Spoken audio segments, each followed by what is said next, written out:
I did, but the minutes are available to the public after the meeting, so they can always access what we discussed and any action items we took. And we will have a transcript of this meeting that's produced through Zoom that we can also share. Okay. All right. Sounds good. All right. So I think we're going to go ahead and start from the top again, guys. Sorry for the delay. All right. So go ahead, Ms. Crosley, with the housekeeping announcements.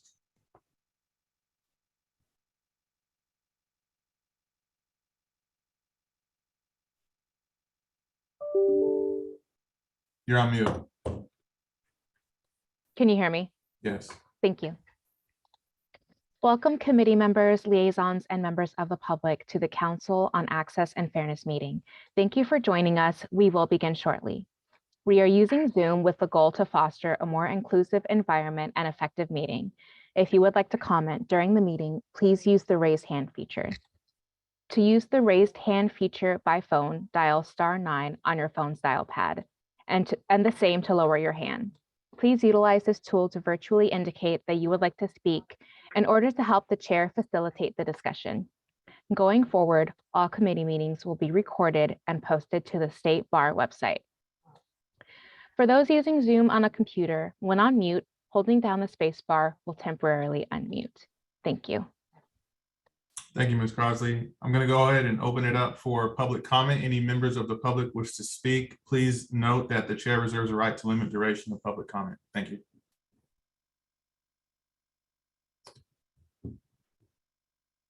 Ms. Guthrie. Good morning. I think you know what's coming. It's absolutely unacceptable that the California State Bar can't make its own meetings accessible. I object to the meeting going forward. And I am very distressed that a Council on Access and Fairness doesn't understand that having the transcript available discriminates against the blind. If not having captions discriminates against the deaf. There is a fundamental problem in this committee for not understanding the needs and the rights of people with disabilities.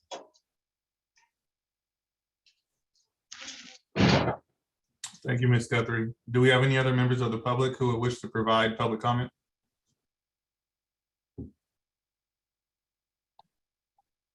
All right, seeing and hearing none, I'm moving on. Did someone say something? I was going to say no one's raising their hands to indicate they want to speak. All right, thank you. Moving on to chair's report. So just a couple of items. I'm informed that the Board of Trustees has approved the work plan so we can get started on projects that have been on hold for a while. Also, some items on this agenda will be taken out of order to be respectful to the time that some of our presenters have. They have conflicts, so we've accommodated them. Also, there's great news for COAF, and I'm going to reserve that surprise for Judge Kristen. We had a recent success on a project we had been working on for some time, and so Judge Kristen will provide that announcement. Also, you guys already know because we're doing this again, but I had it signed 2 weeks ago, so that's great. And I think because we started over again, we need to redo the roll call. And so I'll go ahead and open it up to Elizabeth, Ms. Holm, to provide the roll call. Thank you. Ryan Harrison. Here. Kristen Rossi. Here. Heather Anderson. Novella Coleman. Here. Sarah Good. Here. Michael Rhodes. Here. Salak Richards. Here. Angelica Salceda. Here. Stephanie Santoro. Here. Sal Torres. We have established a quorum, and I'd like to acknowledge our liaisons now. So Pat Lee and Pamela Enslin from California Law. Welcome. All right, moving on to item number 4, the consent item. Let's see. So do we have any comments on the February 17th, 2022 meeting summary? If not, I would like to entertain a motion and a second to approve the meeting summary. I'll move.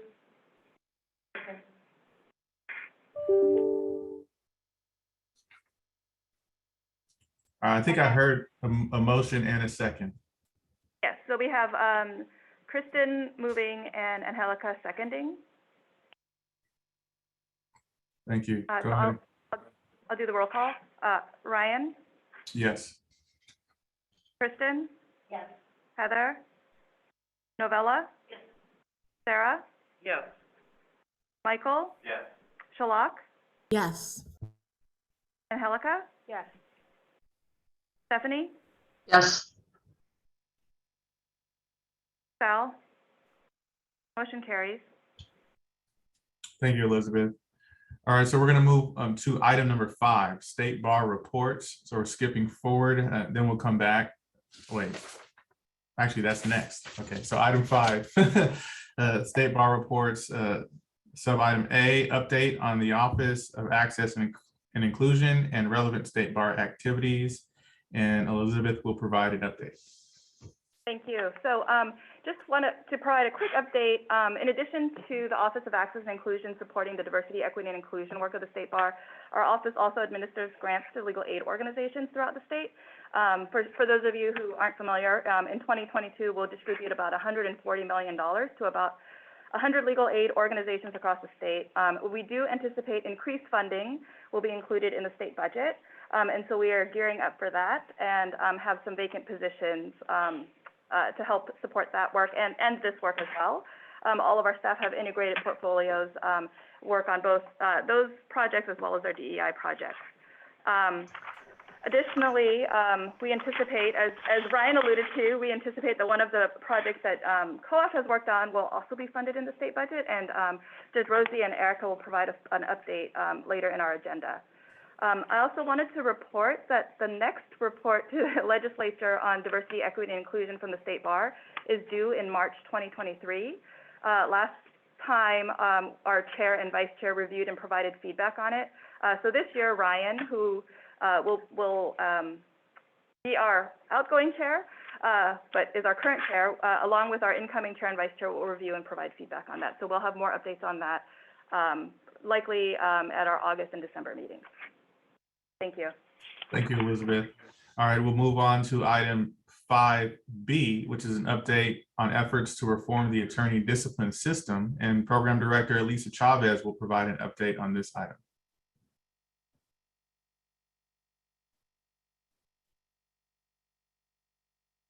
Is she here? Yes, we're just promoting her. Okay.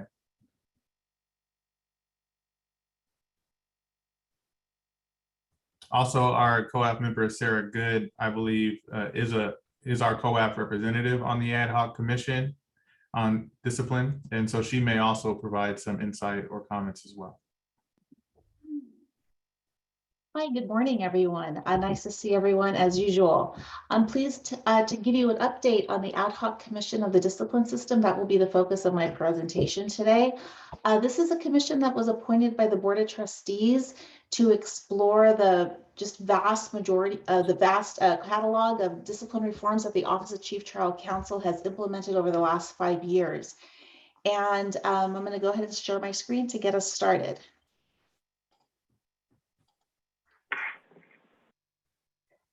Did everyone see my screen? Yes. Okay, great. Okay, so as a reminder, this was a 26-member commission that was appointed by the Board of Trustees, and their purpose was to take inventory of all the discipline reforms that have been put in place. And in particular, when they evaluated this catalog of reforms that have been put in place, they asked themselves, have these policies had their intended impact? What has been their impact, particularly on public protection? And in so doing, they reviewed existing studies, and they also commissioned new studies and a lot of pieces of original research that my Office of the Research and Institutional Accountability conducted in response to their questions. And so after doing this review, the goal was to ultimately provide a set of recommendations that would look at those reforms and say, we saw these reforms, do we need to revise these reforms, or we're going to provide, recommend new reforms that the State Bar should adopt. So let me share with you where we are in the process. So starting over here at the left, this full commission's had 2 very intense level setting meetings in April 2021. They decided to form two subcommittees that were going to go down into the inventory. So the inventory was split into reforms that looked at fairness. That means that that these reforms that were put in place to promote fairness in the discipline system. And then another group looked at how focused on reforms that were meant to improve the effectiveness of the system. So those groups met from May through August. And then upon conclusion of those, the review of the catalog, they formed 7 working groups. And those 7 working groups surrounded specific topics that the different subcommittees said, this is an area of fairness or effectiveness that we would like to explore for recommendation development. So those working groups, so there were 7 of them, they met from September through May of this year. And now they're at the point of developing recommendations and sharing them with the full ad hoc commission for the purpose of adopting these recommendations. So on June 1st, the full ad hoc commission met and they adopted a first set of recommendations. And they are going to have one more meeting in July to review 2 last sets of recommendations, and they'll have a final report that's due to the Board of Trustees in September. So what I'm going to do for the remainder of my brief presentation is to give you an overview of the recommendations that were adopted at their June meeting. But before I do that, does anyone have any questions, really just big picture, what the purpose of this commission is, these subcommittees, working groups, etc.? Okay, all right, so let's get started. So I'm gonna, when I go through these recommendations, you'll see in the final report that will be published, there are many deliberations, lots of evidence brought to bear, presentations, received, studies reviewed, etc. Deliberations, pros and cons of recommendations. I'm not going to go through all of that during this. What I'm going to do instead is when I talk about each recommendation, I'm going to give you the background of like what motivated it. Like ultimately, why was it a concern to these commission members? What motivated them and what motivated them to pursue this recommendation? Okay, so let's start with criminal conviction matters. So criminal conviction matters are matters that the state bar hears when someone is convicted of a crime. And the issue with regard to criminal conviction matters, for the committee members was that there was no opportunity to settle these cases with an early neutral evaluation conference. And that was due to the fact that there is actually a 30-day statute requirement that requires OCTCs that once they learn of a criminal conviction, they have to submit this to the state bar court if they think that it may include issues of moral turpitude. And so why was this an issue? Well, the committee felt, the working group that addressed this said that it had to do with both fairness and efficiency. They looked at evidence that showed that nearly half of all misdemeanor criminal convictions were ultimately dismissed pre-trial at state bar court. They also noticed that attorneys who, if they had an opportunity to resolve their issue through the settlement case, which was what an ENEC is, then their information about a criminal conviction wouldn't be on the public website while this issue is getting resolved. And they also noted that instead of sending things directly to state bar court, if it was resolved through an ENEC, which is a settlement conference, that could save state bar court resources. Whoops. Okay, forward. So here was the recommendation that they adopted. So they said the ad hoc commission on the discipline system recommends seeking a statutory amendment to extend the deadline for transmitting a criminal conviction in only misdemeanor cases. So that allows for an ENEC conference. And so again, so it's not, so what they're doing, so the recommendation, please note the language, is they're recommending that the state bar pursue this. They're not recommending that it get done because it's acknowledging that in order for this change to happen, the legislature needs to change statute. So they're recommending that the Board of Trustees seeks that statutory amendment. Okay, so next they pursued issues with regards to the cost associated with discipline. So what's the issue here? The issue is that the state bar imposes costs associated with the disciplinary process, along with monetary sanctions. And so why is this an issue? Well, it's an issue because of fairness. They pursued information about how other jurisdictions across the nation, do they have discipline costs or not? They also looked at comparable California regulatory agencies. And they saw that ultimately the state bar is a real kind of outlier with regards to sanctions that are imposed as well as discipline costs that are imposed. They noted that, if attorneys can't pay those discipline costs, it impacts their ability to return to practice. That's a fairness issue. And they also and I'm going to show this on the next slide, but they also saw that the costs really increased going from a one-day trial to a multi-day trial. And so they worried about people not choosing a multi-day trial so they could avoid those costs, and that's not exactly fair. And then there's a few more things here in the bottom, but ultimately, I'm going to point you to this last one. We found that no other jurisdiction imposes sanctions. So sanctions are after your discipline is imposed, another set of sanctions, whether it's ranging from $1,000 to $5,000, is also imposed. So here's an example of the costs that are associated with discipline. So what this means is that, the whole effort here is for the state bar to recoup costs associated with going through the discipline process. So as you can see, if you start at the top, if your matter goes into default, that has to do with the amount of expenditures, kind of time and energy and staff time is associated with that. You take it all the way down. And as you can see, if someone has a matter that proceeds to the review department, which is kind of like getting an appeal on your trial, you're going to be charged $24,000 in costs upon the conclusion of that trial. And the committee really honed in on the difference between the one-day trial and the multi-day trial. As you can see, it more than doubles. And so the question, the fairness of this, they worried that respondents may be feeling that they cannot press their case further than a multi-day trial in order to avoid the doubling in costs. Another thing that they noticed is that say someone said, I'm taking it all the way, I'm going for appeal, etc. Say the review department says, oh, I agree with your appeal, case dismissed, they're still going to have these costs imposed. So regardless of the outcome, you're still going to have these costs imposed. And so for all these reasons, this group made the following recommendation and passed it. So the Ad hoc Commission on the Discipline System recommends that the Board of Trustees reevaluate the cost structure with a focus on reducing the costs. And then they really honed in on really restructuring that so attorneys are not penalized for going to trial or review, calling out the review process at the bottom, as you saw, that had the highest costs, and really scaling fees when charges are dismissed. So not necessarily getting rid of them, but if your charges are dismissed, so say you're convicted, say you were accused of 6 charges and a respondent successfully got 4 dismissed, they should scale those fees.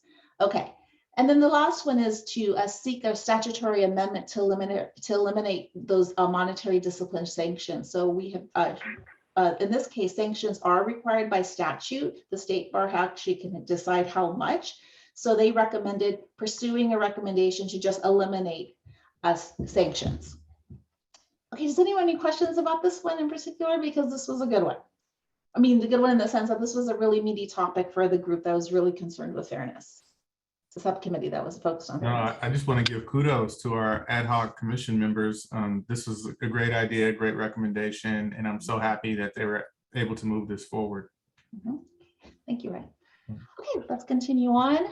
Okay, let's talk about attorney representation. This is something that we have discussed before in this commission, in particular with regards to how the state bar has responded to Professor Roberts's recommendations on how to address Professor Farkas's findings that showed that ultimately that Black male attorneys are less likely to have representation when they go through disciplinary proceedings. Why did the commission pursue this? Again, issue of fairness. Again, I've shared this research before that the Farkas report showed that that for all attorneys, lack of representation is a very strong factor associated with discipline. And his research also showed that African-American males are less likely to have discipline as they proceed through state bar court proceedings. And so they also explored issues of like how ultimately attorney representation, those costs are pretty prohibitive, especially for attorneys who are at the lower end of the income scale. And so staff pulled together, in this case, staff, and rather than having a working group, staff pulled together a proposal for the entire commission to consider. And the proposal is to create an appointed counsel program that is similar to the State Bar Court 6007 program. And the State Bar Court 6007 program is a program where if a respondent is in State Bar Court and is determined to be mentally ill or mentally challenged in any way, the State Bar Court appoints them an attorney. And they have a panel of attorneys on deck who's ready to represent people. And so in this case, we're going to, we propose doing a similar program. We're going to set up on an annual basis, we're going to have a pilot program. For $250,000, we feel we can serve 83 attorneys who meet the qualified, who qualify for reduced licensing fees. And so right now at the state bar, if you can prove that your income is 60,000 or lower, you pay reduced licensing fees. So that's the set of attorneys for now that will be eligible for this appointed counsel program. And will, like the state bar court program, we will see a panel of attorneys who agree to get paid $300 per hour. And then again, that's similar to the state bar court. So the recommendation that was adopted by the ad hoc commission was for the Board of Trustees to implement a state bar appointed counsel program based on the hourly rate structure similar to the state bar counsel program. Oh, sorry. Yeah, so that's a great recommendation, but question, and I don't want to get too specific about specific people, but I mean, there's been in the news recently a very high profile attorney who's claiming that he's mentally disabled at this point in his life, but yet he was so wealthy, he had his own personal jet, huge houses, his wife was on TV. I mean, did someone like that get the benefit from this program?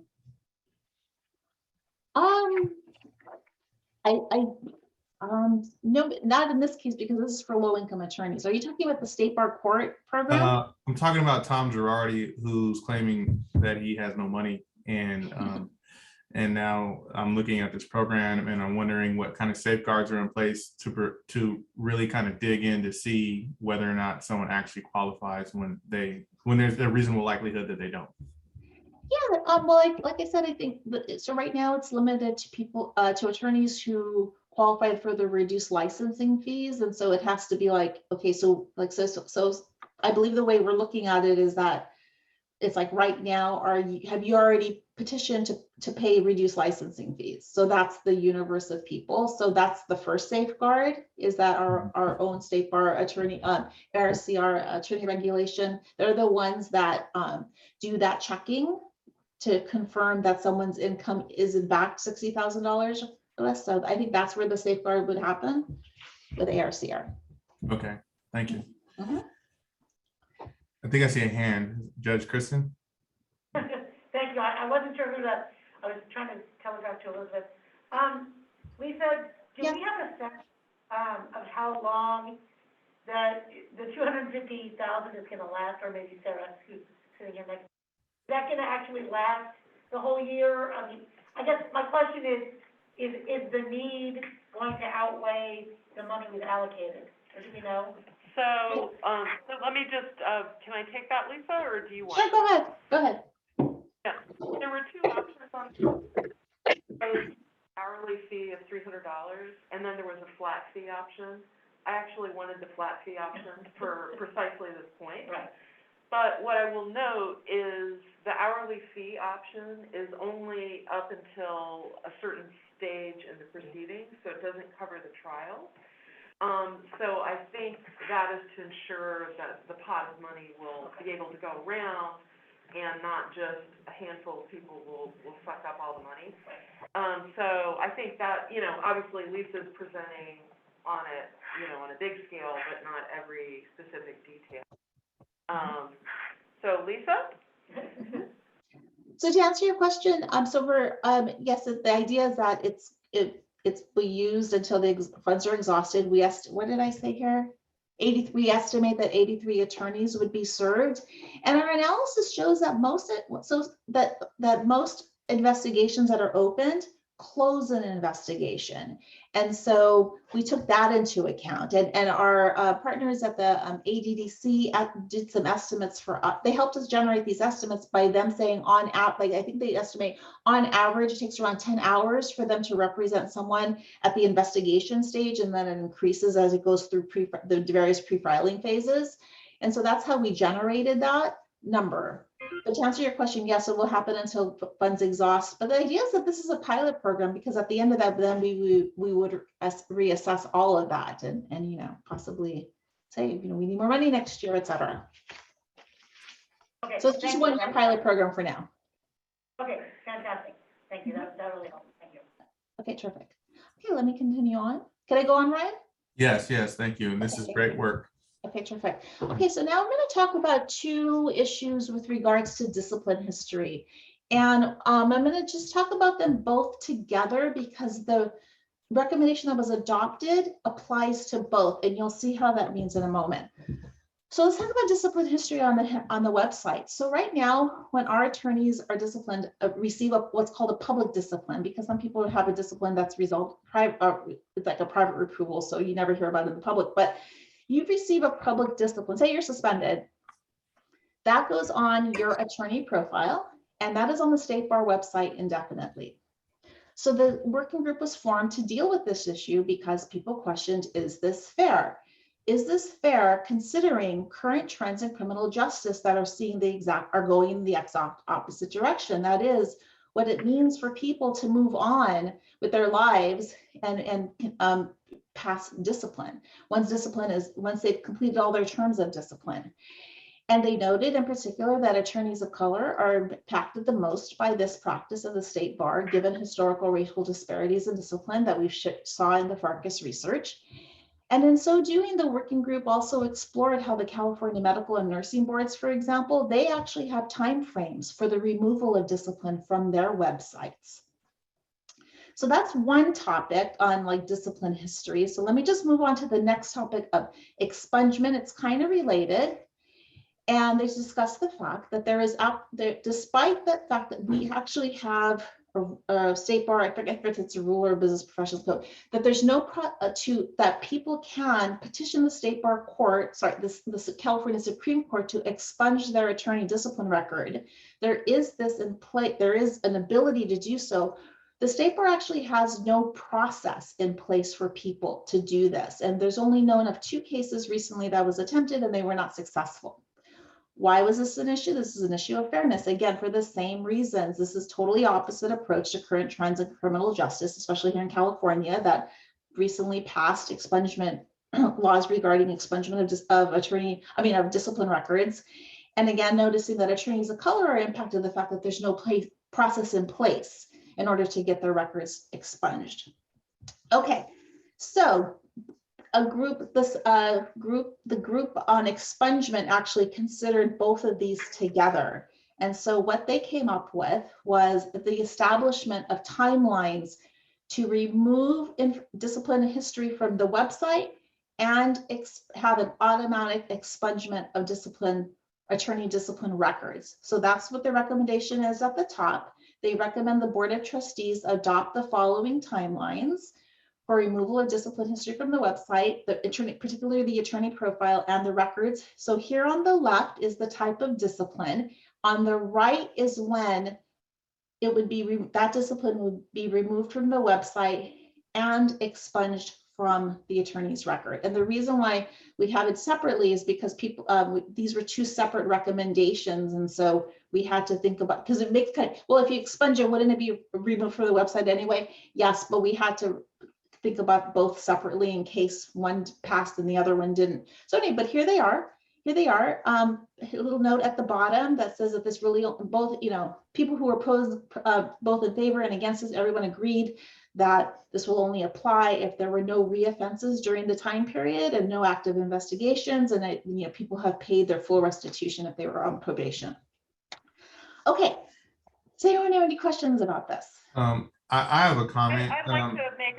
I'd like to comment on it, actually. Okay. Yeah, we have, in San Francisco, Sarah, Michael, and Kristen all have comments. And I have one as well. Yeah. Okay. So this is Sarah Good. I was the COAF member on the ad hoc commission, and I was a very active member of the expungement working group and also progressive discipline. And I would say, this is really, this is a really earth-shattering change for California to adopt any kind of expungement scheme.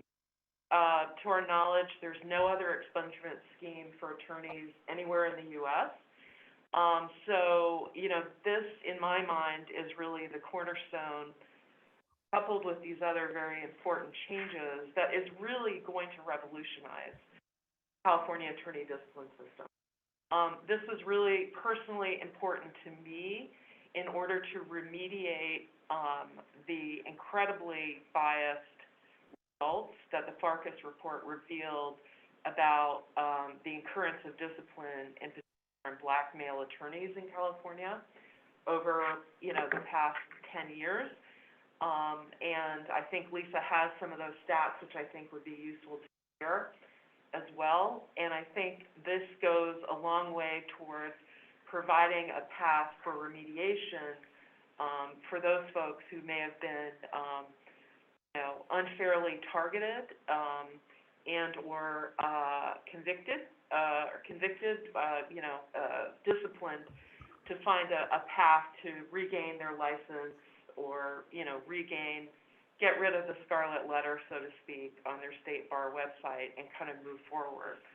So it was really important from that perspective. And then secondly, I think it was really important because of all of the efforts that we're making in the criminal justice scheme, give people a second chance, right?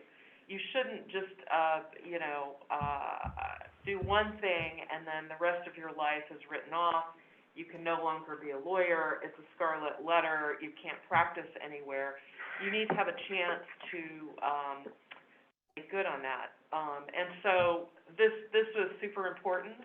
OCTC really opposed it and kind of wanted to double these time limits.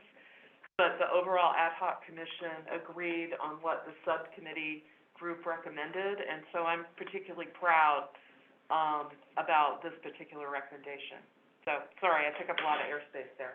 Thanks, Sarah. Can I go real quick and then back to San Francisco? I just wanted to mention that there was a small little statement about recently, you guys only, I guess, referred to 2 cases where the request was made for an expungement and you weren't sure if the expungement actually occurred. Is that accurate, Lisa? No, that it was unsuccessful, that their petition to the Supreme Court was unsuccessful. Okay, I am personally knowledgeable of one case in 2017 where expungement was actually successful, but it was not ordered by the court. It was ordered by a state bar court judge. I'm not even sure it went up to the Supreme Court, but it was an issue of domestic violence where a white male attorney committed the transgression. The police arrived on scene and actually shot him. And it was a messy case. There was an issue of unlawful use of force, and this man owned his own firm. He was able to hire a high-profile attorney, and his high-profile attorney convinced the judge to remove the discipline from his state bar profile. And I was happy for him on a personal level, but on a macroscopic level, I was really upset about that because this was like the dark. A dark process nobody knows about, and this guy was able to take advantage of it. So I'm so thankful to see what's going on here, where there's actually a procedure being put in place that seems fair and equitable for everyone. So thank you. Back to San Francisco. Michael? Hear me okay? I know the speaker's on the other side of the room. Right. I might have to walk over there. Elizabeth's moving us on. Thank you. I just have a question I think of that either Lisa or Sarah, I'm sure, can answer about what we mean when we talk about expungement, whether that's an internal term or the state bar's records. And I suppose stemming from a question about what happens if there are, for example, private approvals or public approvals that recur, and whether or not that information will still be accessible to the state bar. It sounds like it won't be accessible to the public, but I understand there's distinction between why we would have. I'll take that one. So Lisa's going to get there. She's going to talk about progressive discipline next, where that comes into play. And yes, it can be considered for progressive discipline. It can also be considered by Jenny, because we thought even if something was expunged, if somebody's applying to the bench, Jenny should have full access to that information. So I think Lisa will get into it on the next one, but that certainly was considered and thought about. Yeah. So then, I'm sorry, what does expungement mean in this context then? if we're talking about removing it from the attorney profile as distinct from expungement, or are they the same thing? No, there were two separate approvals. We all wanted transparency so that the website reflected what it was in actuality. So what does the expungement do? If it's still available for certain purposes, it's just not available for any purpose other than those purposes? Right. It's not on the website, it's been expunged, but it could be considered if somebody reoffends for progressive discipline. Okay.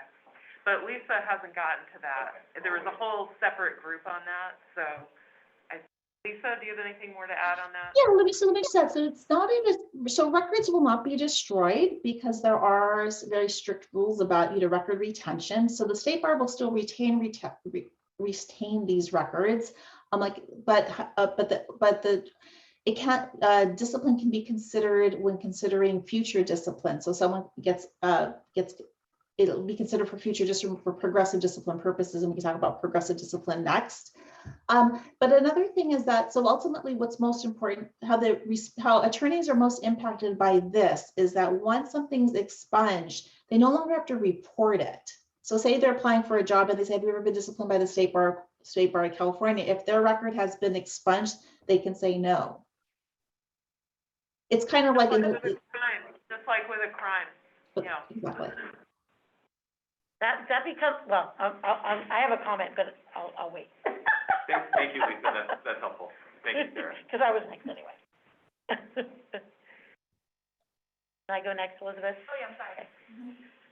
Hi, everyone, this is Kristen. So I just have a couple questions, and I guess I'll start with what Lisa and Sarah just said. So we're saying that you don't have to report it, but if Jenny can see it, then, and we move forward with this, which, and I thank you for the work, and I think it's important and we ought to be doing that. We're gonna need to make sure that people who are applying to the court know that they need to report that, because there is, of course, on the court application, a question about whether you've been subject to attorney discipline before. And if they answer no to that question, thinking it no longer counts, but Jenny can see it, then it's gonna look like you're not telling the truth. And so we should make that distinction, I guess, clear on the court application. Just saying that sort of as an aside, because I can see people checking the box. Sure. So my other questions, I have more than one. So will this require a statutory or regulatory change at the State Bar level or bigger? No. Lisa, or No? Nope, it's just Board of Trustees. Oh, just Board of Trustees approval. Okay. So with regards to the, well, this was something that came to light during the subcommittee's deliberations. So there's nothing that requires State Bar of California to put discipline history on the attorney profiles. The State Bar has chosen this route because there are statutory requirements for the State Bar to make discipline history available when someone asks for it. However, the State Bar has chosen to implement that requirement by just making it available, and also in the interest of public protection, of making it available on the attorney profile. And so that's why it's just a Board of Trustees. It's a practice. It's a policy, internal policy. So that's why the recommendation is that the Board of Trustees adopt these timelines. So that's for, and that for, so that's for actually, so for both, for expungement and for the removal of discipline history from the website. Okay. Mm-hmm. And I think I heard you say that OCTC doesn't like the time frames that were chosen by the committee. Well, there was a member of OCTC on the working group who made a different proposal that doubled some of these timelines. And the working group kind of unanimously, except for that person, adopted this particular. But when it was presented to the ad hoc commission, we felt, as a matter of fairness, that other perspective should be presented to the whole commission to vote.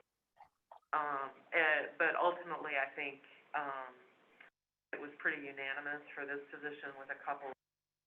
I don't recall, but it'll be in the final written report on it. You know, and I personally didn't find it surprising that somebody at OCTC who does this day in and day out might reasonably have a different view. Yeah, so Okay, and I guess, I was going to say, they Go just felt that the time periods proposed were too short. They recommended just some longer time periods. And they also noted that the time periods that the working group proposed are actually shorter than what is for California doctors and nurses. So they're just like, so why are we going to be like different from California doctors and nurses? So they pointed that out as well. and I guess the last thing I have, and I guess maybe this is more of a comment than, or, but if I understood you both correctly, there's nothing on the State Bar's website about how to petition for expungement right now? There's some little-known procedure that we studied and determined that no one really benefit of, and it really, as an effective matter, was not available. Okay. Yeah, right. So this is totally revolutionary, and no other state has this. So, I mean, I think this is huge. It really changed things. But note that in order to get it expunged, you need not to have like reoffended, so to speak, right? Right. So there are some safeguards in place, I think, to effectively protect the public here. And I guess Lisa's gonna talk about the progressive discipline. Thank you. And this is, as you said, it's revolutionary, so. Yeah, definitely. Stephanie Santoro has her hand raised. Thanks, Ryan. I don't know if I missed it, or maybe Lisa, you're going to cover it. Is the expungement a one-time deal, or can an attorney, let's say they quote reoffend, can they do it again? Oh, that's a great question. I'm not sure. There's no limitation. There's nothing in it that says you can only do it once. Okay. I have another clarifying question. Is the time period, does that start from the imposition, or does it start from the date of the allegation? No, it's the imposition of just be sure.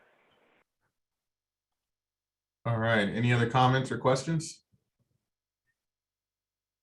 Seeing and hearing none, we're gonna go ahead and move forward. Thank you, Lisa. Lisa, anything else? Yeah, actually, so let me just finish off by saying that Sarah's right. At the last meeting, the group adopted a recommendation with regards to how to address progressive discipline. But Sarah, we just confirmed today that actually we didn't have a quorum when that vote was taken. It was the last vote of a long meeting, and because in Zoom we didn't realize how many people had left the meeting. We thought we had counted correctly and we didn't. So it looks like we're going to have to put this particular recommendation in front of the ad hoc commission at their last meeting, which is in July, and at that time they will be considering also another recommendation with regards to moral turpitude, which is also a very a very meaty topic that the group that the commission has delved into. That's too bad, Lisa, because I'm the one that came up with the consensus resolution on that. Well, I'm going to have to be sure to attend it in July. I think for purposes of this meeting, progressive discipline imposes imposes things automatically and doesn't have a ton of judicial discretion. And so the discussion is around giving the state bar court more judicial discretion to consider facts and circumstances and for each individual in imposing progressive discipline. It would require legislative change, and there's case law on it, and it's complicated. So the we'll see what happens at the next meeting then, since that one technically didn't pass. Thanks, Lisa. Okay, thank you. Oh, I could share the recommendation. Why don't I share that, Sarah, so we could just see it. Wait, where did it go?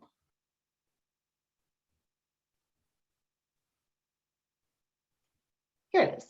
So this is the recommendation that the group will be considering. The ad hoc commission recommends to the board of trustees that it analyze and modify standards 1.6 and 1.8 to permit the greater exercise of judicial discretion with regards to progressive discipline. So lots of time spent on like poring over these two standards, et cetera. Could we change this word versus that word? And in the end, it was decided, well, how about the Board of Trustees, analyze and modify it? And that's going to probably give more time and space to really just dig into these two and come up with a proposal. But this is the recommendation. Excellent. All right. Well, thank you, Lisa. This is very good work, and I'm very excited about these changes. I'm so glad. All right.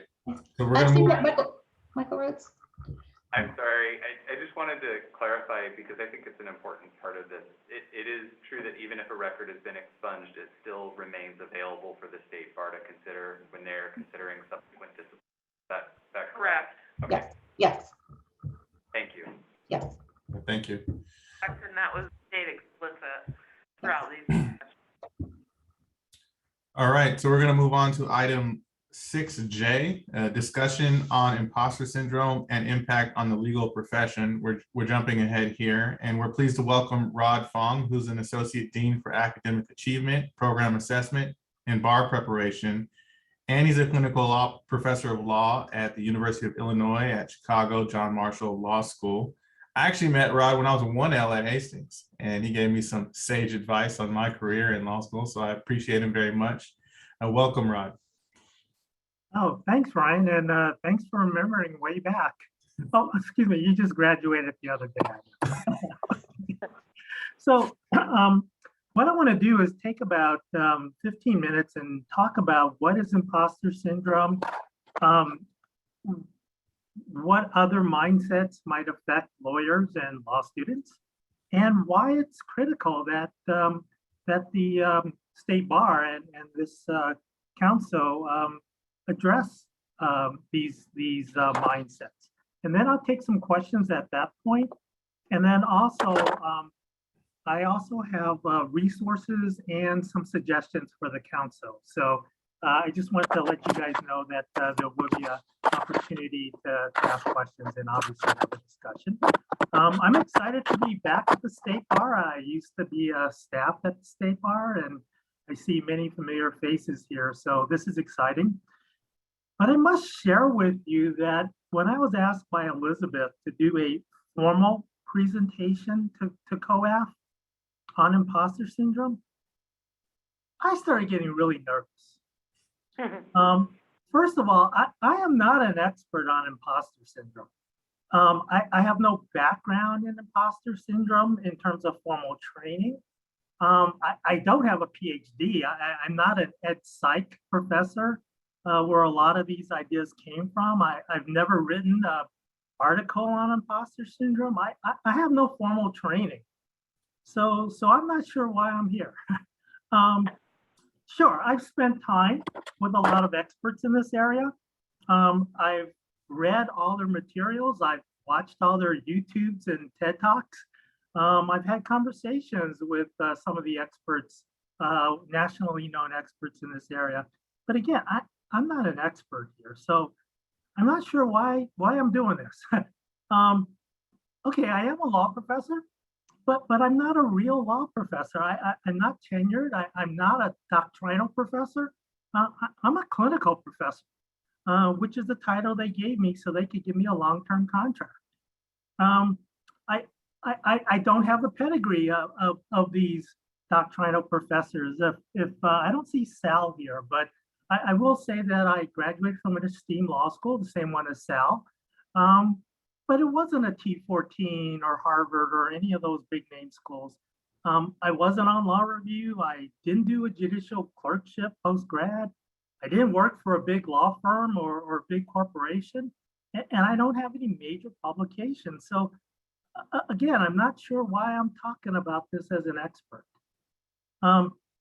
Okay, granted, John Marshall recruited me from the Bay Area and the state bar to come out to Chicago to help them with their merger with the University of Illinois, Chicago, and to help them improve student learning and bar pass rates. Okay, but anyone could have done that.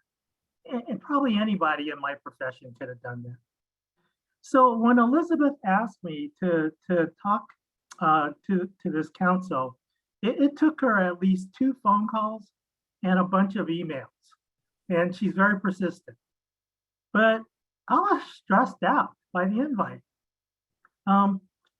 You know, I was scared, and I still am scared, that once I stop talking, you guys are going to ask me some questions that I'm not going to know the answer to. You know, and with that, you're going to show that I'm a fraud, that I'm not an expert. And so it's really stressful to have that hanging over one's head. So I'm going to keep on talking and rambling so that you can't ask me any questions to expose that I really don't know what I'm talking about.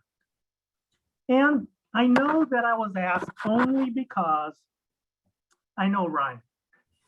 And I might be the only person that he knows that has ever talked about imposter syndrome. And maybe that I organized a full day program on imposter syndrome at the California Law Pathways Summit in February. Maybe because I know Justice Jenkins, we were classmates and he was the keynote speaker. So, and maybe I knew the panelists who are all PhDs in educational psychology and could talk about imposter syndrome in their sleep. And I'm really good at dropping names on people that know about imposter syndrome. So maybe that's why you asked me. And probably it's because I worked with Elizabeth at the state bar, so I might be the only person she knows on imposter syndrome. Or maybe that I was chair of COAF when we began. I was, I think, the third chair many years ago. But you probably asked me because nobody else was available, right? I'm the only one available at this time. And I'm an academic, so I have plenty of free time. All right. So that's my introduction of what imposter syndrome feels like in my eyes. And, you know, I saw a few heads shaking that you can kind of relate to what I'm talking about. These are the main characteristics of imposter syndrome. And I want to expand a little bit more. Just to give you a little bit of technical knowledge, back in 1978, two psychologists, Pauline Rose Clance and Suzanne Imes, coined the term imposter syndrome. And the way they described it was, despite outstanding academic and professional accomplishments, those who experience the imposter phenomena persist in believing that they are not really bright and have not fooled anyone who thinks otherwise. Okay? And you might have heard Maya Angelou, she wrote, I have written 11 books, but each time I think, oh, they're gonna find me out. I've run a game on everybody and they're gonna find me out. So a 2020 study, a recent study showed up to 82% of people face feelings of imposter syndrome. So it's actually probably not a syndrome. In fact, there's talk about it not being a syndrome because it's so commonplace. It is so commonplace in society. And another study showed that 75% of women CEOs of Fortune 500 companies encounter imposter syndrome. Well, so even though you're the top dog at a Fortune 500 and you've probably made it, they still feel imposter syndrome. And when I share with folks that I meet, because everybody says, Rod, why'd you leave the Bay Area? Are you crazy? And why are you in Chicago? When I tell them that I'm here because I had an opportunity to teach students about imposter syndrome and some of the other phenomena that I'll describe, most people I talk to share their story with me about their encounter of imposter syndrome. And we're talking deans, professors, judges, attorneys, partners in big law firms, general counsels, and others. And so it's pretty common. In fact, studies have shown that the more educated and successful you are, the greater chance you have of succumbing to imposter syndrome. So we're probably talking about our profession in terms of educated and successful persons. In fact, former First Lady Michelle Obama when she was talking to an all-girls school in London in 2018, said, I still have a little bit of imposter syndrome. It never goes away. And Justice Sotomayor has written, I have spent years since Princeton, while in law school and in my various professional jobs, not feeling completely a part of the world I inhabit. I am always looking over my shoulder, wondering if I measure up. Wow. Okay. So it's not just imposter syndrome that I want to introduce to you, and you guys have probably heard about it and know about it.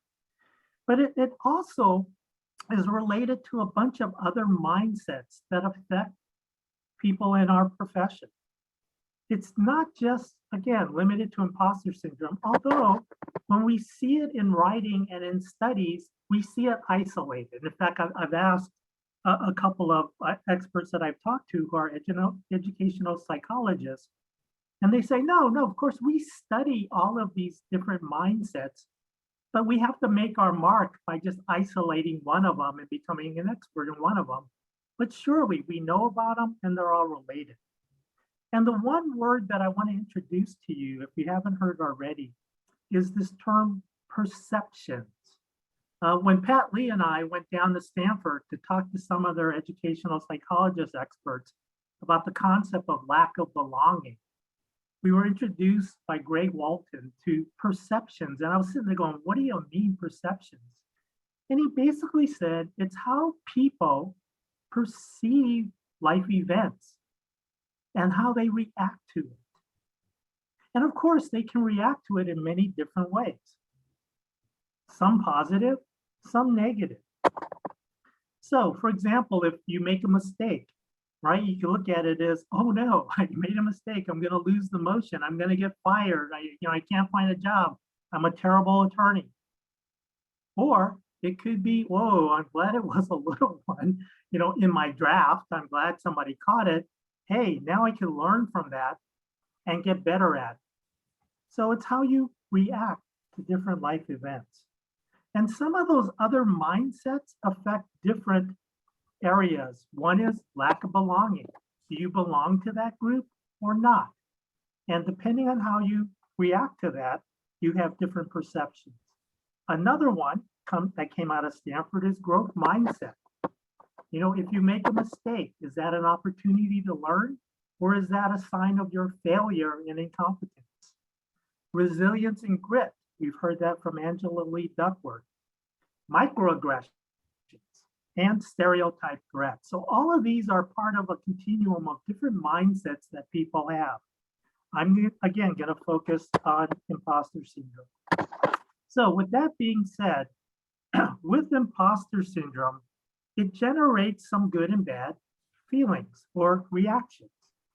The good reaction is, for most people, if they know they have imposter syndrome, they work harder.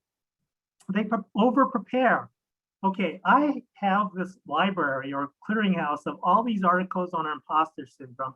I printed out all of the ones that I needed for this presentation because it forced me to over-prepare.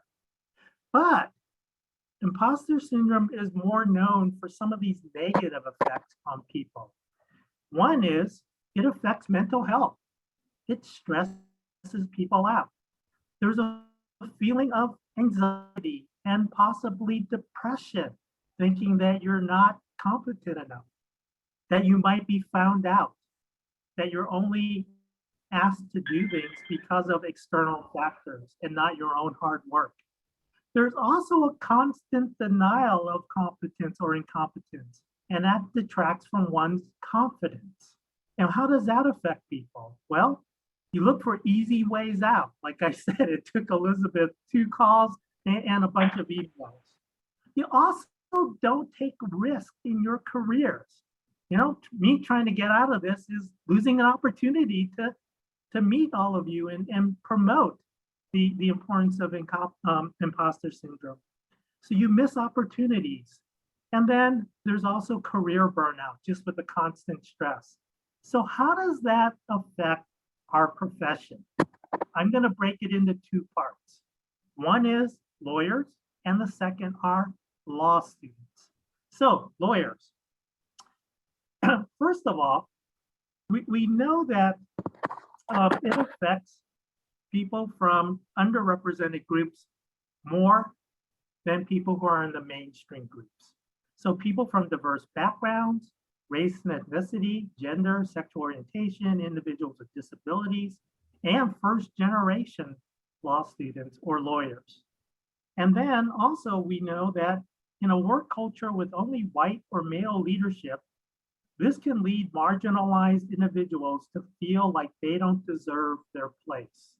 So you kind of know where I'm going, right?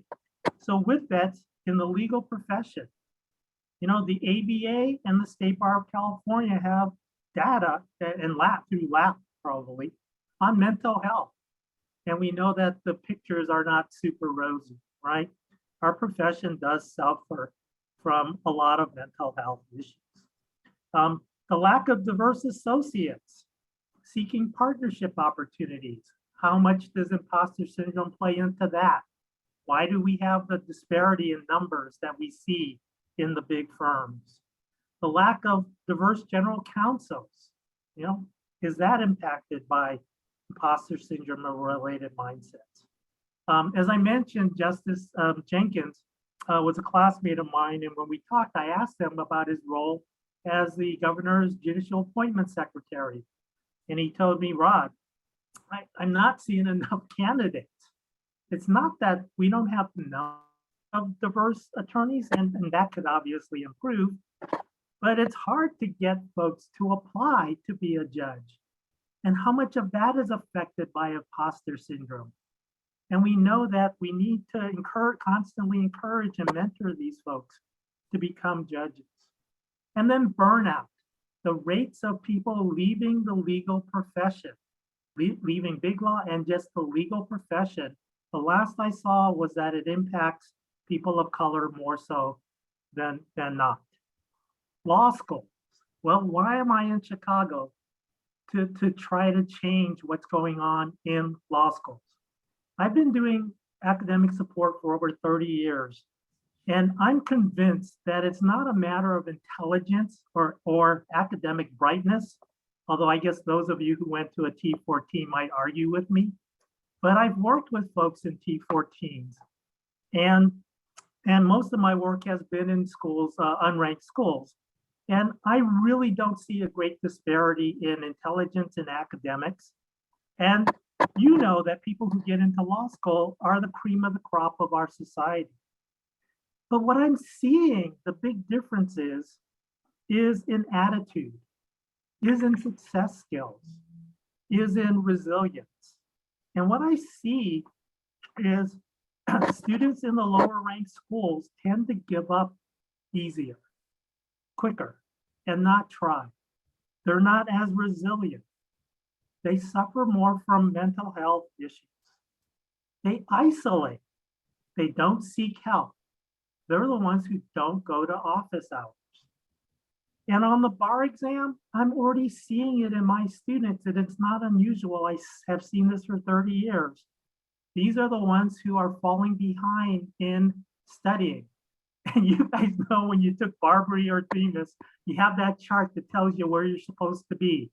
And these are the ones that are falling behind. And these are the ones who are not taking practice exams.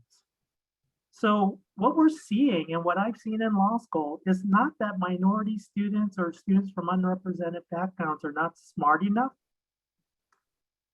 What I see is either they have a higher tendency to academically disqualify, or they have lower GPAs. They underperform their LSATs. In fact, LSAT has a study on that. And we've seen that the best predictors of bar pass is law school GPA. So if they're underperforming in law school, they're already setting their stage for their bar performance. And I've seen in the data that I've worked with that minority students at the top of the class pass at the same rate as everyone else, but unfortunately, minority students at the bottom of the class pass at the same rate as everyone else. So much the fact that they're minority students is the fact that they're underperforming. And as a result, we see the ultimate pass rate. So anyway, that's where I want to stop. And I do have more information for you on what resources are out there and what COAF might do. But I wanted to stop here to allow folks to ask questions or make any comments. And as I stated, I think it's really critical that we address imposter syndrome and the related mindsets. Any questions, comments? Thanks, Rod.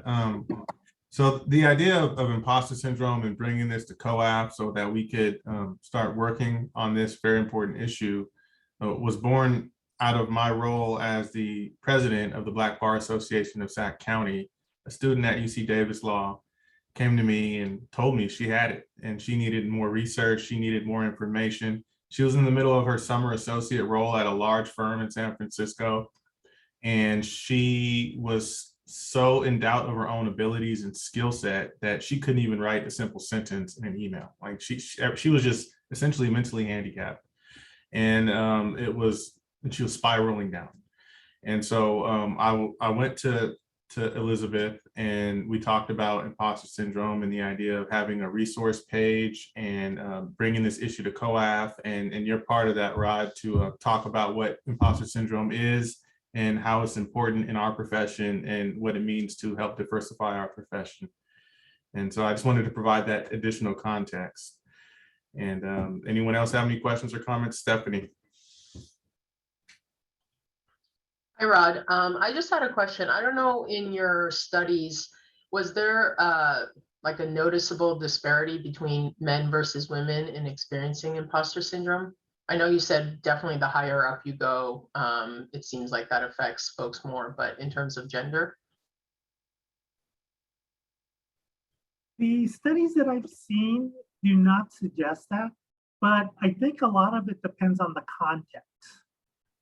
I'm flashing on one of the schools I've taught at, and in the classrooms, there were pictures of former deans.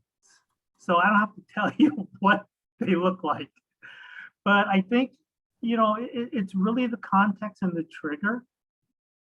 And so that affects the degree of the imposter syndrome. But the studies do not show any quote unquote genetic difference in gender. Okay, thank you. Just curious.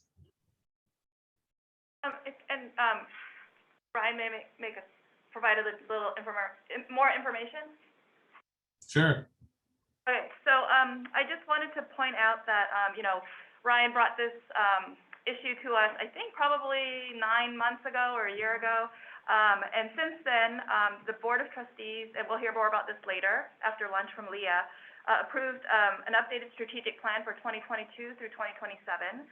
And as part of that, under Goal 3, which is to protect the public by regulating the profession, there's an implementation step to create a licensee resource page on the State Bar website to provide additional information and tools on emerging topics and issues like mental health, financial literacy, and it says explicitly navigating imposter syndrome.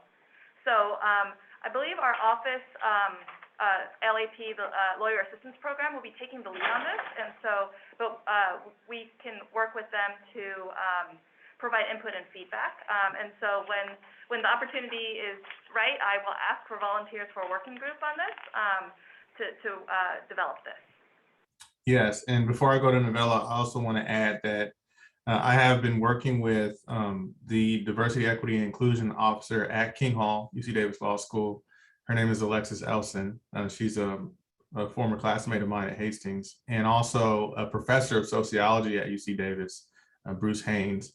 And we've already cultivated a number of articles on imposter syndrome, and they are waiting to add assistance to our working group when that comes up, when we're able to create that working group. And we would also like to have members of COAF involved with that working group as well. All right, Novella, go ahead. Yeah, I really appreciate the framing of this as like imposter syndrome is about perception, because one of the things I noticed is that a lot of the ways we think about it are based on this like understanding or this belief that we live in a meritocracy. And so I have a hard time like reconciling imposter syndrome with my like knowledge of like what we say about meritocracy and then how we do things in real life. And I've noticed that like when I'm working with younger attorneys, women of color have had like a harder time with like realizing their skill set and how competent they are. And I think sometimes it is about their perception, but then I've also noticed other times it's like they're being held to different standards. And I remember there was a study on like legal writing where there were more errors detected if the person had like an ethnic sounding name. And so I just wonder, like, with the research on imposter syndrome, does it engage with the fact that like the perceptions are informed by like the hierarchy that we already have in society and the different standards that we impose on people? Oh, definitely. And as was suggested, you know, imposter syndrome is not standing alone, right? It affects a lot of the other mindsets that we have. And people are still looking at it in different contexts. So I think what's great is has not been a lot of research in the legal profession or law students. Most of it is K through 12 and college. So I think what's good is that COAF, you know, and maybe take the lead in looking at it in different contexts. And both you and Ryan just gave two examples of when it comes up. Yeah. Shalab? Yeah, I hope you all can hear me. I am, oh, great, thanks, Michael. So I just wanted to chime in because I actually got some good reading on this from the business side. I believe it was in Harvard Business Review. And it goes off of Novella and what you were saying, Professor Fong, that we can't divorce imposter syndrome from societal complexes. So the argument there was to actually, they were saying, stop telling women they have imposter syndrome. What you're actually dealing with is a society that wasn't created for your success that is doing what it's supposed to do. So is it, I have imposter syndrome, or I'm not being given the opportunity to succeed? That's going to feed into my feeling that I can't succeed, that I have to be perfect, as Novella was saying. With the new ABA requirements around anti-bias, anti-discrimination, anti-racism in the law school profession, I was at a conference a couple of weeks ago, and some of this was brought up in how we address bias and racism in the classroom from the law school perspective, and bringing imposter syndrome in there. So Ryan, I know Alexis, I'm glad you're working with her, and I'm happy to volunteer that from the law school side, because it is being recognized as an issue for future lawyers as well. Excellent. Any other comments or questions? So I'd like to share a brief story about myself, because I talked about someone else. So this actually is before law school. I was an undergrad student at UC Davis, and I had been recruited to play football. I broke my leg snowboarding, football was over, and I found myself on a campus thinking and believing that I didn't deserve to be there. No one looked like me. I felt like I only was there because of sports, and I just didn't deserve to be there. My grades suffered. I was on academic disqualification, and then I had to go see a counselor who essentially put into words what I had felt about myself. She told me that a school like UC Davis wasn't for someone like me, that I should drop out, go to a junior college, and then transfer to Sac State. And when she told me that, it actually triggered me because I'm a lifelong athlete. So, you know, I wanted to prove this lady wrong, and it worked. But I can only imagine someone who wasn't primed to want to, you know, fight and prove someone wrong, right? If someone just decided to go ahead and believe this expert, this counselor who pretty much put an air of officiality on what I had already believed about myself. And so that's my story of imposter syndrome. And really, I think that a resource page, additional resources and knowledge provided to law students, even attorneys, could prevent them from giving up, from engaging in substance abuse or drug abuse or whatever, to cope with this this mental issue that they have, and for them to push through and overcome the adversities that everyone faces in their lives, and knowing that this profession is for them. And so this is a great start to that.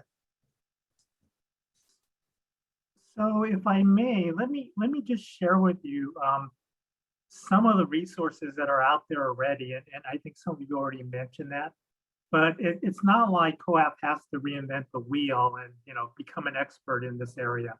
And in fact, a couple of groups have already moved forward. The State Bar actually has launched some of the work on belonging and growth mindset through the California Bar Exam Strategies and Stories program that Victor Quintanilla and group have started. So it's already in place with the bar exam, and they've shown good success introducing belonging and growth mindset to those bar takers.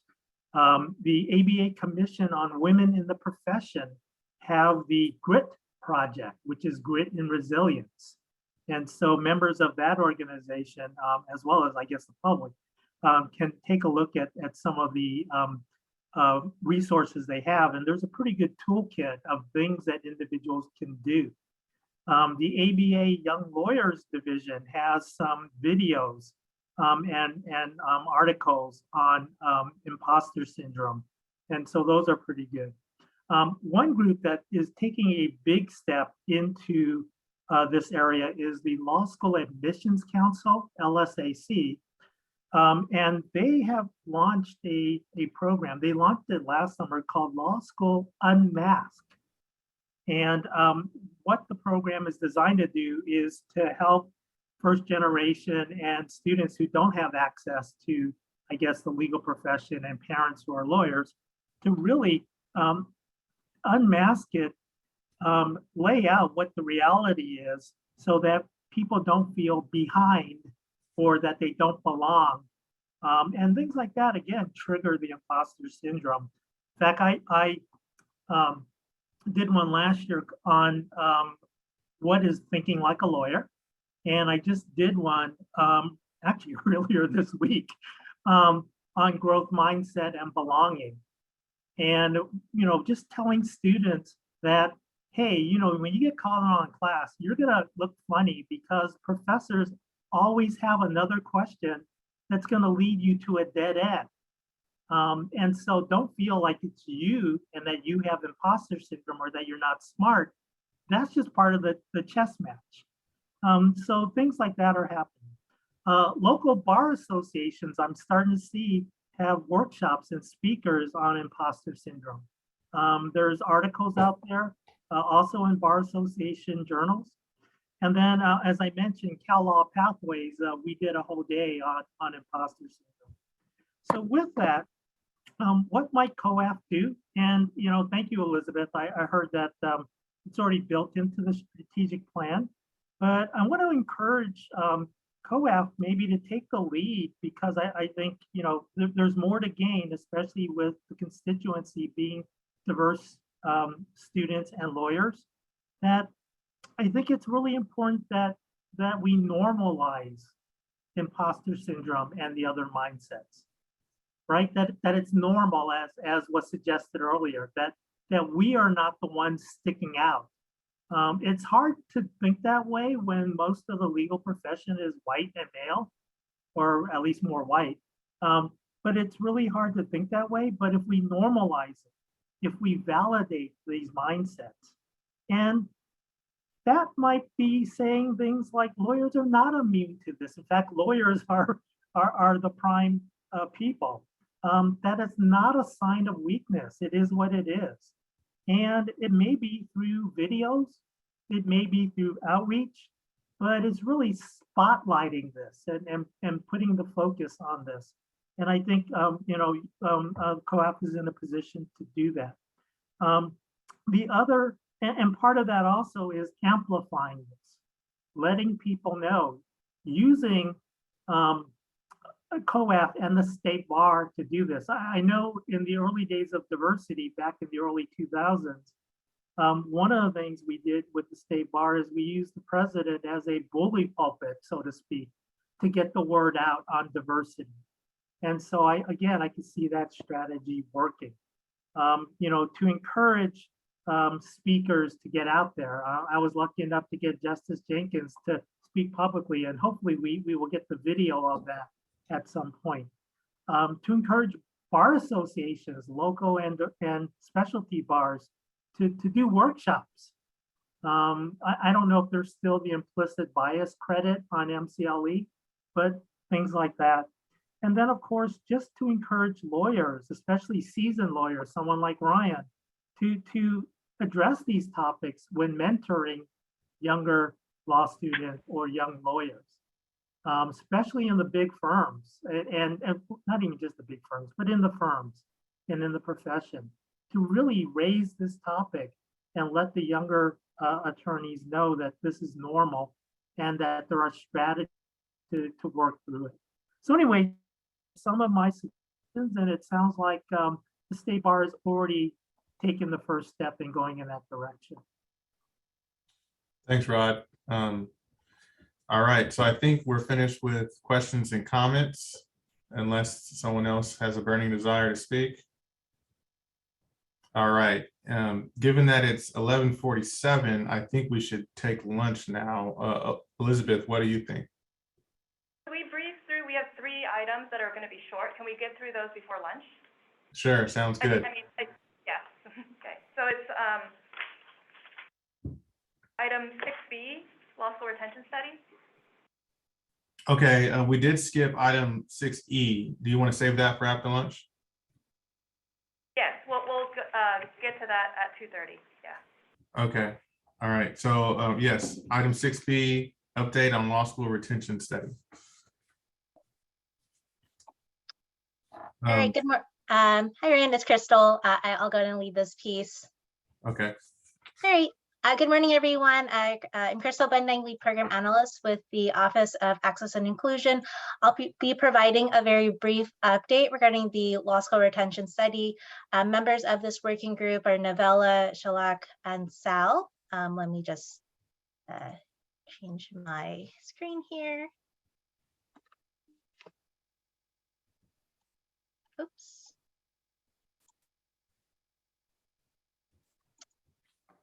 Sorry about that.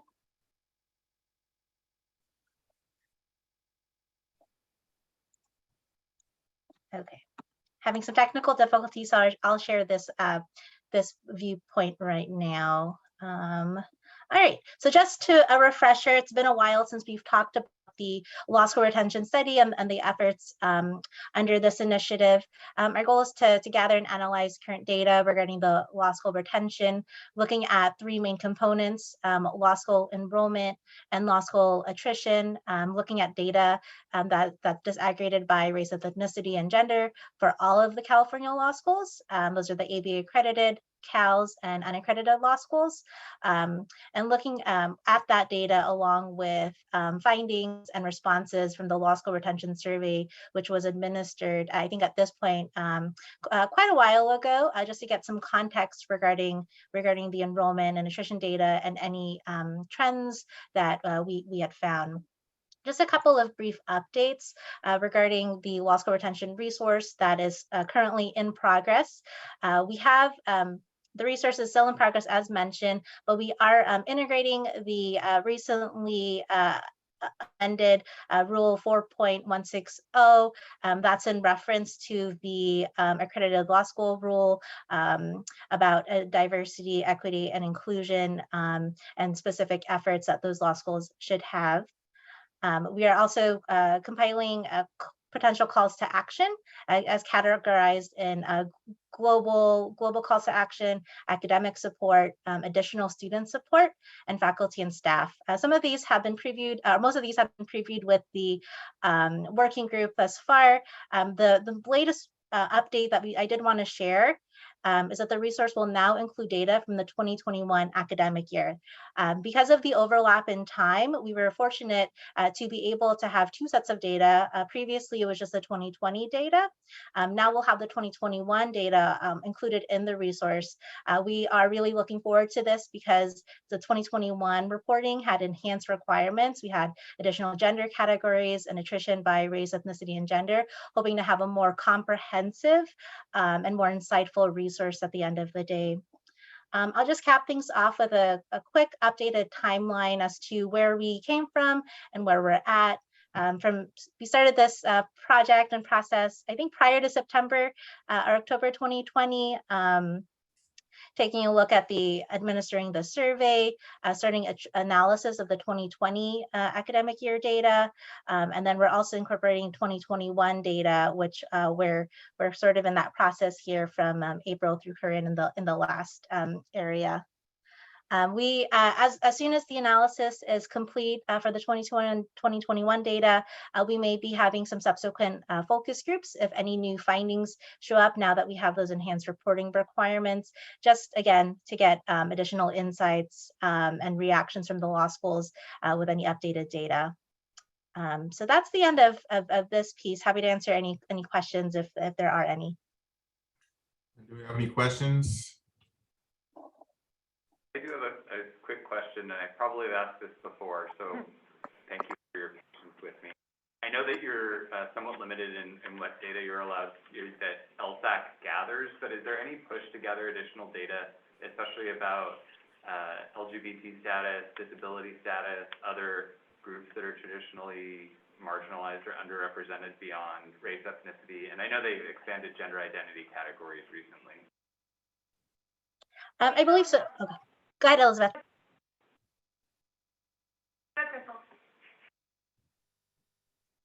From what I'm aware of, we are having phased-in approaches in terms of the enrollment and attrition data that is being collected. I believe it does extend to those categories, but Elizabeth, if you have additional context, feel free to chime in. So we are able to expand those categories for the California accredited law schools only because that's over. But we have talked to, we do plan, talk to maybe share what we are collecting to see if they... Great, thank you. All right, any other questions from the members? Seeing and hearing none. Thank you, Crystal, for your report. We're going to move on to item 6G, update on implicit bias online training module, goal 3. And Erica Carroll will provide us with an update. Hey, Ryan. Do you want me to start? Okay. So for those who I haven't met, I'm Erica Carroll. I'm a lead program analyst in the Office of Access and Inclusion. I'm going to be giving an update on the implicit bias online MCLE module. So if you recall, the State Bar's strategic plan from 2017 to 2022 included updates to the elimination of bias MCLE rules. Those rules went into effect. They were approved at the end of 2020 to increase the hours requirement to 2 hours of elimination of bias every reporting period, with at least 1 hour dedicated to implicit bias and bias-reducing strategies. So that is a new subtopic that's been approved. And that was the impetus behind creating this online course, was to help attorneys comply with the new requirements and provide, high-quality content to model for other MCLE providers what kind of content would be useful under this new subtopic. So the course was finalized at the end of 2021, and it went live starting in February of this year. It is a 1-hour course, and it consists of 4 modules. So there's one on implicit bias and microaggressions, there on types of implicit bias, managing and disrupting bias, and then there is a post-assessment for the learner to apply what they've gone over in the past hour and get a good sense of where maybe further learning or revisiting the material is required. As I said, it was developed to facilitate compliance with the new rules.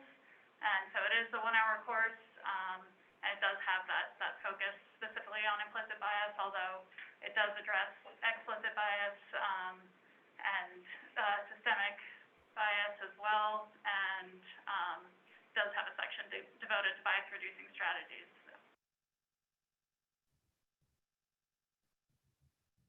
So now that we've launched the course, we have in our learning management system a survey at the end, which is the same survey that if you take any MCLE course for the State Bar, these are kind of the standard questions that you would see. And so it's a set of 7 questions, and the one that I've highlighted here, to what extent did the course meet your expectations? This is the metric that we will actually be reporting out to the Board of Trustees on a quarterly basis, and so I'll go through all of these questions and kind of the results we've gotten so far, but that's the one I wanted to highlight. I believe the goal for that one is to try to achieve about 85% of or higher. Would be scoring at a 4 or a 5 regarding that metric. And then I also, asked about whether it contains significant practical content, feelings about the e-learning environment, responses on the resource materials, and then as well, feedback on promotional materials. And then there are 2 questions that allow for a narrative response, where we can get some insight about, the course itself, as well as ideas from learners about how we might expand on these topics in the future or create new courses. We ran a report at the end of May to kind of get a sense of usage up to this point, and it is available to all attorneys. So I believe, hypothetically, it's open to about 275,000 people, and it's only been open for about 4 months. So what this is showing is we have about almost 1,300 people who have completed the course. There were actually several hundred or maybe even over 1,000 more who had started it, or it was considered in progress, but about 1,300 completed it in the first 4 months. Not everyone completed the survey. We only have about a 30% response rate on the survey regarding these 7 questions. So just kind of keep that in mind as we go through the responses. It's not necessarily all learners kind of responding to these. So the first question about the course meeting expectations had about 79% of respondents indicating a 4 or a 5, so that's pretty good. We, like I said, are hoping to kind of hit around 85%, but we'll see as more people participate in the course kind of which way it's trending, or whether it's kind of holding around this mark. And actually, all of these responses, I would say most of them hovered between 70 and 80%, marking it, a 4 or a 5. So that's great. In terms of it containing significant practical content, we had a similar response. About 75% of learners agreed with that statement. And then the e-learning environment, especially given the pandemic and a lot of things moving online, we are working, the State Bar has worked to produce online courses, and it seems that there is, receptiveness and a desire to maintain e-learning options. And so 70% felt strongly that this contributed to their learning experience. And then the resource materials, again, about, I guess that's 71%, felt that the materials that were provided, there were handouts for learners to download and take home or to save on their computer for future reference. And so there were definitions, there were recommendations for further reading material and things like that for the learner to reference later, as well as obviously the ability to retake the course or re-log in the future. And then the response regarding promotional materials, we've only, I think this is on the My State Bar profile. When you log in, there is an announcement about the course availability. I think we've put it on the State Bar's Twitter and maybe our LinkedIn page. But, we can consider promoting the course more. I think we're hoping, during the next round of MCLE clients that we'll see a large uptick, and maybe we can promote it more, because that will actually be the first cohort that has to comply with this new subtopic. So questions 6 and 7 were the summary, or the narrative responses, or that allowed for a long form answer. We received a lot of responses, and so we just tried to kind of summarize some of the main points of feedback rather than put all of them into one slide. But, you know, we received a lot of positive responses regarding the content. You know, a lot of people said they felt it was substantive material, that it was thoughtfully done, it was thought-provoking. You know, learners said that they learned things about themselves, and so we're really happy to hear that. And you know, there were a few negative responses, individuals who felt it was overgeneralized or could trend into stereotypes itself at points. Some of the negative feedback should be taken with a grain of salt, as some of it was just generally directed at the state bar. Some of it was related to the course, though, and so we do want to take a look at that. But, you know, I think the difficulty with a 60-minute course when dealing with a topic like this is, you know, we did have to, in some areas, be a little bit more broad, and that is a drawback. But, you know, it is helpful to hear that folks want more nuance and want more detail regarding the topic, and so we'll take that into account for future updates. We also received comments regarding, you know, some of the definitions in the course, wanting, again, a deeper explanation or going into more depth about those. And then the pace and the format, it's, the course kind of moves at its own pace. You can't speed it up or slow it down. And we want everybody to really go through the material thoughtfully and not just rush through it. We understand that some learners are very familiar with the topic, and so may feel that they could advance more quickly, but really just kind of wanted everybody on the same footing. So some folks really liked that, and some individuals were not as happy about it, but we did design it a certain way on purpose, so. And then the 7th question was about suggestions for future topics or courses. And so these are kind of abbreviated versions of some of the feedback we received here. You know, folks asking for further discussion on how a person can be an ally, hiring and retaining diverse attorneys, dealing with bias from clients. And, you know, these last 2 bullet points about creating more CLE courses about the mandatory categories of ethics and bias and competence, as well as just wanting to see more implicit bias courses, or, like I said, more in-depth additional bias types. I think that really highlighted for us that there is an appetite for learning more about this topic, and maybe there is a dearth of information out there. And so we were happy to see that folks are interested in the topic and do want more of this material, and so something to consider about ways to maybe expand it, given the new topic.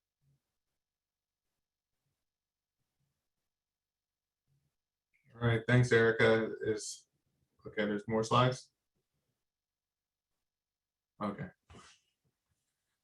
All right, do we have any questions or comments about the update on the implicit bias online training module? I have a comment. I just wanted to thank Erica and the team together, and then also I made a note to myself, must do this. So everybody on COAF really needs to take it, so that we can have firsthand knowledge about it. So thank you.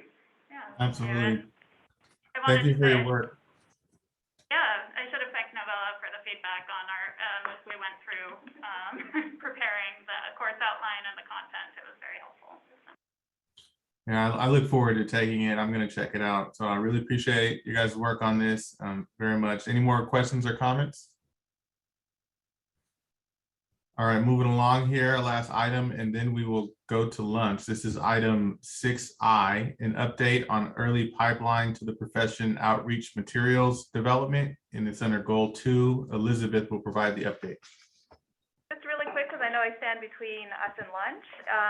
Our next video with in-house counsel will be with Disney, and so they will start recording that and working on that shortly, and so we hope to have something by the end of summer. So that is moving along, and we're really excited about that. Thank you, Elizabeth. And Disney, I'm really excited about that too. And I think that's well, Heather's not, she's at ESPN, but they're like the same company, right? I guess. Yeah, so Heather is spearheading that. Yeah. All right. So with lunch, are we going to return at 12:40? Yes. All right, so we'll go ahead and proceed to lunch, and we will resume at 12:40. Yeah. It is. Welcome back, everyone. It's 12:40, and we are going to resume the meeting. I hope everyone had a great lunch. All right, so next up on the agenda is item 6F, update on leadership SEAL program. This is goal number 2, and senior program analyst Danielle McRae will provide us an update on this program. Danielle? Great, thank you, Ryan. I'll go ahead and share my screen.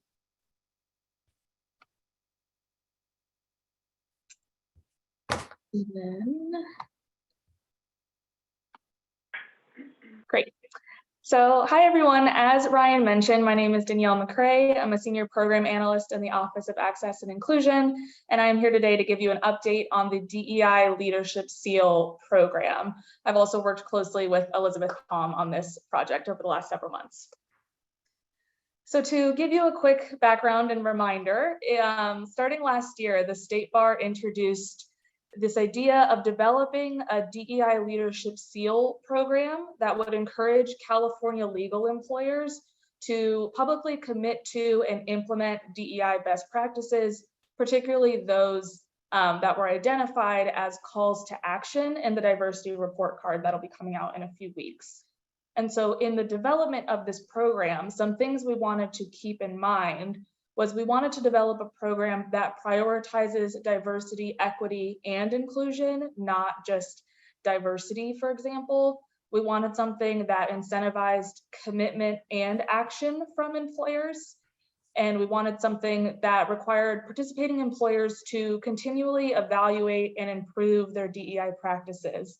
I keep talking about it in terms of like a continuous improvement model.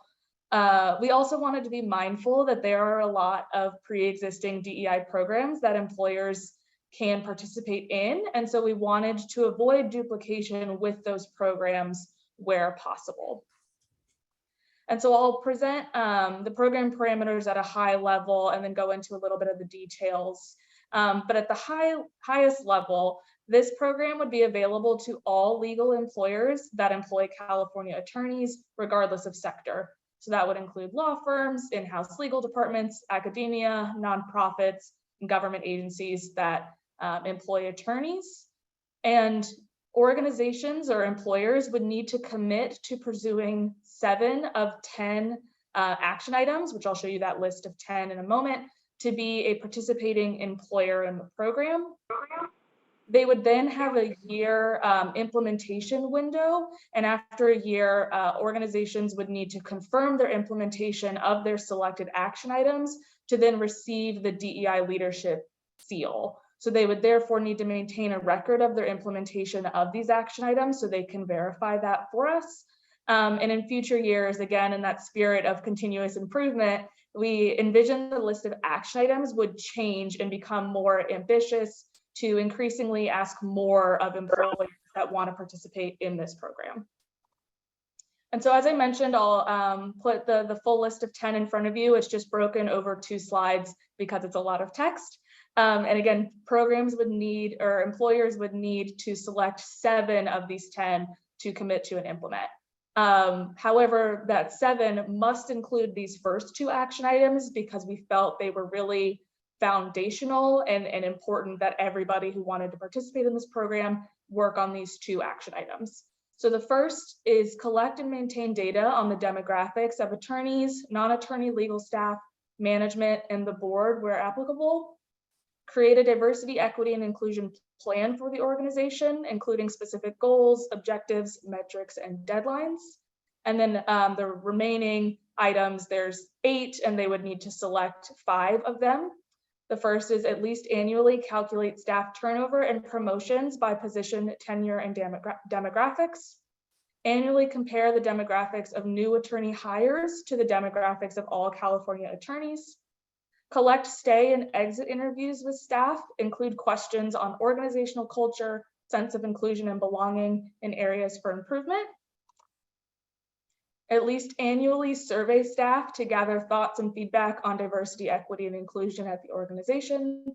Include questions related to workplace satisfaction, climate, and sense of belonging.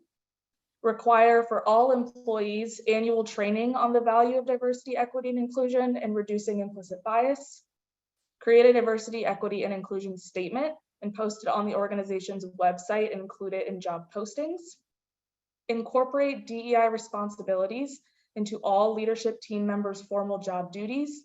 For larger organizations, also establish and maintain a senior level DEI professional position, and allow diversity, equity, and inclusion work to count toward billable hours or other performance metrics that impact advancement and compensation decisions.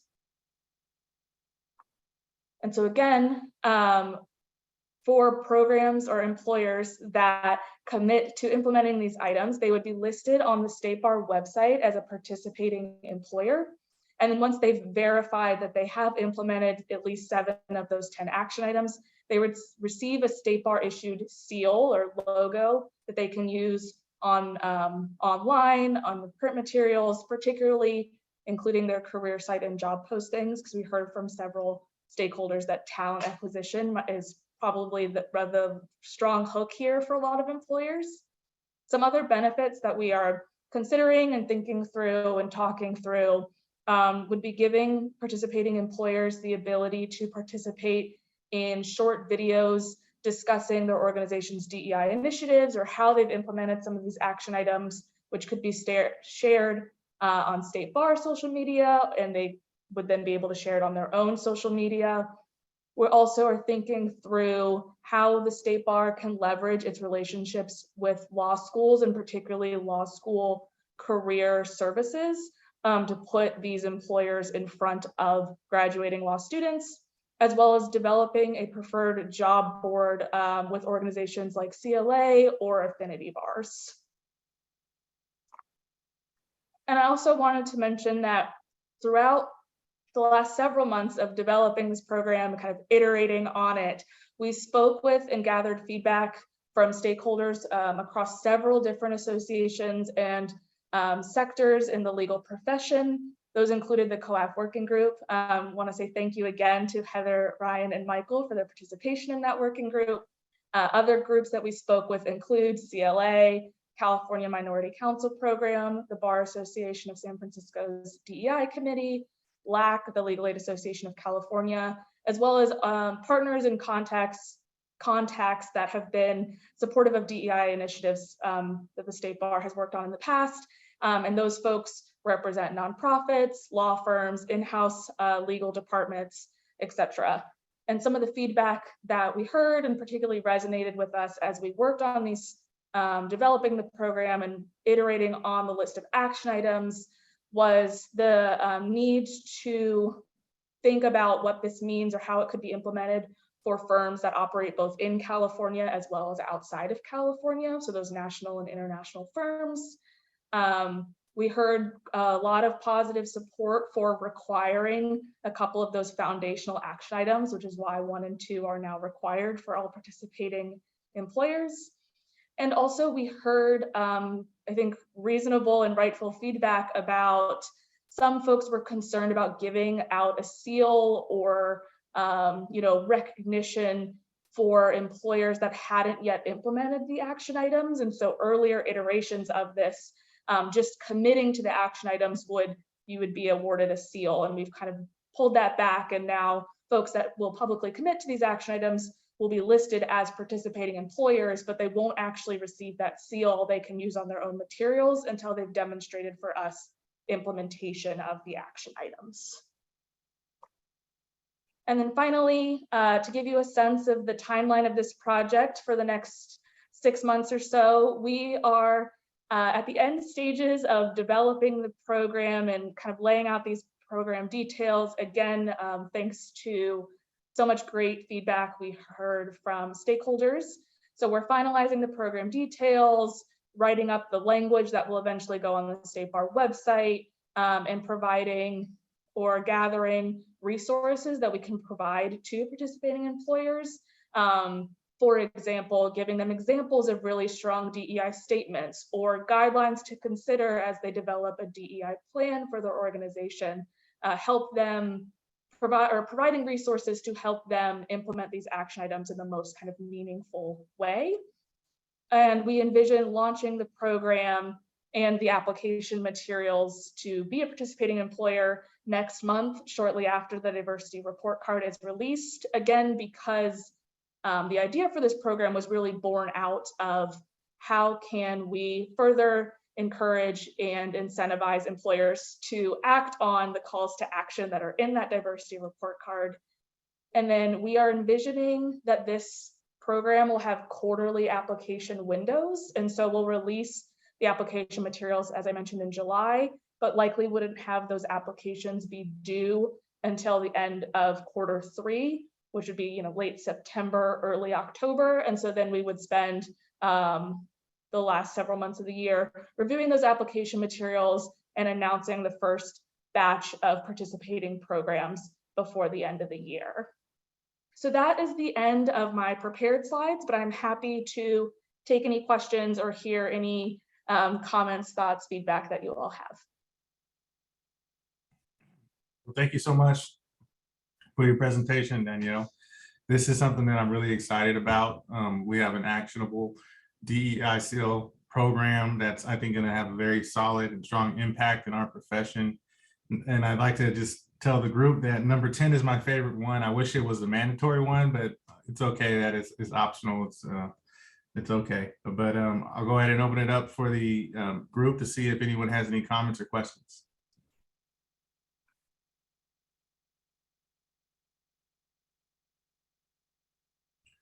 I do not see any. Well, I think that's a good thing. We're doing good work here. All right. So thank you so much for your presentation. Thank you all. I guess we'll move on to the next item on the agenda. Great. Thanks. All right. So next up, we have item 6A. This is the 2022 to 2027 State Bar Strategic Plan and discussion of alignment with COAF work plan. And our executive director of the State Bar, Leah Wilson, will present. Is here yet. Since we're running a little bit ahead of schedule, perhaps I'm just looking at the other items on our agenda. Perhaps we can, if one of our liaisons feels ready to give their report, they could give their report. Sure. I see Pat here from California Law. Do you want to provide a report? Sure, thanks. Thanks everyone for including us in the meeting and providing this opportunity to report to you. We have first of all, some exciting news. We have a brand new executive director for California Law, Pamela Enslin. She's on this call. Her bio information, we attached something to the agenda, but I noticed that it's listed as an attachment for California Lawyers Association as opposed to California Law. So if you want to see the written information that was submitted, click on the attachment for CLA. And at this time, I just want to introduce Pamela and give her the opportunity to briefly introduce herself and give some background information so you can get to know her. And what we decided was that next time we have a full in-person meeting, we'll attend so she could meet all of you. Good. Thanks, Pat, and I'm looking forward to meeting you all in person. I am Pam Enslin. I'm formerly a senior equity partner with a large law firm in Michigan. I moved to California just in April, started with Cal Law in March. My practice, I was a litigator and mediator in my firm and primarily represented colleges and universities, also some K-12 school districts, but primarily colleges and universities, and did a lot of mediation as well. So very excited to be working with Cal Law. Years ago, as an aside, my husband and I had decided we were going to move to California. So actually probably 20 years ago, I came out and took the California bar. So I'm a member of the California bar and haven't had a chance to live in California before this. So I'm very excited to be here. I look forward to working with all of you. If anything ever comes up and you want to give me a call or an email, please do. I'd love to hear from you. Thanks, Pat. Okay. Thanks, Pam. And Pam arrived just in time. She's having to hit the ground running. We're involved in initiating updating our strategic plan. So she's knee deep in that, and also looking at other projects that we have going. We've also appointed new officers for our board. The new chair is Ruthie Ashley. I think many of you know her. Ruthie's really active on California bar activities as well as the ABA. Was a former member of the ABA Board of Governors.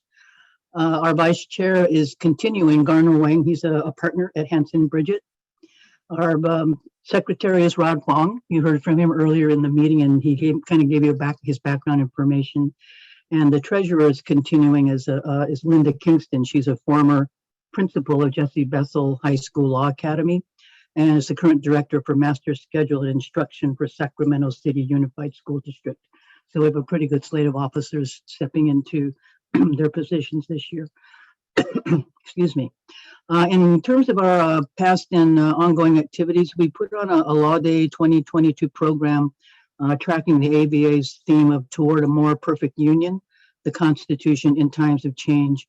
And we focused on state and federal rulemaking powers and the impact on the Constitution.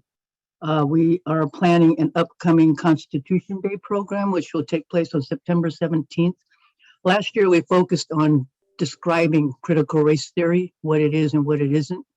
And this year, we're working with one of our faculty members from one of our community colleges to provide some in-classroom information and lesson plans for teachers as to how to address these issues further and incorporate them into the discussions for our students.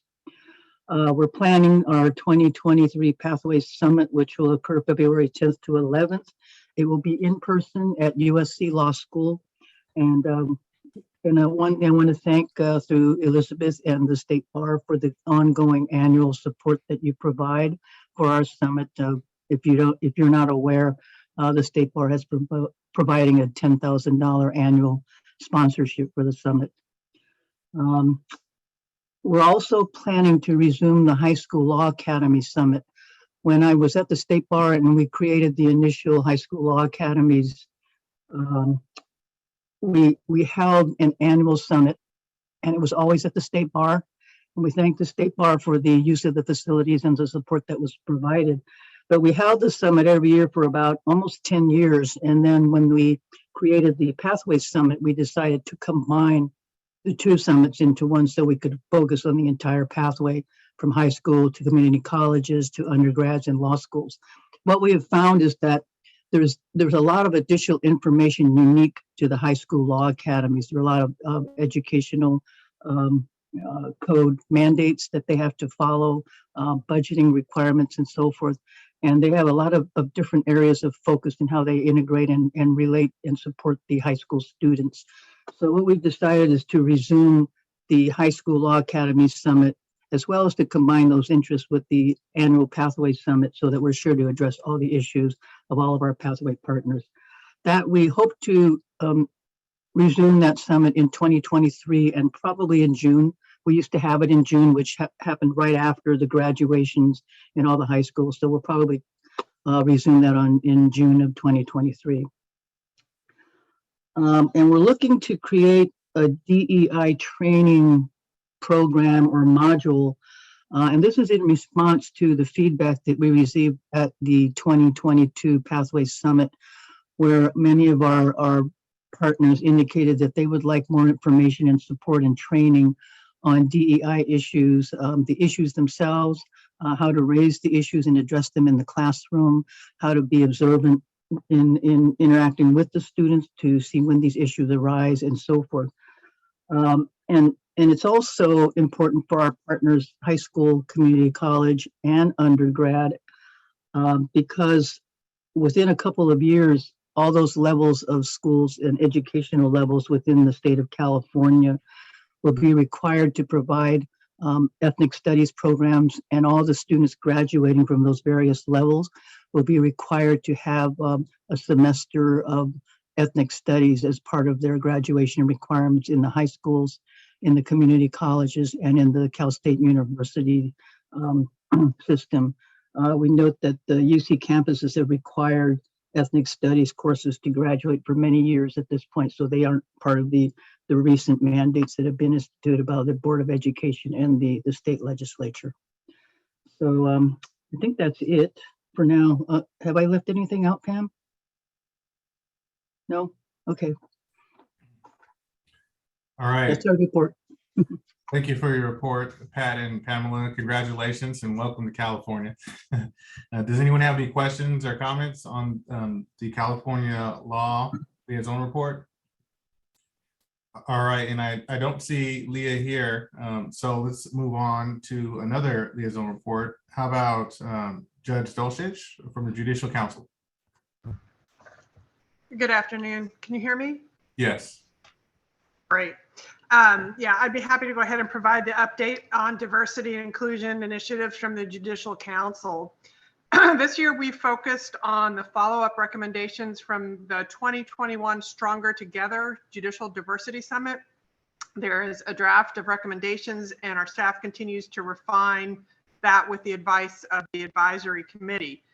Once those recommendations are approved, the sponsoring agencies will implement the recommendations over the next 5 years.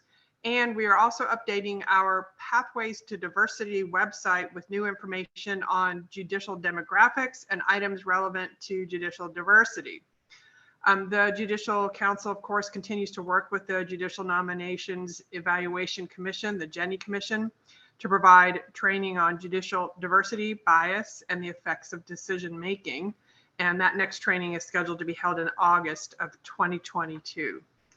And that's about it from the Judicial Council, unless there's any questions. Any questions? All right, seeing and hearing none, we will go ahead and proceed. I see Leah, she shows she is there on my screen. Hi, Leah. And so we will go back to item, where were we? Item 6A, the 2022 to 2027 State Bar Strategic Plan and Discussion of Alignment with COAF. Leah Wilson. All right, great. Well, thanks for having me. I think what I'll do, if you guys don't mind, is I will just put up the strategic plan and maybe we can walk through it and then have a discussion about how it aligns with your work. So here's the plan. I think this plan is quite different than what we've had in the past.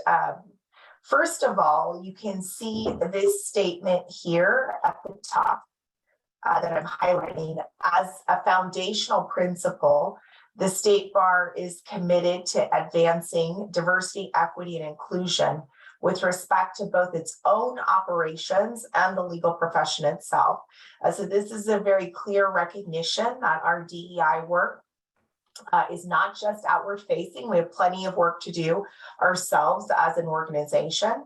And this is a key signal that DEI is going to be embedded in the plan. It is not simply one prong of the plan, but it is embedded within. And you'll be able to see that as we go through the various goals. So here we are in goal 1, which of course is about the attorney discipline system. And the way that each of the goal areas is structured, you'll see that there's a goal statement along with a vision here. And then there are strategies in 4 buckets: effectiveness, consumer focus, diversity, equity, inclusion, and policy and systems change. So here in discipline, goal 1, I'm going to focus on the DE&I aspects. So first, we're of course referring to the 2019 study that was conducted on racial disparities in our discipline system. You guys are very familiar with that. And we're talking about the continued commitment to implement the reforms that the board adopted related to the report and then the recommendations generated by Professor Robertson. Just a little highlight of something that I think you'll see coming soon out of the ad hoc commission on the discipline system, 2 things that tie directly to those Robertson recommendations. One, there's going to be a proposal for the State Bar to establish a appointed counsel program for low-income respondents in the discipline system. You may recall that one of the key factors in the racial disparities, particularly that we saw for Black male respondents, was the lack of representation in the discipline process. And so there's going to be a recommendation brought forward to establish a pro bono, not pro bono, a panel, compensated panel for appointed counsel for low-income respondents. Also coming from the ad hoc commission will be a recommendation to remove discipline history from the website after a scheduled period of time. So right now, regardless of the level of severity of your discipline goes on your attorney profile page in perpetuity. And many folks have talked about the challenges that that has resulted in for them professionally. Say you had discipline 15, 20 years ago, to have that still be visible when a potential client is looking at your web page is very problematic. And so there will be recommendations brought forward on removal of discipline information from the website. You'll also see here in this area a bullet talking about a follow-up study. So there's a commitment every 5 years actually to do a study on racial disparities in the discipline system to see if improvements have been made. So that study will be coming in 2024. The other thing I'd like to note or highlight here is we're interested in looking beyond just racial disparities. Many of you, I'm sure, are familiar with the concern that State Bar disproportionately disciplines solo and small firm practitioners. This will also be an area of focus under the new strategic plan. So with that, I'm going to move on to goal 2, which is expressly about access and inclusion. So increasing access and inclusion in the legal system. Again, the vision statement, all California residents have access to high quality, affordable, and culturally competent legal advice and services. And if we scroll down to the DEI section, you see it's quite long here. Number 1, we've got our diversity report card, which you guys are all familiar with, and soon you'll be seeing a draft of the latest iteration of that, a commitment to continuing to report out on the demographics of our profession. A continued commitment to pipeline programs, many of which you guys have been working on. The work we've been doing to try to support students in graduating from law school and passing the bar exam in particular. This third area is one, I think, of needed growth for us and an area of focus. Data-supported practices that promote retention and advancement in the profession. You may be aware that we've been talking for a couple of years now about doing a deeper dive into the data we have about attorneys who are choosing to transfer from active to inactive status. The national data tells us that this is a majority women of color in the profession, and that you see this shift happening after about 8 years in practice. We have never done a deep dive of our own data in California. And under this particular bullet, you will see us doing that. But then I think the obvious question is, and then what? What are the proven practices to help support whatever we find in the data? I'm assuming we will find a pattern that mirrors the national trend. What is it that you do to support women of color in particular in staying in the profession? Of course, we have here as well the Leadership SEAL program, the Diversity Leadership SEAL program, which I know you guys have been very actively engaged in, committed to seeing this implemented under the new strategic plan. The continuing the Mindsets in Legal Education is our signature bar exam pass initiative. It's been very successful. And under the new strategic plan, there is consideration of expanding that earlier into law school to support students, not just in passing the bar exam, but being successful throughout their law school experience. Down here, equity-focused analysis of the impact of various options for administration of the bar exam. Hopefully you all are familiar, I'm sure you're getting updates on the work of the Blue Ribbon Commission on the bar exam. And two really important things are happening there at a macro level. One, you have the consideration of an entirely new exam, moving away from the national conference and the MBE to a California specific exam that would allow us a great deal of flexibility in terms of the skills and knowledge to be tested, as well as the modality. And so what we have committed to doing in 2023 is testing, for example, open book formats, testing, again, remote versus in-person administration, and looking at how various populations by race and gender in particular perform under these different testing conditions. The other thing we'll be testing is longer time to respond to questions. So when we make this decision to kind of move away from the national conference, we get increased flexibility, and you will see us starting to assess the impact of these different options on different populations. Also, the Blue Ribbon Commission on another track is looking at a pathway to licensure that does not involve an exam at all. This is the non-exam pathway. So this is really new, and we, the commission is in the throes of talking about it right now, but it does look like it has some legs, and I do anticipate ultimately we will see recommendations that there be an exam option that would be a California specific exam and a non-exam pathway alternative. Here at the bottom, you have some pretty kind of nuts and bolts things focused on the current bar exam, and I know you all have been involved in this work as well. Implicit bias training for the bar exam proctors and the graders, and diversification of the grading pool.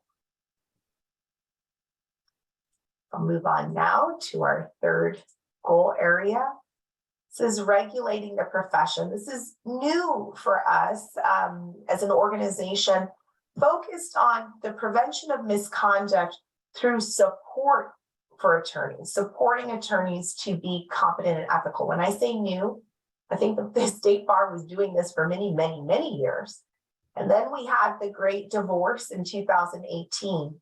And with the establishment of CLA and the sort of clarity that the state bar is a regulatory agency, many of us, myself included, recognize that perhaps the pendulum went too far in terms of, we're not here to support attorneys.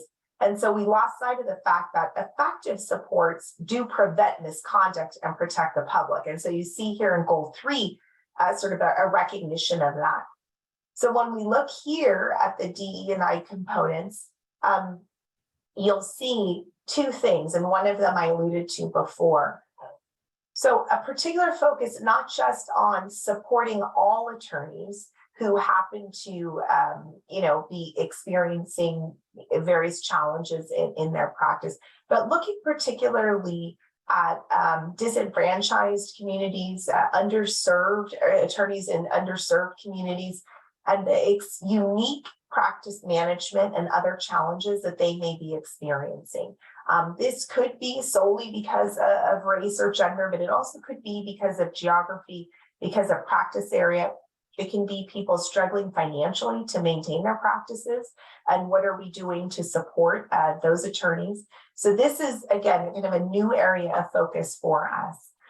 And then, as I mentioned before, we are assuming that when we do the deep dive into our own data, we will find disproportionate numbers of women and women of color leaving the profession. I wanted to look at any competency-related factors that are driving those departures. And when I say that, I say there is a lot of anecdotal sense that sort of incivility in the profession, the toxic nature, I would say, of the profession is something that is particularly impactful for certain populations and causes them to leave. And so this is an area of focus in the new plan. I also want to alert you, I'm not going through all the sections for all of these, but I will say under consumer focus in goal 3, this is something I know, Ryan, near and dear to your heart. You will see create a licensee resource page on the State Bar website to provide information and tools on emerging topics and issues, including mental health, financial literacy, and navigating imposter syndrome in the workplace. So an idea that came straight from you and has made it onto the pages of the strategic plan. Thank you. The last element, and I think to be fair, this is the least built out element, at least in terms of the posted strategic plan. I'm going to talk in a moment when I take this down about what we're doing internally to flesh all of these areas out. This has to do with our relationships. As all of you know, the state bar is quite challenged and continues to be, unfortunately, in how we're perceived, especially in Sacramento. And there is a need and understanding that we need to do better and do more in terms of restoring our credibility and reputation. This goal area really focuses on, I'm going to kind of look at this consumer focus here. We're focused on our partnerships with other organizations, entities, and stakeholder groups. And you can see that both in DEI and in consumer focus. Here, what we're thinking is not just lawyer groups, not just affinity bars and other lawyer-focused organizations, but what relationships, if any, do we have with community-based organizations, other types of entities that might be interested in our work, where we're serving in part common populations? Can we build out relationships more broadly than we have ever conceptualized before? And then, of course, you see under DEI a continued commitment to multilingual content. Here you will see a focus on moving beyond just Spanish. I think we've done a good job of interpreting many things in Spanish, but there are obviously many additional languages here in California. So that broadly is the strategic plan. I'll stop sharing and then just say the plan is fairly high level, particularly when compared to our old strategic plan, which many have observed is more like an operational plan because of its level of detail.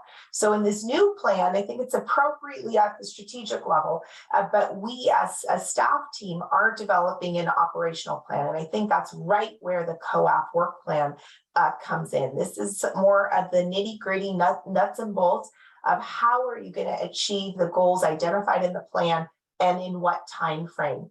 So we are working on that. The work of our sub-entities that ties to the strategic plan obviously is invaluable in building out those operational steps. And I think that's what we'd be looking to you to do. So I think I'll pause there. Hopefully this is what you had in mind, Elizabeth and Ryan, and I will see if there's any questions or comments.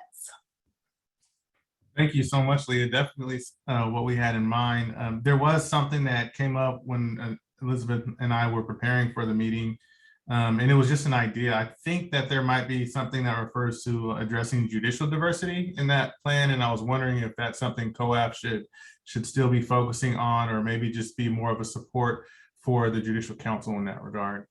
Can you clarify whether that's one of the things that is listed that we're focusing on or not? I don't think so. Did you guys see that in the plan? I don't recall that being in the plan. Did you see that, Elizabeth? I don't think it's in the strategic plan, but it was something that COAF had talked about in February for the ISCORP plan. So we may want to, as COAF, remove the judicial diversity work, which was really just very supportive to the Judicial Council from the COAF work plan. Oh. Okay, yeah, it's not in the strategic plan. Okay, great. All right, so this looks good. Does anyone have any comments or questions?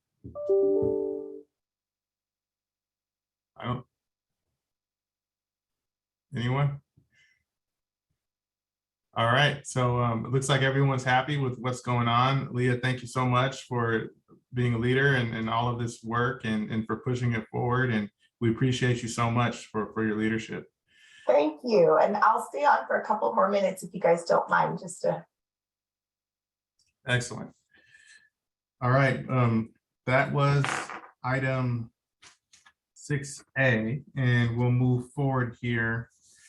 I think what's next is item 6C, update on efforts to institutionalize diversity and inclusion goals in bar exam question development and grading. And to provide the report on this is Director of Admissions, Amy Nunez. Amy's joined us yet, Ryan, but before we move on, do we want to vote on the COAF work plan? I can barely hear you, Elizabeth. 1 second, we're gonna move the phone, Ryan. Okay. We're gonna move Elizabeth. Apparently, it's easier to move her. Sorry, I was just asking if we wanted to vote again on the COAF work plan to taking out the judicial diversity item. Sure, sure. Just for formality, let's do that. May I receive a motion to remove the judicial diversity component from the COAF work plan and a second? Ryan, I move to remove the judicial diversity portion from the COAF working plan. Thank you. And do I have a second?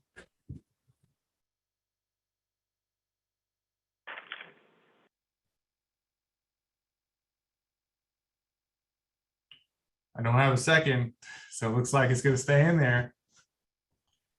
A second. I'm okay with that. All right, Stephanie Santoro provided the second. Go ahead and call the roll, please. Ryan, Yes. Kristen, No. Heather, Novella? Yes. Sarah? No. Michael? No. Angelica? Stephanie? Yes. Sal? So the motion carries. All right, thank you, Elizabeth. All right, moving on here, item, I guess Amy Nunez is still not here, so maybe we can go back to item 6E, which is update on diversity report card. Is Carolyn, go ahead. Oh, unfortunately, Carolina's not available and Chris aren't available until 2:30. Erica, are you ready for LRAP? Okay, so we'll move on to the LRAP item. Excellent. All right, so that is item 6H, update on LRAP, and Erica Carroll will provide an update.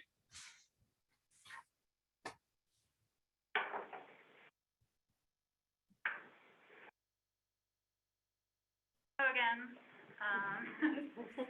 back with an update on addressing retention in the legal profession through law school loan repayment. All right, you're coming in a little, the volume's pretty low. If you could move the microphone near you. Can you hear me better now? Yes, thank you. No worries.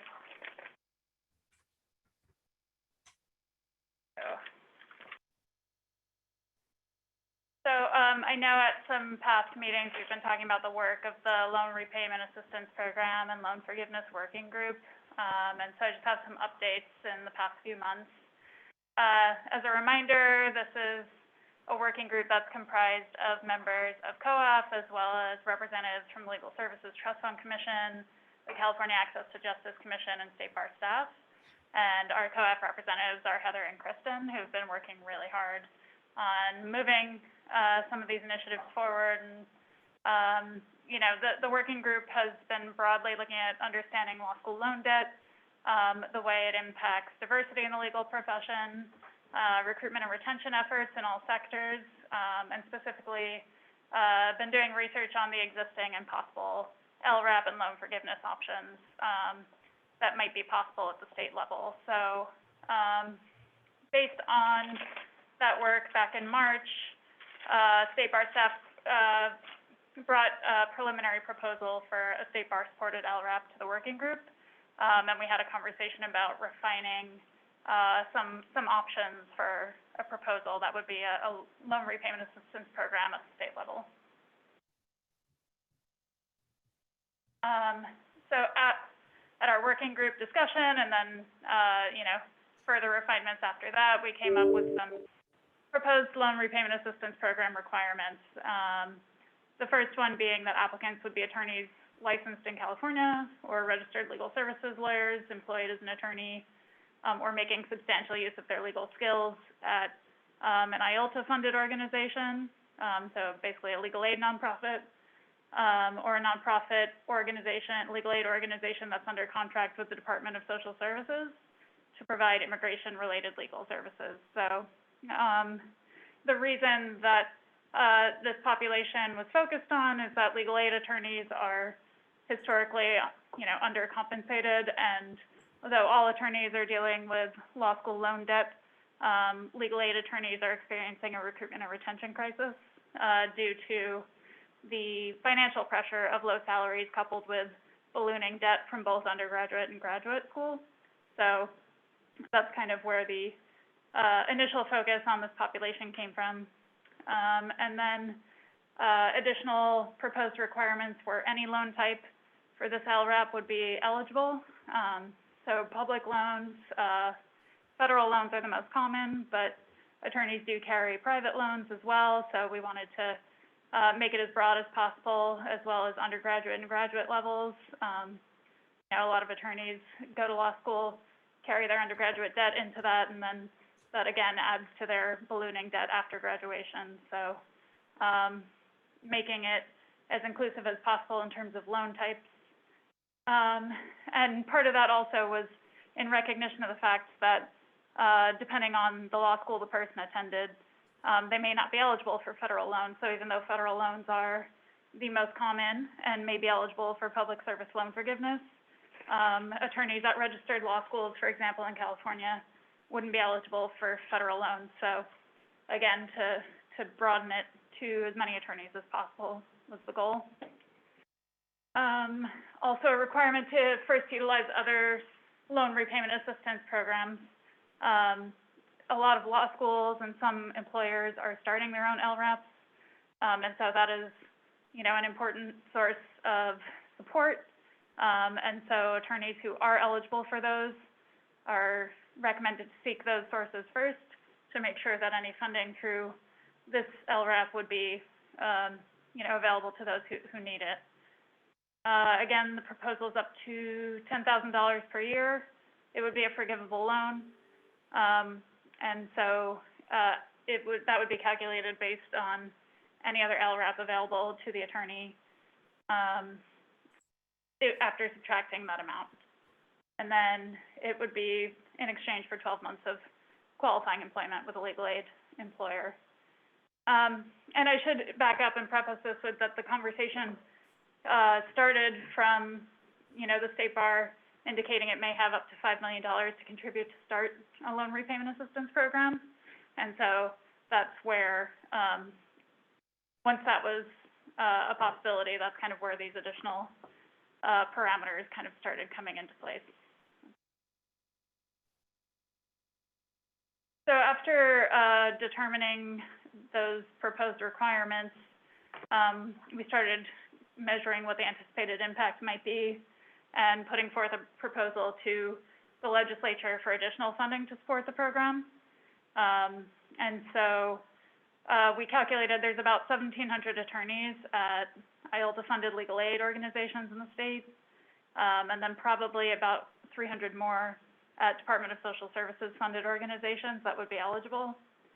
The State Bar did a survey about a year ago of attorneys in government and nonprofit settings. And for attorneys in the nonprofit sector, we had gotten feedback that attorneys averaged about $7,375 a year in loan repayment. And so based on those calculations, we had asked the legislature to consider $10 million a year in loan repayment assistance. And based on that $10 million figure, we were able to determine that anybody who might apply based on our estimates of attorneys at IOLTA and DSS funded orgs, that anybody who would be eligible would receive some level of assistance, either entirely covering their loan repayment assistance needs or a substantial portion because, as mentioned in the previous slide, the limit would be about $10,000 per year. And then the proposal would also be intended to be structured as a 108F program. So under the US Code, student loans that are discharged could typically be included in gross income, but there is provision, 108F, that would exclude these loan repayment assistance payments from gross income. So that would be our intent to structure it that way. The US Code section is actually guidance for the taxpayer, so we wouldn't be giving tax advice, but it would be our intent to exclude these loan repayments from gross income, in which case the attorneys would be maximizing their loan repayment assistance by having it go entirely to their loans instead of paying some portion of it in taxes.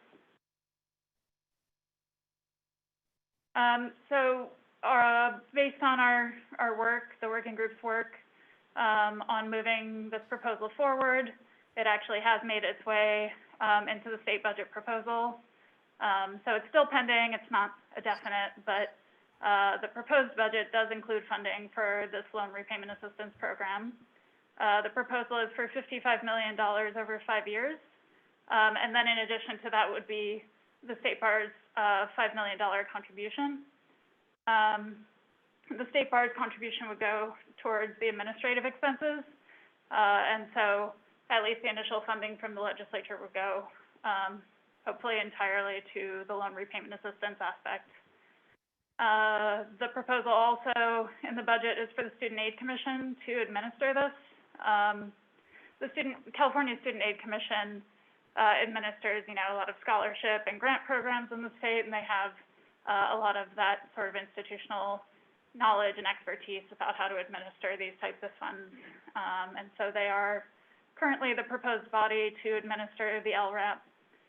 And then we had also proposed that if the Student Aid Commission is to administer this program, that there be an advisory body that would have representatives from COAF, from the Legal Services Trust Fund Commission, and the Access to Justice Commission to participate in developing the regulations for the program. That is not currently in the budget itself. That is the proposal for the trailer bill, but hasn't actually been incorporated yet. And yeah. So you're saying we just got $55 million? Yeah, can I say something? Yes. I started on COAF almost 3 years ago now. And for folks who are new, when I got on here, I thought, this is great and we're going to do all this good work. But it's a small 4-year window, and what could we possibly achieve? And, when Heather and I brought this to COAF a year and a half ago, I don't think that either one of us could conceptualize that COAF would really spearhead an incredibly significant change in the ability to diversify the legal profession. And I wish that Heather was here. I'm going to get teary because this was our pet project, and it's so huge. And I cannot, and I talked to Heather earlier, I cannot thank the State Bar staff enough. Heather and I brought this forward to, on behalf of COAF, but the State Bar staff, many of, if not all of whom, are, still paying their student loans like me, and, working in public sector, and it's so significant and it was so much work was done by State Bar staff that I really want to thank you, Erica and Elizabeth, and really everybody else who worked on this. But this is such a huge win for COAF. It's such a huge victory for this. To Leah's point about partnerships earlier and about the State Bar's reputation, and this is the kind of thing that we ought to be talking about, because this was led by COAF and it was led by the State Bar, and we just got $55 million to help, what is the most diverse group of attorneys and who have the most amount of loans and are making the least. And there's a million things, you know, I mean, there's a lot of ways that we can keep working on this to try and expand who's eligible and all of that, but, you know, this is so incredible, and I'm so incredibly grateful to everyone on COAF and the State Bar for making this happen. And Heather wishes that she could be here, and she's so mad this is the first meeting she's missed in 3 years, and it's the one where we get to talk about this, you know, this incredible victory. But she just wanted me to make sure that I said on her behalf as well how you know, how grateful we are and what a huge victory this is for COAF, really. So thank you all, and for everybody's, you know, support. And there's more work to be done, but it's huge. So thank you for letting me take a minute, Ryan, to say that.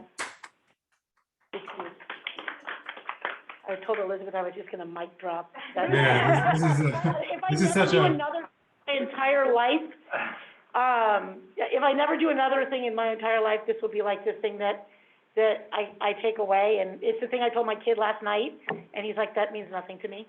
It's like, but someday if you go to law school and you work in legal aid. So thank you all, really. Yeah, absolutely. This is huge. And I think since I've joined COAF, this is probably like the top. This is the signature success of my entire tenure on COAF. And so I'm so glad that we achieved this. And I'm so thankful for your leadership and the staff's work on this. And this is just wonderful. All right. Any comments or questions from the group? Just kudos, right? This took an amazing amount of work from all of the constituents involved. And am I correct that this is the first time that a state bar has adopted an LRAP program? I think that there are others administered by other state bars in the country, but this is on a scale of other state bars. I mean, this is, you know, a million times bigger than what is being administered by other smaller states. And I mean, when Heather and I conceptualized this, I don't think we ever really thought that we could get it funded by the legislature. So, and that really is to the credit of, you know, of the state bar folks and Access to Justice folks to really, to even get it in front of the legislature. We thought we'd have to try and privately fund it to even get it up and running. So the fact that it's, you know, in the budget is, you know, it's huge. Yeah. And Ryan and I started together on COAF, so I agree. It feels like the biggest thing we've done, or this big achievement that we've been able to make. I really do think it's going to significantly change the ability to diversify the profession, and also really to change, I think, how people see the state bar.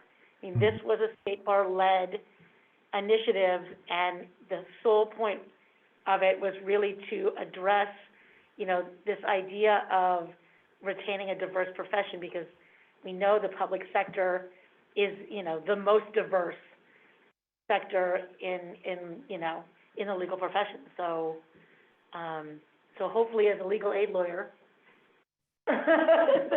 you know, that we can, you know, really keep up that really good work and keep people in that profession. So, Yes, I see Novella Coleman.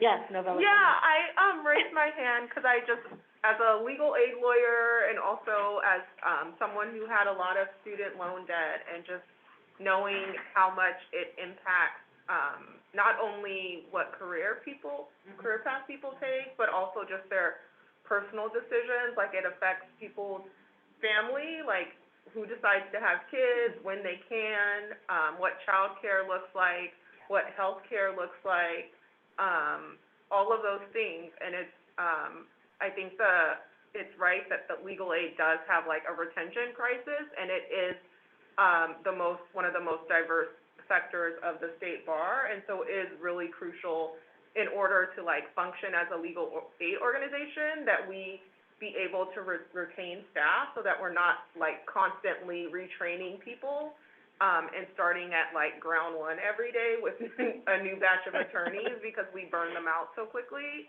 And so I'm just really grateful that all of you have taken this on, that the state bar has taken it on, all of the people who worked on the working groups, and also that the legislature was willing to make this bold step. And it's an excellent start, and it's so needed.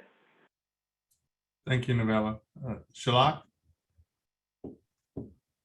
Yes, I want to add to the chorus of people congratulating Kristen, Ryan, and just thank you all for what you're doing as someone who works with law students every day who are saying, I really want to do public interest, but I also can't afford it.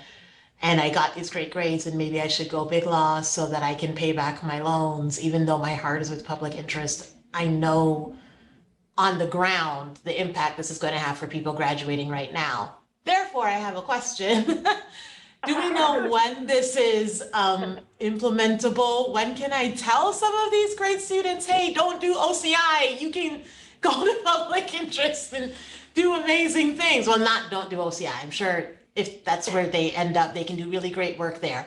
But in all seriousness, to the point of the image that this can create for the legal profession, the hope it can provide for budding attorneys, do we have any timeline on implementation and when we can start to share this good news? And then question 2 is this, does anyone know whether or not receiving this loan is based on whether or not they are also participating in like a law school LRAP or through some other place? So for example, if a graduate is able to get some type of assistance repayment support through law school or a private fund, can they also apply? If that doesn't make up to a certain amount, can they also apply for the state bar one?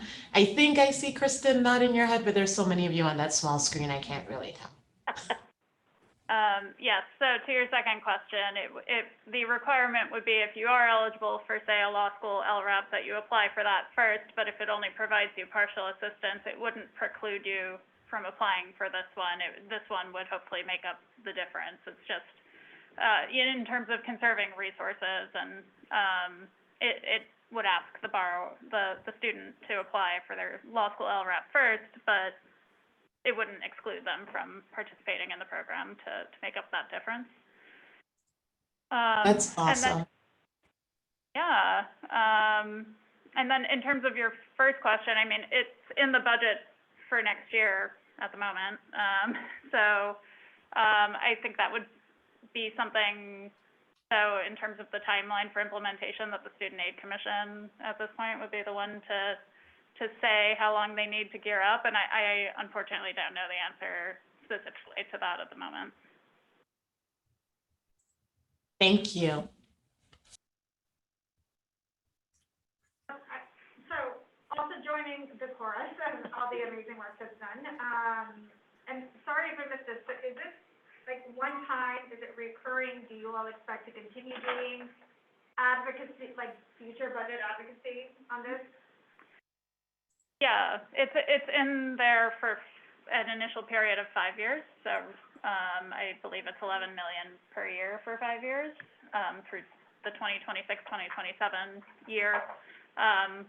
Obviously, we would love to see that be an ongoing appropriation, but I think 5 years is a good runway or a good start. Another thing I want to add is we are requesting to gather demographic information and other information from the borrowers that participate in the program, so we'll be able to show to the impact that this LRAP has had. Bolster future approach. Related to that, I know for Harvard's loan assistance repayment program, they did the demographic thing, and they also had like annual surveys that we had to complete where we said like, yes, I'm willing to be a spokesperson, or like I'm willing to talk to other law students to encourage them to do public interest. So there was like lots of ways by getting information on the people who are participating to like create good publicity for more people to do the program and to increase the funding.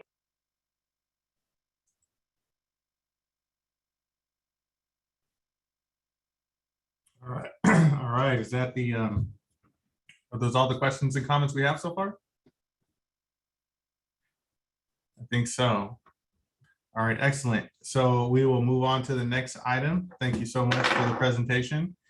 And next up, Amy Nunez is here. So we're moving to item 6C, update on efforts to institutionalize diversity and inclusion in bar exam question development and grading. Amy Nunez. Yes, good afternoon, everyone. I am going to present on the differential item functioning project, which was a joint effort between members of COAF and the Committee of Bar Examiners. So I just want to note that we had 3 working group members for the DIF assignment that included Sal Torres, Heather Anderson, and Shalak Richards.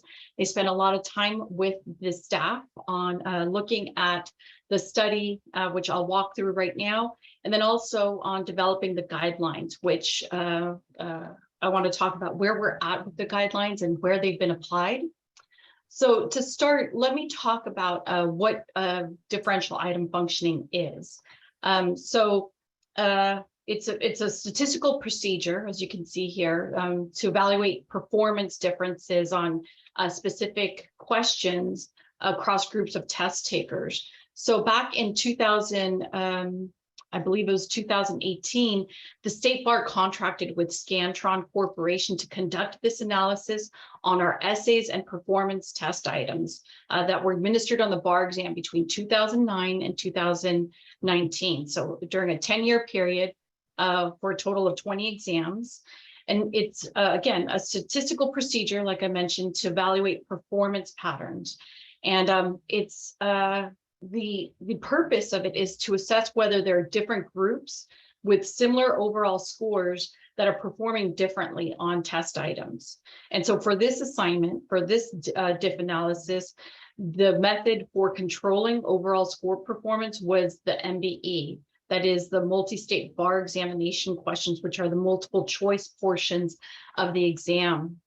And so when DIF is identified in a specific question, it denotes that there's a disparate performance within that test taking population. And so the analysis, this type of analysis typically seeks to assess the impact on performance, typically by race and ethnicity. And one thing that's important to note is that DIF is not synonymous with bias. The presence of DIF in a test question doesn't necessarily mean that a question is biased. It means that there is a performance difference and that we need to inspect this the item more closely. There isn't a single statistic that can determine whether or not a question is biased. There's more analysis that has to happen as a result. So ultimately, a DIF is a means to ensure that there's fairness in tests. Next slide, please. Here is some of the specifications that I noted earlier about the 20 exams. The total number of questions that were assessed were 152 questions, and they were split between the 116 essay questions and 36 performance test questions. And also it incorporated the analysis of 72,165 first-time takers. That was the sample population. The variables that we looked at were gender, as I noted earlier, race, ethnicity. We looked at also law school type to see if there's a variance by law school type, by subject matter of the questions, as well as looking at analysis between the July and February administration. And the reason that's important too is that we tend to have more first-time takers during the July administration of the bar exam than we do in February. So as I noted earlier, the MBE is the item that we held constant and that ensured that the same performance was rated against, the same performance within the testing populations was rated here. Okay, and the DIF flag, again, it's based on there's different ways that the DIF flag is rated, but it's impacted by the size of the population, and then also there's a statistical significance that is part of that measure, and we'll talk about that in a second.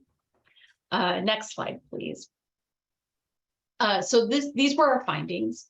So considering the proportion of question items that were flagged during our diff analysis, as well as the diff indicator, the overall results of the diff study reported no major concerns for the bar exam by gender and racial ethnic groups.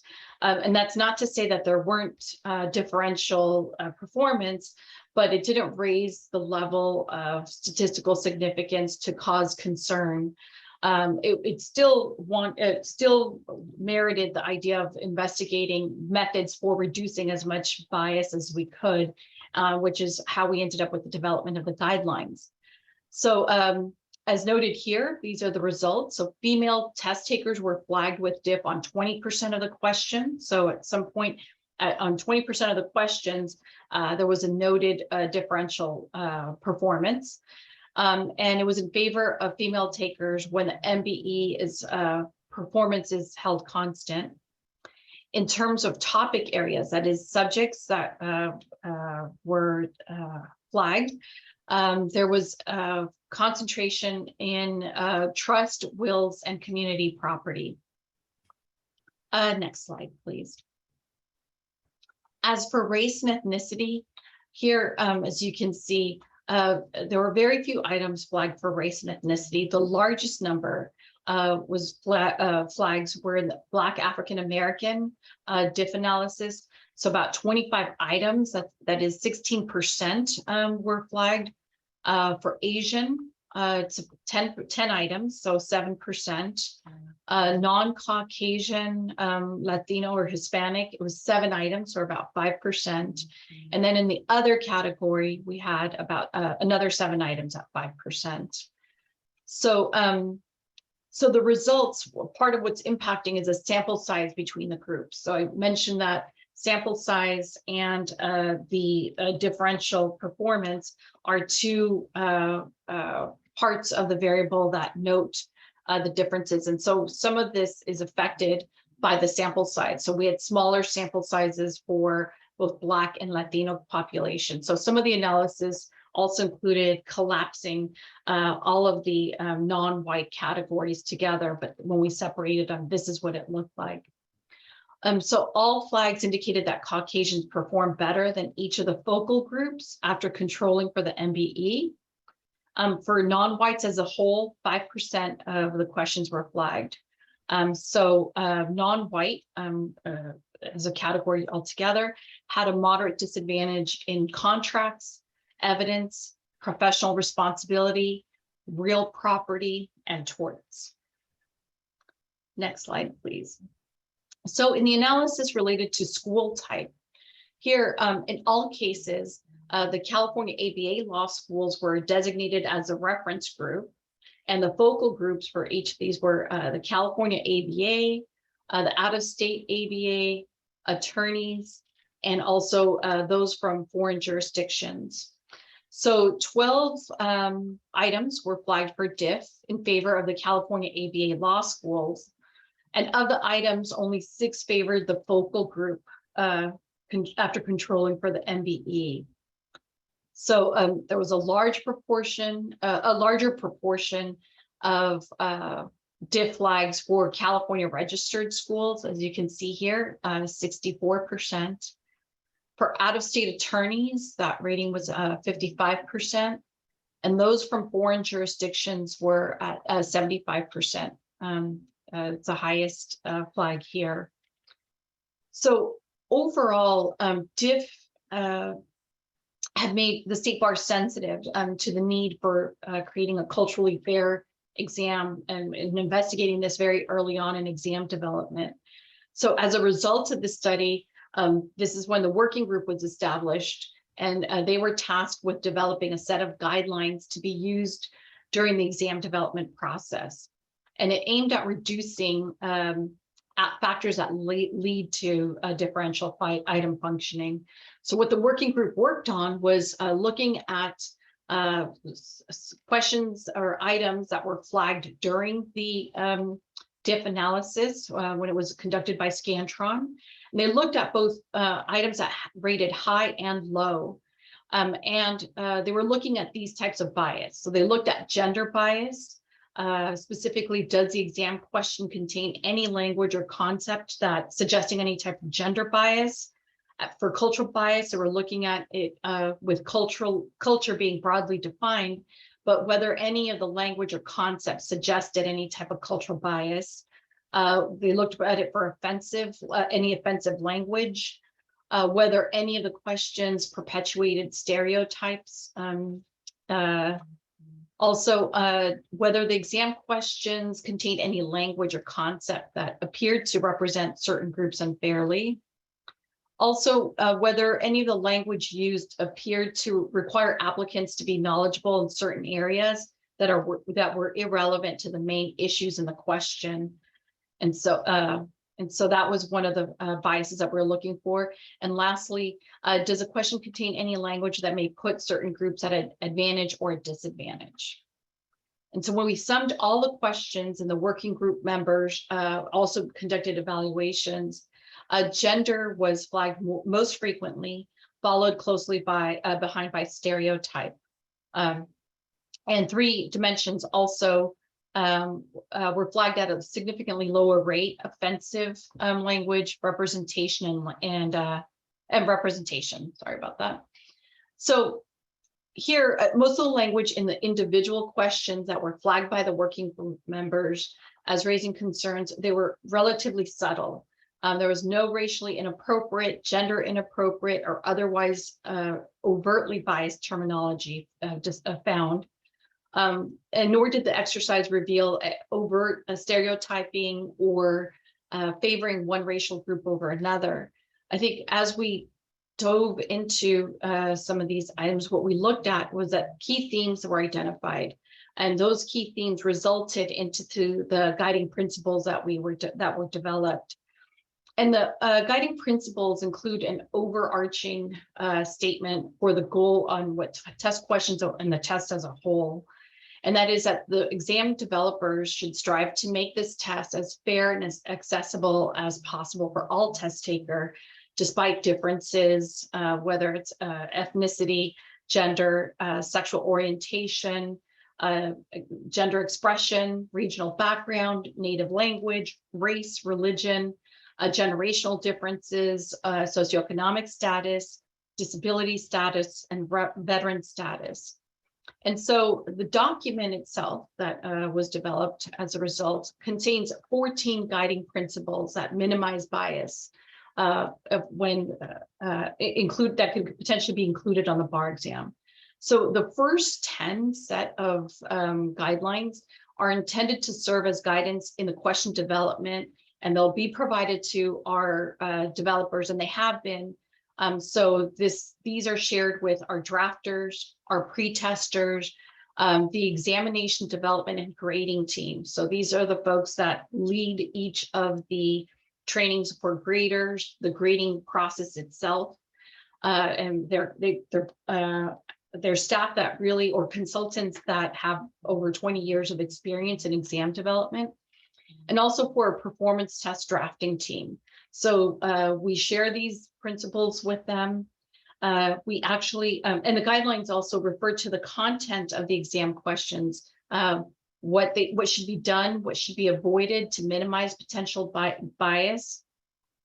We also share them with the Committee of Bar Examiners. So most recently in April, we had our question selection for the July bar exam. We spent the first portion of the meeting talking about the guiding principles, so everybody's aware and comfortable with this in the question selection process.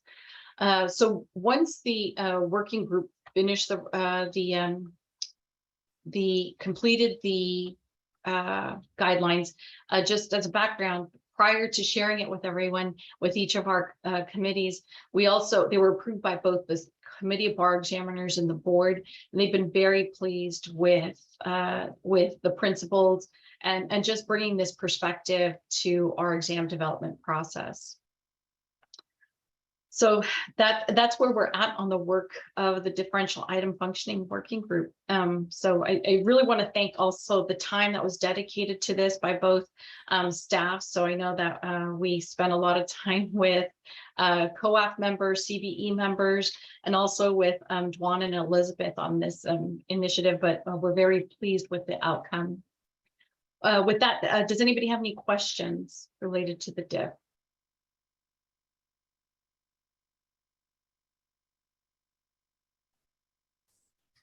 Okay.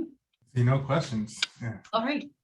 Thank you for the report and all your hard work in this, and to the members on the working group that have provided all the hard work on this. This is great. And we'll go ahead and move on to the next item. Thank you, Amy. Okay, sure. All right, so let's see. We've jumped around a lot. I'm looking at my agenda here. What's next? Sorry.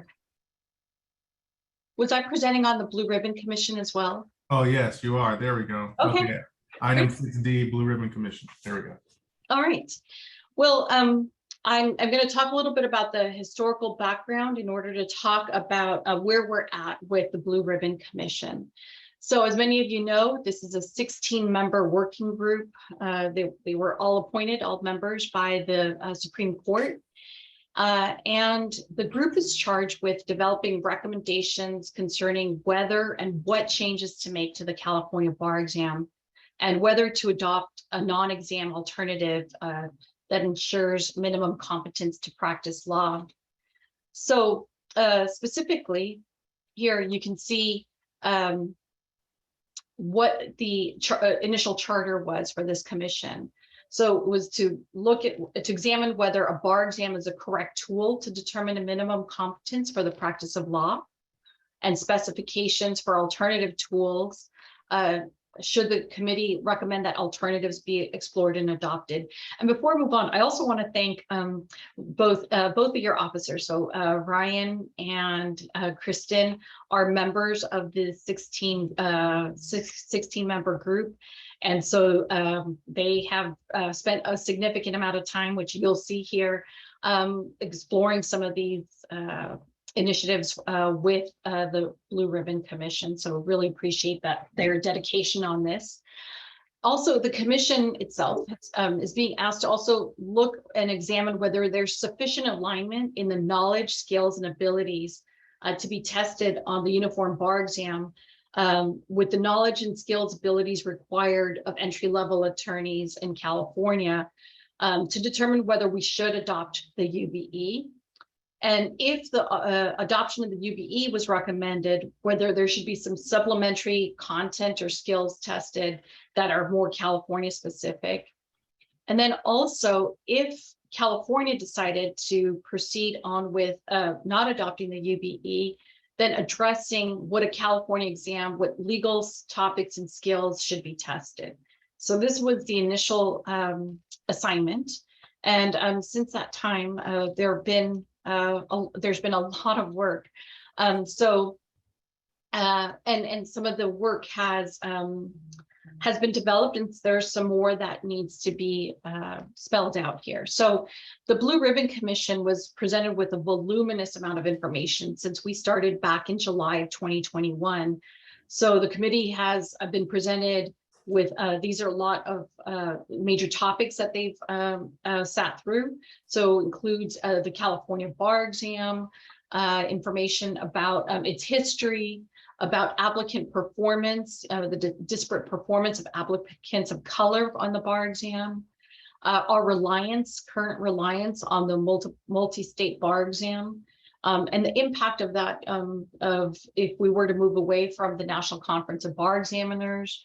We've spent a lot of time on the National Conference of Bar Examiners plan and structure for the uniform bar exam. We've looked at alternatives to a multiple choice section of the exam. So if we did, if the multiple choice was eliminated on the bar exam, what alternatives exist for us? Alternative methods for testing minimum competence. So we had presenters come from different organizations and institutions that look at the best way to test for minimum competence. So that, for example, creating a bar exam that is less memory intensive or memorization intensive, and that it is more universally fair in its testing procedures. We also had members from the state of Oregon present on their non-exam pathway. So Oregon is ready to embark on a supervised practice or an apprenticeship program as a way of getting licensed in the state. We also had New Hampshire come and present on a Daniel Webster program. This is an apprenticeship program that leads to attorney licensure, as well as hearing from members from the Wisconsin jurisdiction on diploma privilege. Next slide, please. So back in November, there was a determination made that we needed to split the group, the entire Blue Ribbon Commission, into 2 separate groups, just for the sake of mulling over a lot of the content that would build the recommendation for the exam pathway and for the non-exam pathway. So some of the presentations that the exam pathway heard initially prior to organizing this for the full group was methods for testing minimum competence. Also, the differential performance on a question type and exam modality. So exploring things like, open book, closed book, a remote exam, in-person exam, what kind of effects that has on different test taking populations. We also looked at reciprocity and portability because the decision on the future decision of the California bar exam will impact that. So we looked at, which jurisdictions across the country provide reciprocity now, as well as portability. And in California, the situation's a little more complicated when you consider that we have non-ABA law schools and the implications of that on both reciprocity and portability.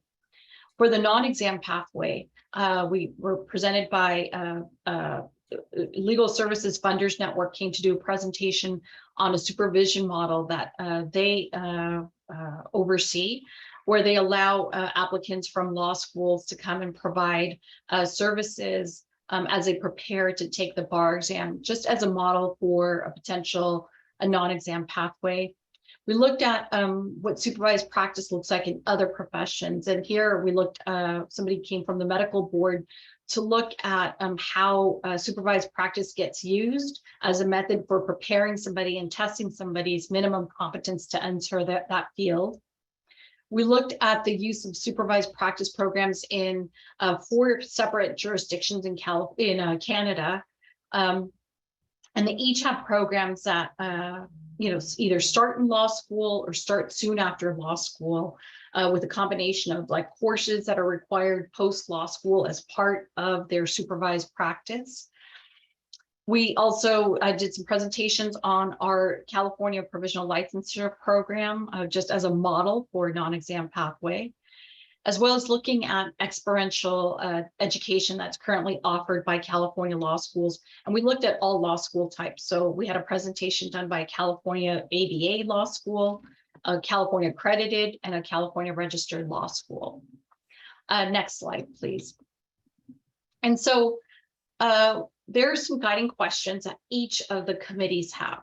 So for the non-exam pathway, the questions that we had have been posed to them are, what does demonstration of minimum competence look like in a non-exam pathway? We're talking here about the knowledge and skills and ability that are required for applicants who are seeking licensure in a non-exam pathway.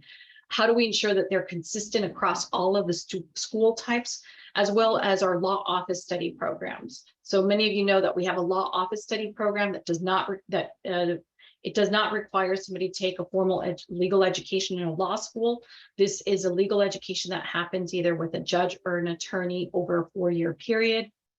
What happens with applicants from that you have that as a legal education? How are fairness and equity considerations implicated as measured by affordability? That people have meaningful access to quality supervisors or to the experiential learning itself. How do we scale this to California? Our numbers are very different when you compare us to other jurisdictions. So like the Daniel Webster model in New Hampshire and diploma privilege in Wisconsin, they're very different volume and formats. You know, they have maybe 3 law schools. We have over 50 in California. And so what that means, also how to scale to California, applicable, it needs to be applicable to all candidates that's seeking licensure, or would we be limiting? And then if that's the case, then how? The next item, please. And then how do our recommendations protect the public? This is for the exam pathway. So whatever we recommend as an exam, how do we ensure that it protects the public? How do we ensure that the minimum competence in professional ethics, that we're meeting that in professional ethics and responsibility? How do our recommendations address reciprocity and portability? How are our recommendations mutually exclusive of the other exam, the other pathway, if we had a non-exam pathway? And do the considerations lead toward a UBE or specific or California specific exam? Okay, next slide, please. So here, I'm going to talk about each of these a little different. So I'm going to first talk about the non-exam pathway, because one of the initial determinations that we've made as a group, the exam pathway and the non-exam pathway brought their votes to the full committee. And at this point, the BRC has, their initial vote has been to have both a non-exam pathway and an exam pathway. So I think we're, that is a path that we're taking right now, not to overuse the word path, but it is the current plan for us to develop a pathway for a non-exam as well as an exam pathway. And for the exam pathway, the committee has, or the commission has voted to proceed with a California-based exam. So currently California does not have a plan, or the recommendation is not to adopt the next gen exam, which is a new version of the uniform bar exam. So as a result, the court has supplied more questions for each of the groups. And so for the non-exam pathway, the question is, if we have a non-exam pathway, where are the skills and knowledge derived from? Does it start in law school, for example?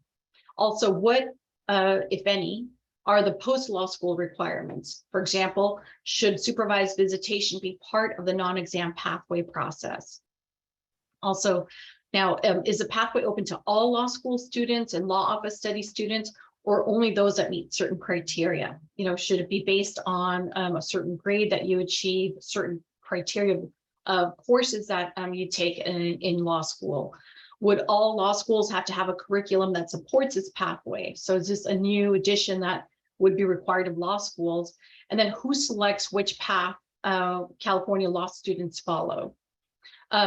Is there a non-exam pathway for out-of-state attorneys or graduates from non-California law schools? And then also how to address the perception of this, that there's a second-tier pathway and these lawyers are less qualified. What could we build to reduce that or eliminate that perception? For the exam pathway, those questions had, the guiding questions is what should the exam look like in order to achieve our mission of public protection, and same with diversity? And what does demonstration of minimum competence look like? So we spent a lot of time looking at the California practice analysis recommendations and CBE practice analysis. We also spent some time with an expert that's looking at how to build a better bar exam. And some of the fairness and equity considerations that are impacted as we develop this new California exam. Fairness and equity considerations include costs. You know, how much is this going to cost if we build a better exam? The exam delivery modality and format. So does would open book, closed book, or remote, does that create disparate performance? And then exam content and disparate performance altogether. So this is speaking to the exam question types. Next slide, please. So sorry, we could go to the next one. There might be a duplicate. The question, one back.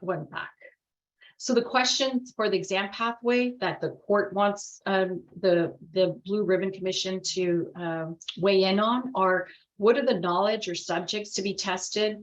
What are the skills that need to be tested? What proportion of the exam needs to test knowledge versus skills? And do attorneys from other jurisdictions need to sit for the full exam in order to become licensed in California?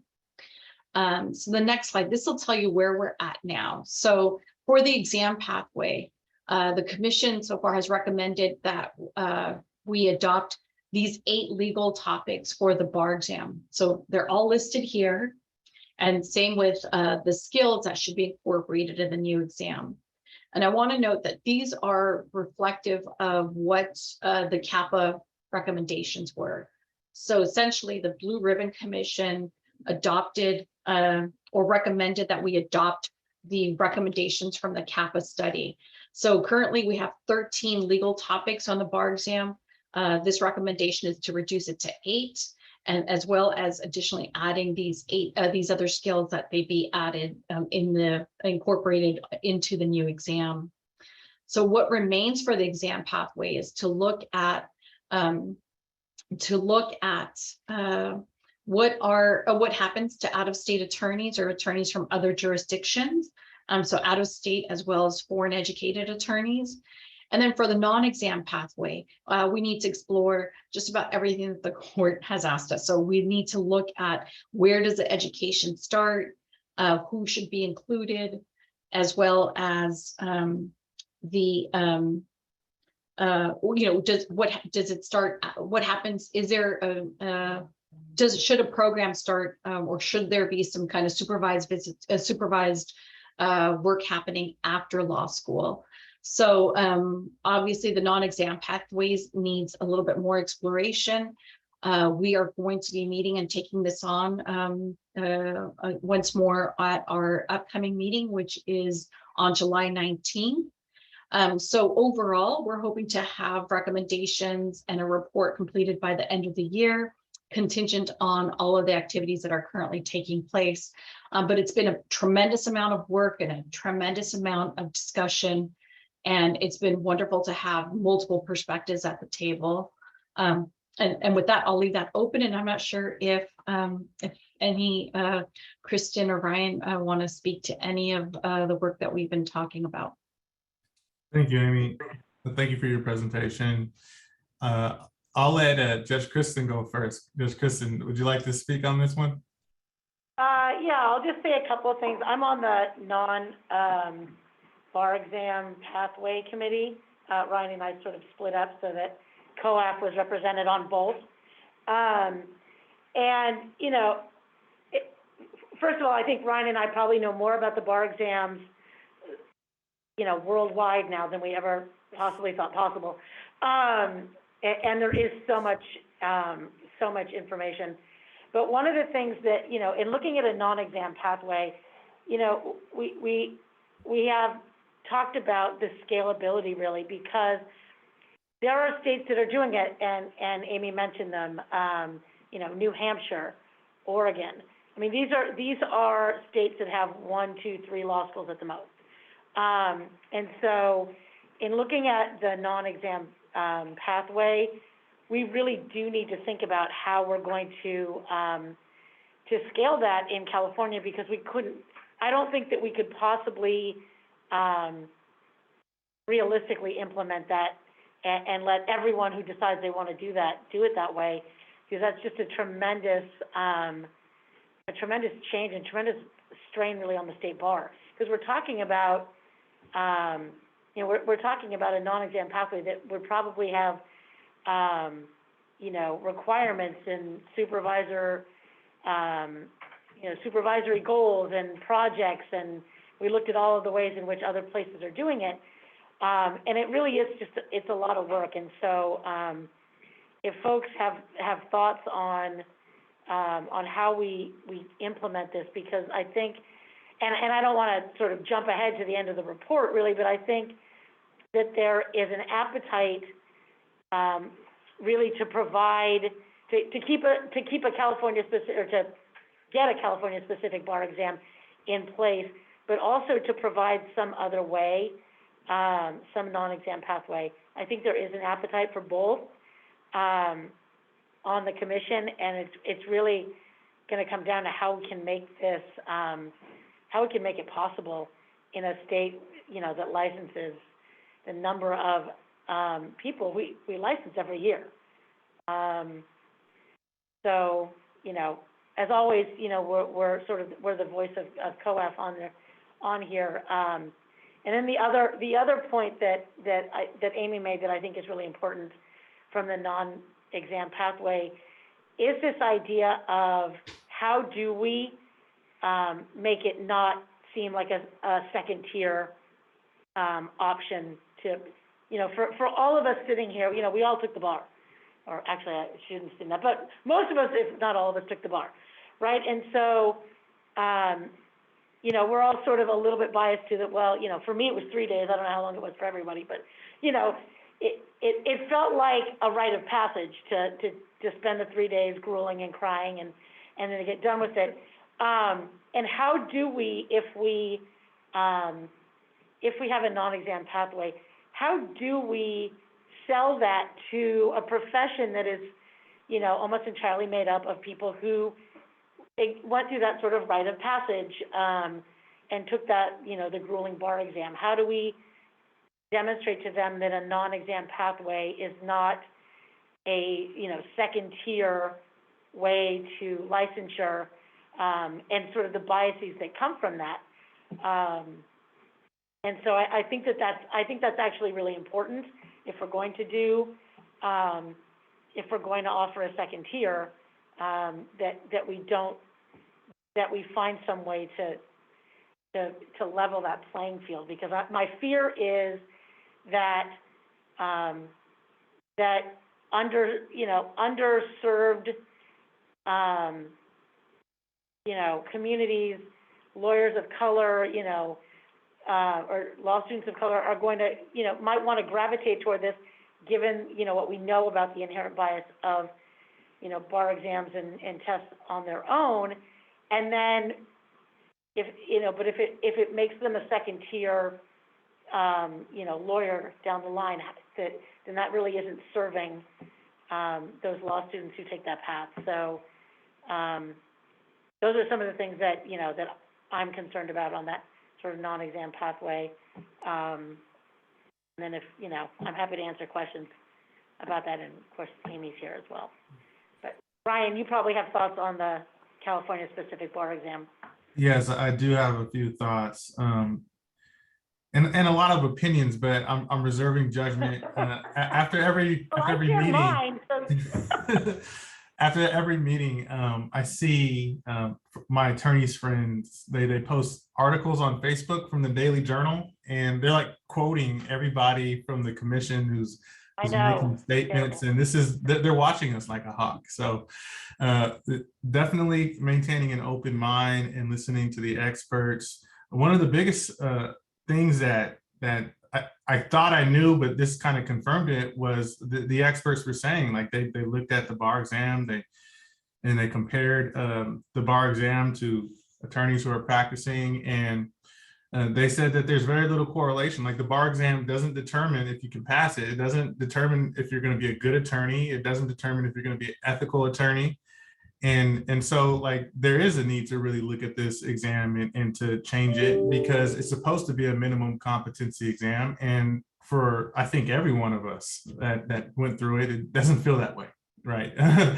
And grueling and crying were the words used earlier. I mean, is that something that we should connect to a minimum competency exam? Should it be easier? Should we move away from the multiple choice component and more to something else, like a written component that demonstrates our knowledge and our ability to issue spot, write and use the facts and produce a solid legal analysis, right? There's all kinds of balls in the air that we're looking at, and we're really not even, I don't think, midway through. I think we're still kind of just getting started with moving forward and making decisions. Like our first decision was to not go along with the UBE, which I think was the right choice. And we're just continuing to march forward. Another issue I had and that I'm interested in is in reciprocity, right? What would that look like? And I recall distinctly getting into somewhat of a debate with an appellate judge from, I think it was like Ohio or something. And she was talking about reciprocity and how it's a no-brainer. And my question to her was, okay, if attorneys from out of state come in here and they practice, particularly in litigation, and there's so many rules. There's local rules, there's a California rules of court, there's the Code of Civil Procedure. And when you're filing motions and doing litigation, the type of work that I do, if you don't know a rule and you file a motion and your motion gets kicked, you could lose the case, right? This can be malpractice. And so I asked her to speak to that, and she said, "Oh, well, where we're at, we don't really have local rules, and we don't have rules of court. You know, we have very few rules of civil procedure." And so, you know, it's issues like that that I'm really concerned about as well. And I'll stop there. And I see hands raised. I see Shalak and then Novella. Thanks so much, Ryan. More to what Kristen was saying about the perception of the non-exam pathway as lower class. I just want to throw out to this group for consideration, when some law schools move to adopt the GRE instead of the LSAT, we have been accepting the GRE for I think 4 or 5 years now. And while everyone says it's equal, it's still treated kind of second class, right? The people who came in, who did the GRE versus the LSAT, we know there's no real correlation to their ability to do law school, but people still reference the LSAT score as the thing that is, you know, wow, we had X amount of people come in with this LSAT score. So I share that as maybe a brief sort of analogy to underscore the importance of what Kristen's saying. And I'd like to tie this back to what we were discussing earlier today about imposter syndrome and implicit bias, and thinking that,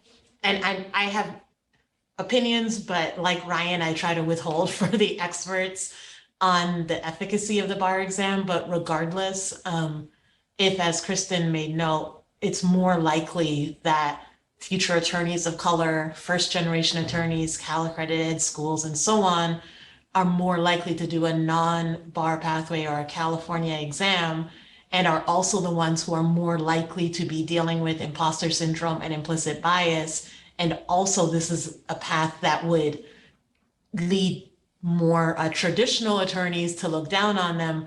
We could be setting the very people we want to help up for failure, if not failure, for a harder road.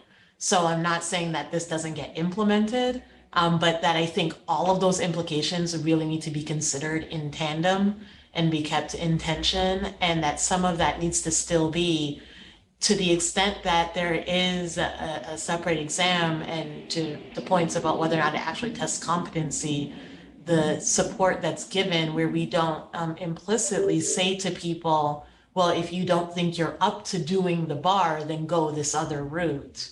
Again, the language that we may use to set them up is concerning, because again, on the admission side, we do see that where people will say, well, if you don't think you're going to do well on the LSAT, then just take the GRE. And it sets those people up for a harder time when they get to law school and we're already feeling maybe inferior because they didn't think they could do the LSAT. So I just wanted to draw those comparison points for things to really keep in mind as we move forward.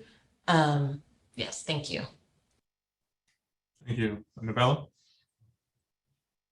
Yeah, I think the way lawyers like attach prestige to things could be a way to get around that. Like, I'm thinking of Stanford has like a 5th-year co-term program where you don't take the GRE and you basically slide from getting your bachelor's degree to getting your master's degree.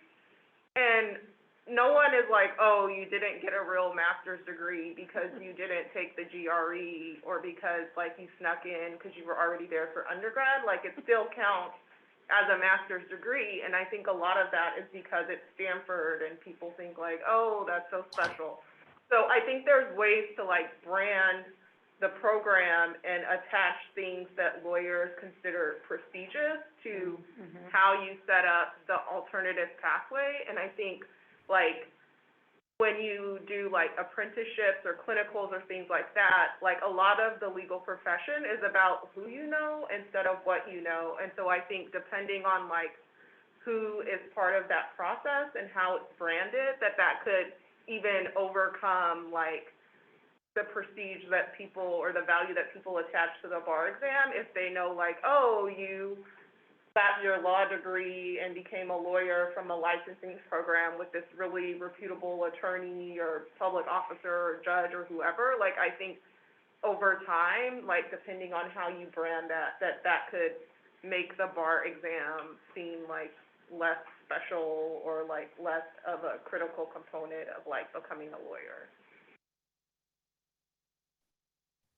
Thank you. Can I add just one comment to that too? And one of the items that the non-exam pathway or the full group is looking at to combat this perception that that a non-exam pathway could be considered second tier is also including assessments as part of that non-exam pathway.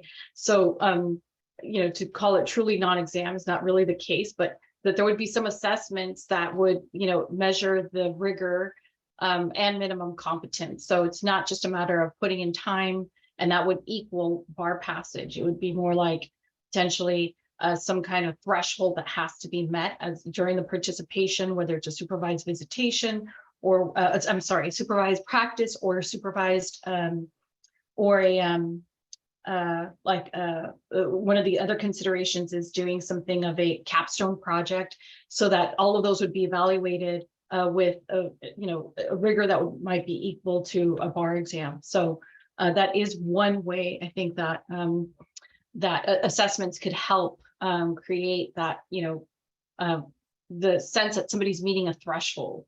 This maybe not equal to the bar exam, right, but closer to that than not. You, Michael? Oh, I don't need to unmute myself. Great. Thank you for all this information. I think it's really interesting and helpful. I like Novella's points about ways that we might think about avoiding sort of second tier attachment to some non-exam pathways. And I wonder if this is all raising points about it being less of which is the first tier versus the second tier and more just focusing on access issues more generally. I think as Novella points out, if you're able to get a non-exam pathway apprenticeship with a judge or a really reputable firm, great, but it's going to be a select cadre of people who have access to that kind of top tier in the first place. And so I worry that if we're too focused on saying that the non-exam pathway isn't second tier, then we might be missing the fact that regardless of what the pathways are, we just need to make sure that there's access and inclusion built into both of them equally. Yeah, that's an interesting concept, and I'm trying to brainstorm how that looks, what that looks like, but we should certainly add that to the agenda as something for discussion when we have our next Blue Ribbon Commission meeting on that issue. So anything else, guys?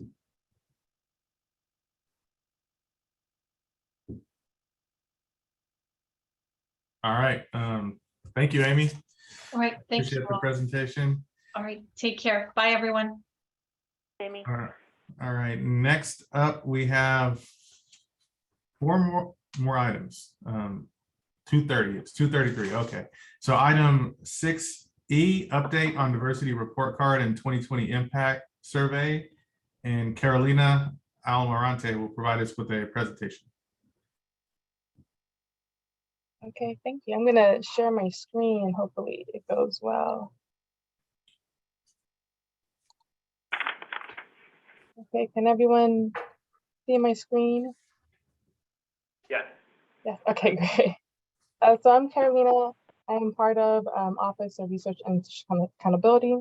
I'm a senior program analyst, and for this, and I'm trying to be cautious of time as well. So for the purpose of this presentation, we're just going to provide a very high-level overview of Attorney Census key findings from what will be a forthcoming report. So what is the attorney census? It's a voluntary survey. We collect demographic and employment information, and it's administered to all California licensed attorneys. And we have data starting back from 2019. We have a modified approach. There's a shorter survey that just collects demographic information, and then we have rolled out a longer survey which encompasses a lot of the employment information. And the data, what do we do with the data? We really look for trends in the demographic changes, any shifts, and then where there are potential disparity gaps when it comes to recruitment, advancement, and retention. So for this presentation, we're only going to really talk really high level of some of the data points. And again, we're reflecting data on active attorneys. So what type of demographic data do we collect? So we collect data on attorneys by their race, ethnicity, their gender identity, those who identify as transgender, their sexual orientation, veteran, and attorneys with disabilities. And we are always looking to revise how we collect demographic data. This is something that we do annually to really understand that get the feedback from demographic groups who identify in these categories. So very high level, what you see are two charts. One speaks to the adult population and one is the attorney population. So to your left, you see that white adults represent 40% of the California adult population, where 60% are people of color. And then to your right, you see that white attorneys represent 66%, while attorneys of color are 34%. And to highlight a little bit of the disparities that we see for the attorney population, we see that for Latinos, Hispanic Latinos, there's 36% in the larger California adult population, while there's only 6% in the attorney population. Again, you see that in the Asian population, 16% in California and 14% of attorneys. The same for Black and African American, 6% in the larger California population, and then 3% as attorneys. And these continue on for the other remaining groups. So again, collecting information on race, ethnicity, and gender identity. We have a comparison here of the California adult population with 50-50 between men and women. Currently, they're not collecting non-binary information. For attorneys, we see that it's 44% women, 1% non-binary attorneys, and 55% identify as men. What's really great is that when we have this data, we can also do an intersection of race, ethnicity, and gender identity. And again, you'll see some common trends here where a large proportion of the population is white, and then also male, with smaller proportions, a small distribution of attorneys falling between white women, men of color, and women of color. So this is really to give a perspective of, as we're collecting this data every year, we're finding there is not a significant shift, but we are seeing minor changes. So these charts on the left display data on the percentage of men, women, and non-binary attorneys. These charts on the right displays data on white and attorneys of color. So when you read the first chart on the left, you will notice that there's little change from 2019 to 2020. And that's a similar pattern for the chart on the right. And so as we continue to refine our analysis, we find that we're getting more precise estimates each year. Again, we collect information on attorneys who identify as transgender, sexual orientation, their veteran status, and people with disabilities. So we have information here regarding the California adult population of 5.3% identifying as LGBT+. That is 9% for attorneys, California attorneys. Transgender populations in California are at 49%, where 0.26% attorneys identify as transgender. And then for veterans, we're seeing 5% in the California adult population, and then 5.3% for attorneys. And 23% for attorneys with disabilities, we're seeing 23%, 6% for California attorneys who identify with disability compared to those in the California population, which is 23%. This chart provides a historical overview of attorneys at the point at which they were admitted, so the year they were admitted. What's valuable here is that we're seeing a trend of women and people of color, and the percentage of those admitted every year. So annually we admit about 5,000 to 6,000. And due to COVID, we found that it did push the numbers a little bit. So about 50% of those that were admitted in 2020 were women. Sorry, were people of color. So that's what that data is here. And then over 50% were women. So you see here in there was a shift because of the pandemic. So the numbers jumped in 2021. So the percentage of women and people of color increased from 50 to 56% and 53%. So that was a jump that we saw in 2021.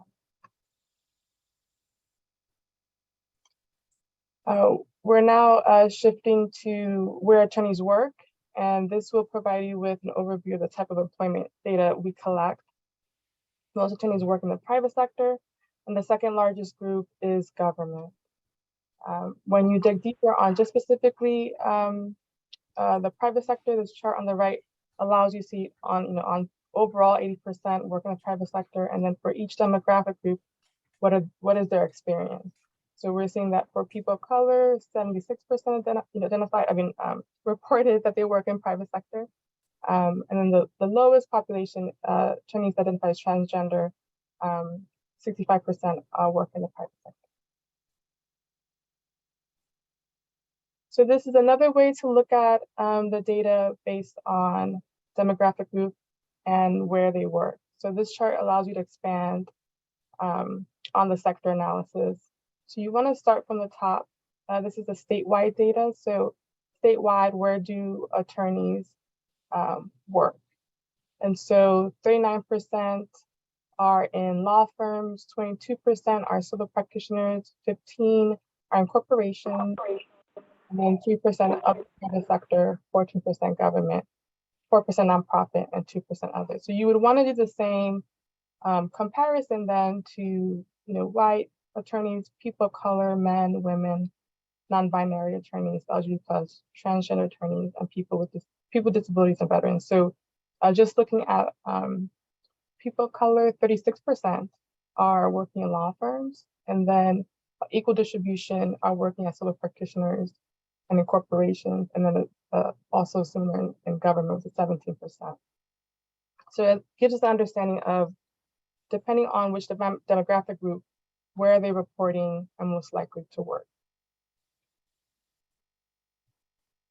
What we have done in the last longer attorney census is collect data on executive level positions. And so these charts represent those responses. Who of attorneys, California licensed attorneys that took the survey work in some type of executive role. So when we do this chart, we want to start from the left to the right. So this first here is all attorneys. So this is, for example, a percentage of white attorneys, and then the percentage that reported to be in an executive role, and that's 48% compared to 40%. And you see somewhat of a slight disparity gap, but the largest that you see and consistent is for women of color. So 17% represent women of color, but of those who reported to be in an executive role were only 12%. And you see that takes place in law firms, corporations, government, and nonprofit. This looks at executive roles, but digging a little bit deeper for law firms, specifically questions that we asked for attorneys to say if they are a partner or a shareholder. So what's helpful about this is that we're able to get a demographic distribution on race and gender identity for those attorneys that are in law firms, and then compare them to those that are partners or shareholder role or positions. And so you see for those in law firms, 42% are white males, while 54% are partners. And then the chart on the right allows you to get a little bit more into the type. And so we have equity, non-equity, non-share partnership, and others. So for this, we'll just focus on equity. And so we'll see for overall, 74% indicate they have a equity type of position. And when comparing across groups, you see which fall close to or less than that total, the trend at the statewide level. So you see for white women is 66% are in equity positions. White non-binary attorneys are in 81% are equity positions, where women of color is 74%, women of color 64%, and non-binary of color attorneys are in 66% equity positions. And then lastly, we collect information on workplace satisfaction. So these are composites of about 15 factors that we have attorneys rate in terms of their workplace satisfaction. And so the individual careers, one factor would be such as advancement and mentoring, and then collective workplace issue. An example would be anti-discrimination. And then work-life balance would be family benefits, flexibility of time. And so very high level, we'll see that, there's higher satisfaction with work-life balance, but less satisfaction with individuals' career issues. And the satisfaction levels change most definitely across the different demographic groups. Men having higher levels of satisfaction ratings for across all of the composites. But then since you see the sort of the nuances when you get into the intersection of race and gender. For instance, you see that women of color have lower percentages, individual career issues, collective workplace issues, and work-life balance. And similar for LGBT+, attorneys that identify as transgender, attorneys that identify with disabilities, and veterans. So I know I went through that a little bit quickly, but I'm happy to answer any questions.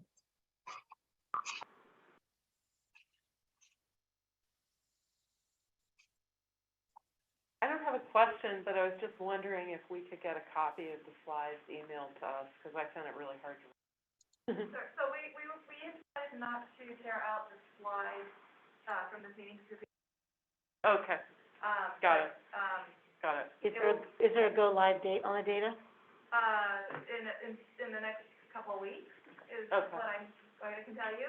It will be available very, very soon. Okay. I see Pat should raise your hand. Yeah, just a quick question. Was there any thought to separating out in terms of the law firm category, large firms, medium and small? Because what we found out in the past that the experiences differ depending on what size law firm you're in. You're absolutely correct.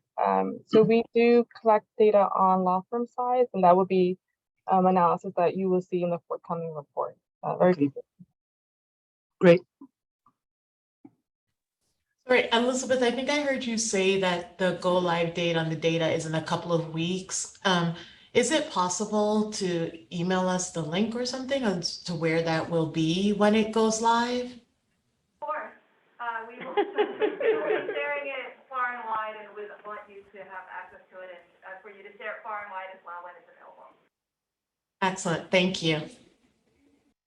Then Chris is on, I hope, yes. And he'll, kind of the part 2 of the report card is our calls to action. So he'll talk about that. Thank you. Can you all hear me okay? Is the volume all right? Yes. Oh, good. All right. How much time do I have? Do I get 10 minutes? Is that 15? I know we're running like the awful schedule, so let me know if 10 minutes doesn't sound right, because that's what I'm going to shoot for. So my piece is on how the 2020 impact survey report is now being integrated into the diversity report card. These were separate surveys, the 2020 impact survey. I have a slide that's just kind of a quick refresher in case that feels really distant. And it was originally contemplated that the 2020 impact survey might have its own report.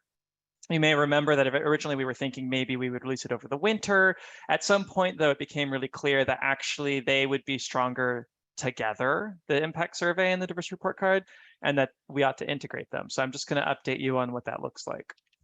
By the way, I am a program supervisor in the Office of Access and Inclusion. I think I've worked with almost all of you at this point, but just in case anyone didn't know who I was, I forgot to introduce myself. And so I work closely with Elizabeth on OANI's DEI work.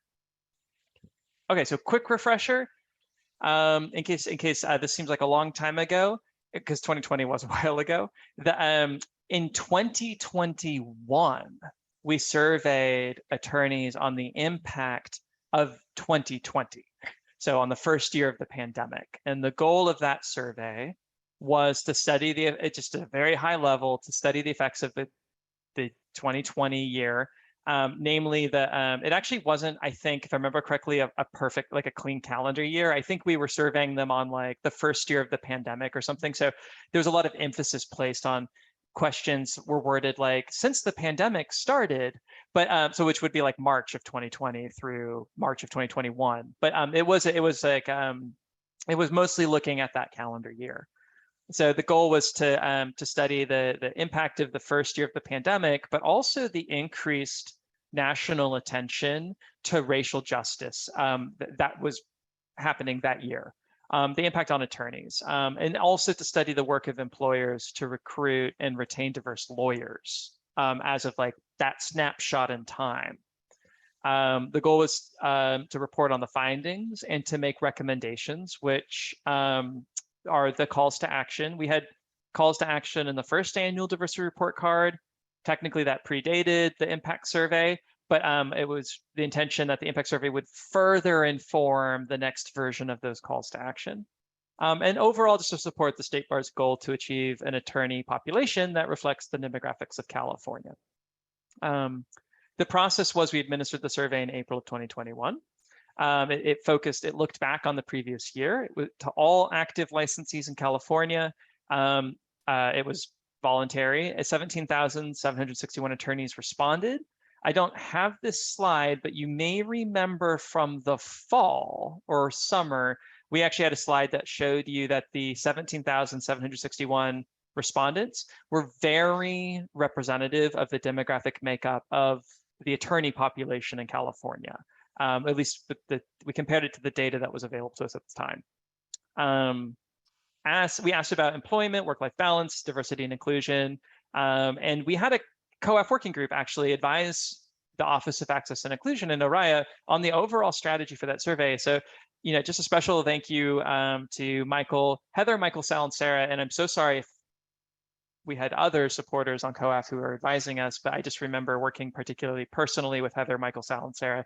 So thank you for all your advice in implementing that survey. Moving on. Okay, so it became apparent as we were analyzing the data that actually the diversity report card, the next installment of the diversity report card, would greatly ground this data by providing context, and that in turn, the impact survey findings or some of the findings could help to spotlight a national, what I'm just calling a national context, like the increased attention to race equity that year and the pandemic that the diversity report card didn't otherwise explicitly ask about. So the idea was the two are stronger together than they are apart. So we are integrating them, and that work is almost done. The diversity report card sections are under development, but I think there's a very good chance they'll include a methodology section. So I just put a blue arrow here to say more likely than not, we will describe the impact survey in that section because it will include, the report card will include data from the survey. The diversity report card will have sections, and I think, I defer to Oriya about this, but I think that Oriya anticipates these will sort of be like standing sections in each installment of the report card. So diversity of the new licensees, trends and lawyer diversity, where attorneys work, diversity in leadership. Where the impact survey will come back in again for this next report card is workplace experiences, because the impact survey asked a lot about, family leave and experience extensive inclusion and belonging at work. And so what we're contemplating is that we'll have what we're calling overlays, where you're reading the report card data, the census data, and then you can either hover or click to pull up a box or other well-designed look at the impact survey spotlight for that topic. So we're going to have impact survey overlays on the workplace experiences section. And then the report card, like last time, will have calls to action. And those will be especially sort of tailored to all of the diversity, equity, inclusion feedback we've received through the various summits, through the COAF and non-COAF working groups that have looked at the draft calls to action, and the data that we've collected through the attorney census and the impact survey. So the kind of just like some things that are percolating for us as we integrate them, it's become really clear that combining what could be two very large reports, but each one by themselves could be so long that you lose the reader at some point. Like if they were to start reading from the top and try and get all the way through it, the length could be overwhelming. So that risk goes up even more when you're merging two reports that could on their own be very long. So a concision and retention of the readership, obviously, and comprehension are paramount when merging two different data sets into one beautiful report. So we are being selective about which data we pull in. It is indeed the case that some of the data from the impact survey, especially looking at like what were your workplace, what was like the impact on your work in the early months of the pandemic, is now feeling more dated. But there are some topics like your sense of inclusion and belonging, which still feel really, really current. And so we are being somewhat selective about what we pull in and highlight, because it still feels really timely, with concision and kind of adult learning in the back of our heads. So what might actually be the delivery mechanism for this information is what we're just calling like insight on 2020. That something like that might be sort of like the euphemism we use for impact survey report, and the report card is there'll be an insight about 2020 overlay. And then it will specify, looking at the impact survey data, here's like a special look at the extent to which the 2020 had a negative impact on particular groups as far as like workplace leave or DEI topics. And we're looking particularly at, from the impact survey question bank, questions that get at sense of belonging and inclusion at work. These feel particularly current still. Importance of prioritizing diversity and inclusion, advancing racial justice, and addressing systemic racism at work. Each of these topics has like questions that sort of went to them. Challenges in managing workload, professional development and support at work, and family-friendly work environments. You kind of already know this, I think, but the calls to action get their own section. It comes at the very end or towards the end of the report, so they like get the last word, which is kind of great. It's like all the data that comes before them lays the foundation for their necessity. This time we're thinking that the calls to action section in the first annual report card, it was like a PDF, so it was like literally the calls to action were just listed and you read them. This time we have the opportunity to do more detailed calls to action, including sector-specific ones, because it's a lot of information for the way we'll be presenting the report card. We may end up having what we call like global calls to action in the web interface, the report card that that first pops up with links to well-designed PDFs for the sector-specific applications of those global calls to action, and or the resources and tools that we found to help with implementation, because otherwise it's just a lot of text, and we could lose readers as they try to make their way through it all. So breaking it up would increase retention and focus. The process for, just as a quick reminder, for developing the calls to action, OA and I, the Office of Access and Inclusion, did a lot of research into DEI best practices. Some of that research included working with working groups of COAF members, but also bringing in some non-COAF members from different sectors. So to the extent we had calls to action for the nonprofit sector, the private sector, like corporate and law firm and government, we went and found COAF members and non-COAF members who worked in those sectors to advise us. And all of them either kind of were introduced at, or at least were heavily informed by, really robust conversations about DEI at 3 different diversity summits that happened between, I think the dates were like the end of 2020 through like the spring or summer of 2021. I can't quite remember the timeline, but there was one for nonprofit, there was one for private, and there was one for government. And those focused on DEI in those sectors. And I think some of the calls to action, if they were ready in time, might have been like previewed. But in any case, the State Bar asked lots of questions of the attendees with the goal of their responses informing the calls. So they'll likely be organized by sector, private, public, nonprofit. I have in here by audience too. We may break them up between employers and attorneys, but we also are exploring ways of presenting it in a more like synthesized fashion. We don't want, for instance, the employers to not read the tips for individual attorney employees and vice versa. I kind of want everyone to have them all in their heads. So we're looking at whether we actually want to break them up by audience, but by sector, almost certainly. So there's only 2 more slides, and I might not actually like just read through all this because this is just a refresher as to like what the global calls to action were. One, these are super paraphrased. They're actually like several sentences long, some of them, but I needed to get them on 2 slides. So this is like really, really paraphrased. But essentially there's several calls to action. Each of these things has detailed examples of how to implement them and what it means, and then sector specific applications, and then like go 4th level down, tools and resources for implementing them. So I'm really giving you like level 1 of like 4 levels of detail. But essentially like the sort of thrust of them is there's several calls to action on understanding the current diversity, equity, and inclusion reality at that workplace. So that looks like collecting and analyzing data with particular goals in mind, and then using that data to inform specific goals. And we actually make specific recommendations for like what your workplace should look like when you collect that data, how you might inform hiring, promotion, supervision, etc. So these are some of the global calls to action. I'm just going to tab to the next slide. It's continued. The thing I'll point about the last 3 is we do actually have some calls that speak more to individual. Most of them are sort of for employers.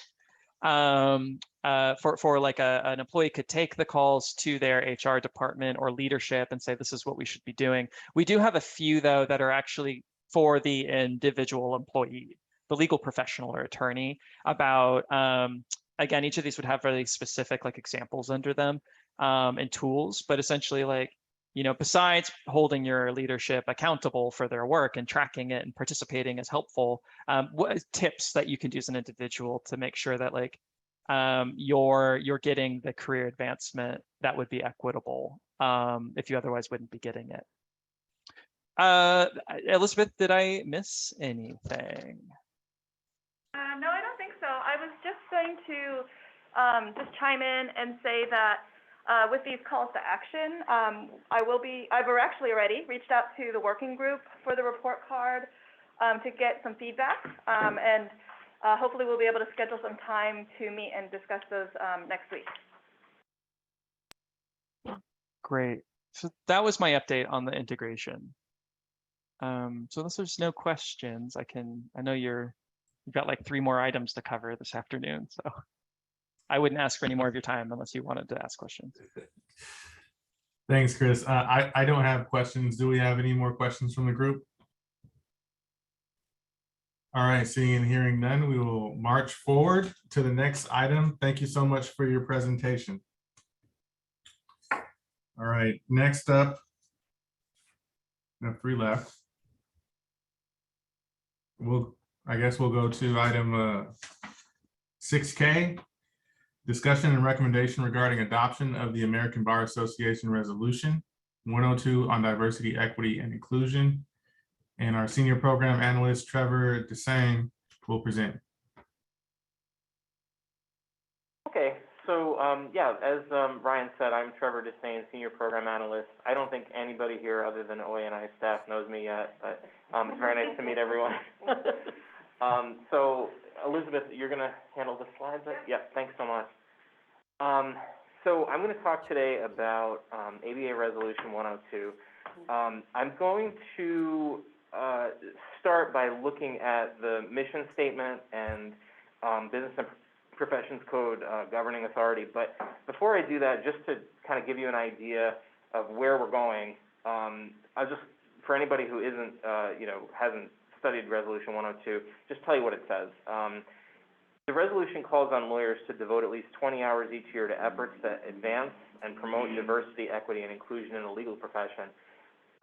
So as we go through kind of some of these state bar specific factors, I want you to be thinking about that and how it plays, kind of corresponds to the state bar and what we're doing.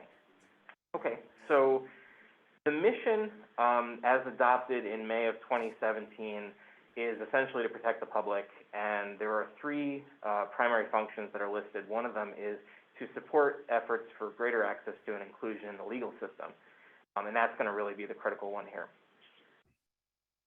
On the next slide, we have the Business and Professions Code, section 6001.1. This came the following year, and it kind of reiterated the importance of access and inclusion. Again, protection of the public, which includes support for greater access to and inclusion in the legal system, shall be the highest priority for the State Bar and Board of Trustees. The strategic plan, I was going to talk, I think, considerably more about this, but Leah did a really good job in kind of giving you the rundown of how DEI and advancing DEI are built into the strategic plan and not really bolted on, was I think how she put it. There are goals articulated in the strategic plan, 4 of them in fact. As Leah kind of honed in on, the second one is really critical: protect the public by enhancing access to and inclusion in the legal system. I will say that I think that there's some crossover with the third goal as well, regulating the legal profession, and I'll touch on that in a few minutes. Within the strategic plan, as you know, because Leah went over it with all of us, there are strategies and implementation steps that I believe are deemed to further the goals that are on the screen right now that you're looking at. I won't read them all to you because I think Leah did that, but we'll just point out a few. Under the second goal of enhancing access to and inclusion within the legal system, supporting the law school profession pipeline to enhance diversity and make the legal profession look something more representative of California's communities. I would also point out increasing access to legal services by the disenfranchised, underserved, and rural communities. Also within that goal, promoting retention and advancement of diverse and inclusive legal profession. The third goal, regulating the legal profession, I won't spend a lot of time on, but I did just want to point out that as one of the implementation steps for that goal, we're supposed to be supporting attorneys from disenfranchised and underserved communities who may experience unique practice management and other challenges.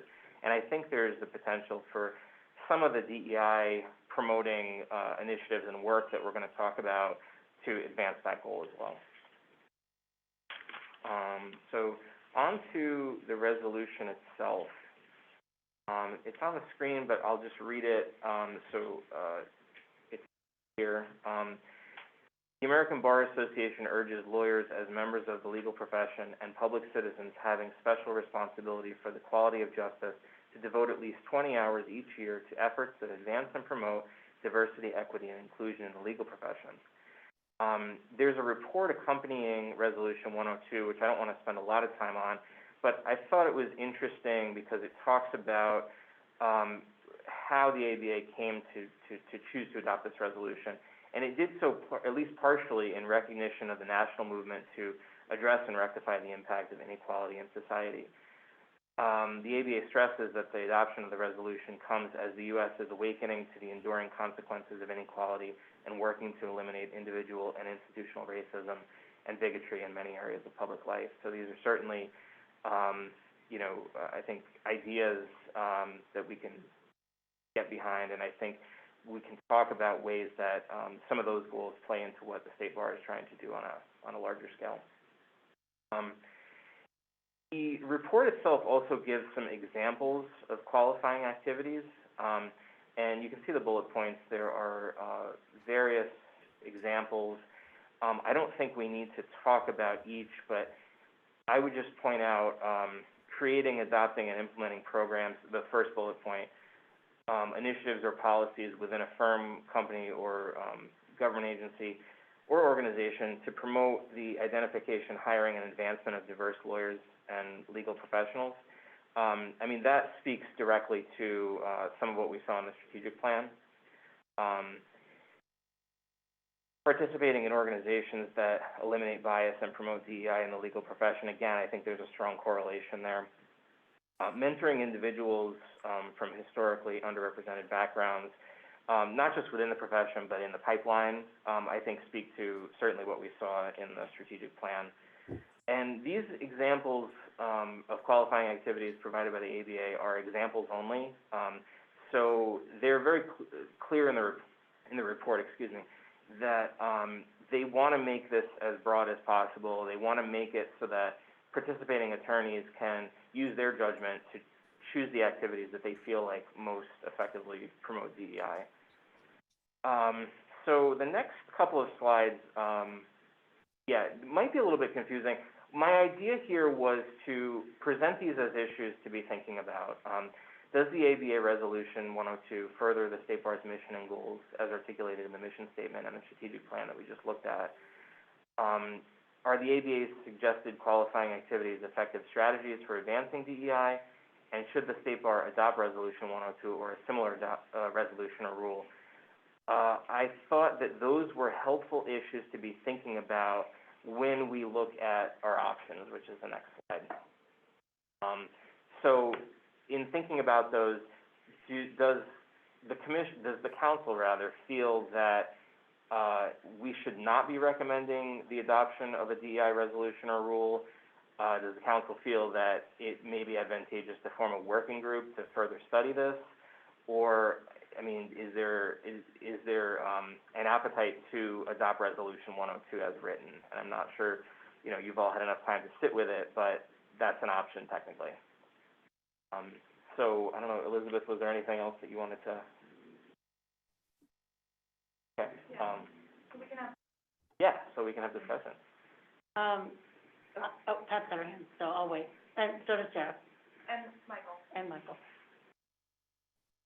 We start with Pat. Yeah, let's always start with Pat. Pat? Is that me? Okay. And I wanted to add to this, and thanks for putting this on the agenda, because I think it's really important that the council address this and hopefully recommend to the Board of Trustees a resolution similar to the one adopted at the ABA annual meeting.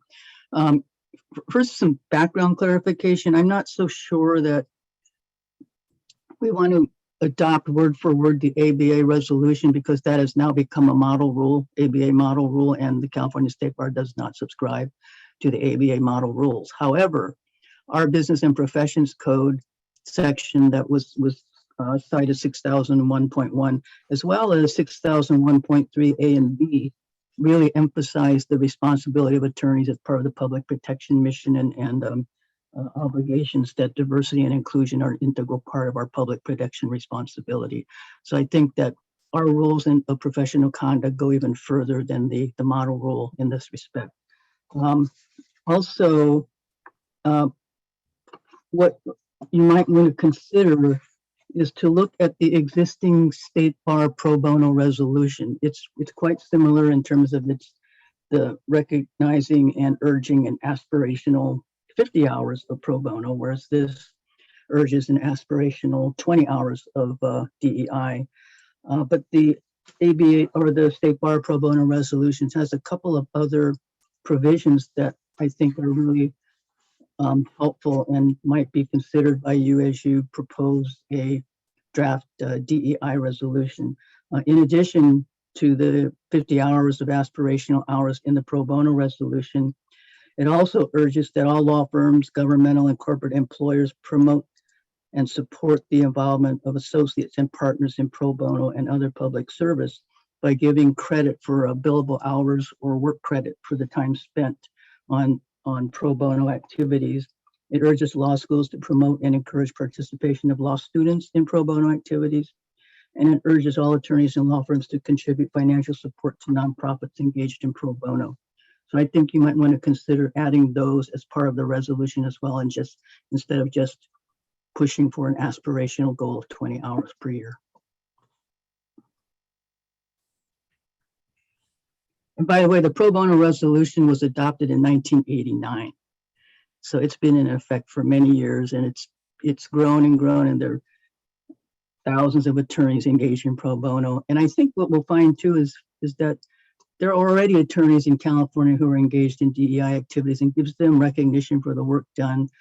And this resolution would also inform the remainder of the legal profession that this is part of the professional responsibility of attorneys in the state of California. Thank you, Pat. So Elizabeth and I discussed maybe the idea of establishing a working group so that we can look at the pro bono resolution and draft a resolution that conforms with that, and maybe add edits as necessary. And I was wondering if you would like to be on that working group with other members of our council. Are you talking to me? Yes. Oh, I'd be happy to. I'd be happy to join that working group. All right, thanks. And I think we need to vote to establish a working group. Is that true, Elizabeth? Nope. Sorry, someone's speaking. For volunteers for a working group? Okay, volunteers. Do we have any other volunteers? I see a hand raised in LA. I can't see who that is. Is that Shalak? Sorry, yeah, I'm the only one in LA. It's Shellac. Whole place to ourselves. I see Michael, and I think I see Judge Kristen too. Okay. And I think there was some comments in San Francisco. I can barely hear you. Sure, yeah, I had a comment, which was, I didn't see why we couldn't just adopt it. and avoid the working group, Form a group. because, it seems rather uncontroversial to me. I will say, vis-a-vis the billable hour credit, I have very strong feelings on this, being in a private law firm environment. And I think there are very good reasons that pro bono work should be given billable credit, because you have a client, you're doing work for the client, that should be treated on the same footing as fee billing clients. Vis-a-vis other kinds of activities, such as DEI, such as other kinds of things, at my firm, we expect our lawyers to do that as part of their commitment to the firm. And whether it's billable or non-billable doesn't really matter. And so it's a slippery slope to say this should be counted as billable, but this shouldn't. For partners, all of this kind of work should be done, and it's not billable, obviously, for partners. So I have very strong feelings that should not be part of this, but I also have a strong feeling that, yes, 20 hours, sure, everybody should be doing that. To support implementation of DEI generally within the legal profession writ large. And given the number of activities that are there, it's rather easy to get to 20 hours, and many of us do, much more work than that. So that was going to be my proposal. And I also just wanted to put out there, billable hour credit sounds great, but there's a lot of nuances to it that makes it something that I wouldn't support for this. May not be the right way to go here. That sounds like something that you should be on the working group for. I don't think so.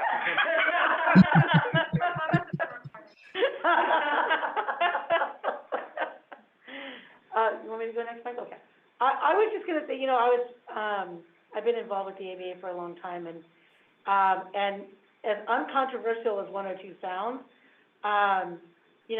what got passed is a sort of watered down version of what people had really had asked for and hoped for in the beginning. And this goes along with what Pat said too, that it's aspirational the way it's written. If you read the report, and actually the report says this is aspirational.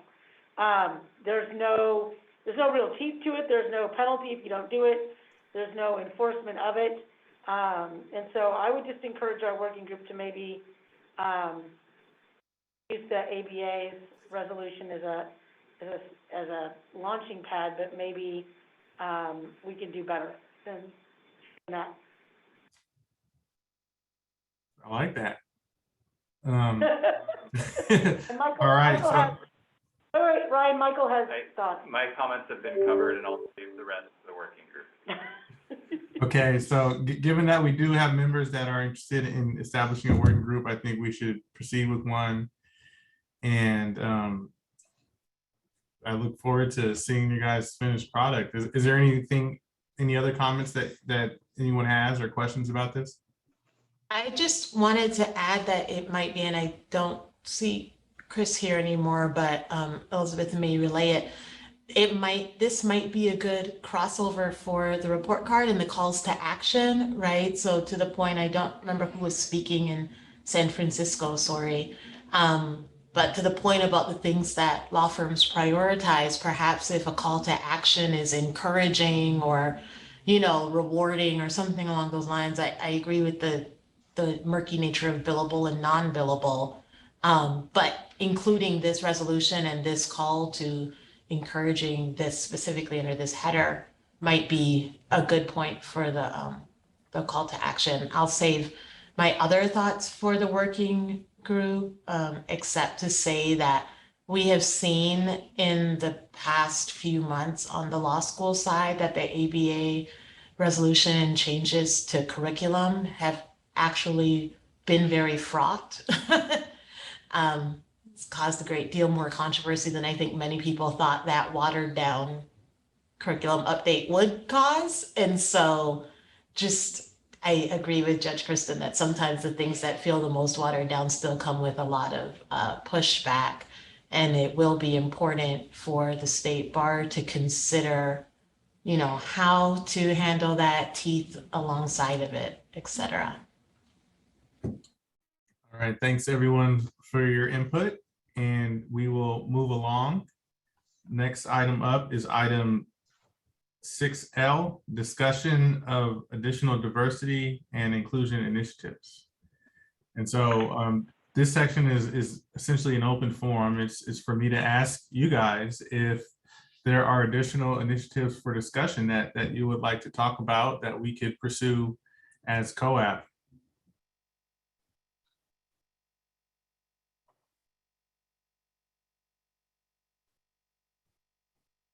No idea is a bad idea. Doing a lot, Ryan.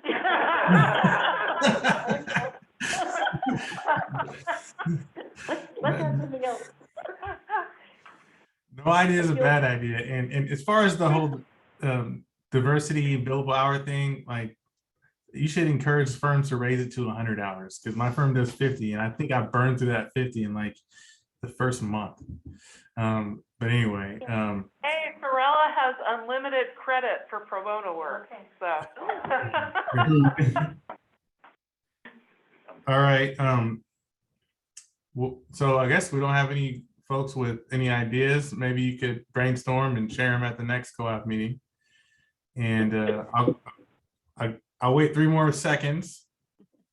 Okay, seeing and hearing nothing, we will go to the last item, which is the third of our liaison reports. Sorry for saving you for last, Lauren. You are up. This is Lauren Oakley with the California Lawyers Association report on diversity and inclusion initiatives. Thanks for having me today. I will try to keep it brief, but the first thing that I wanted to share with you all is that the California Lawyers Association's Board of Representatives adopted a strategic plan earlier this year that's comprised of 6 pillars.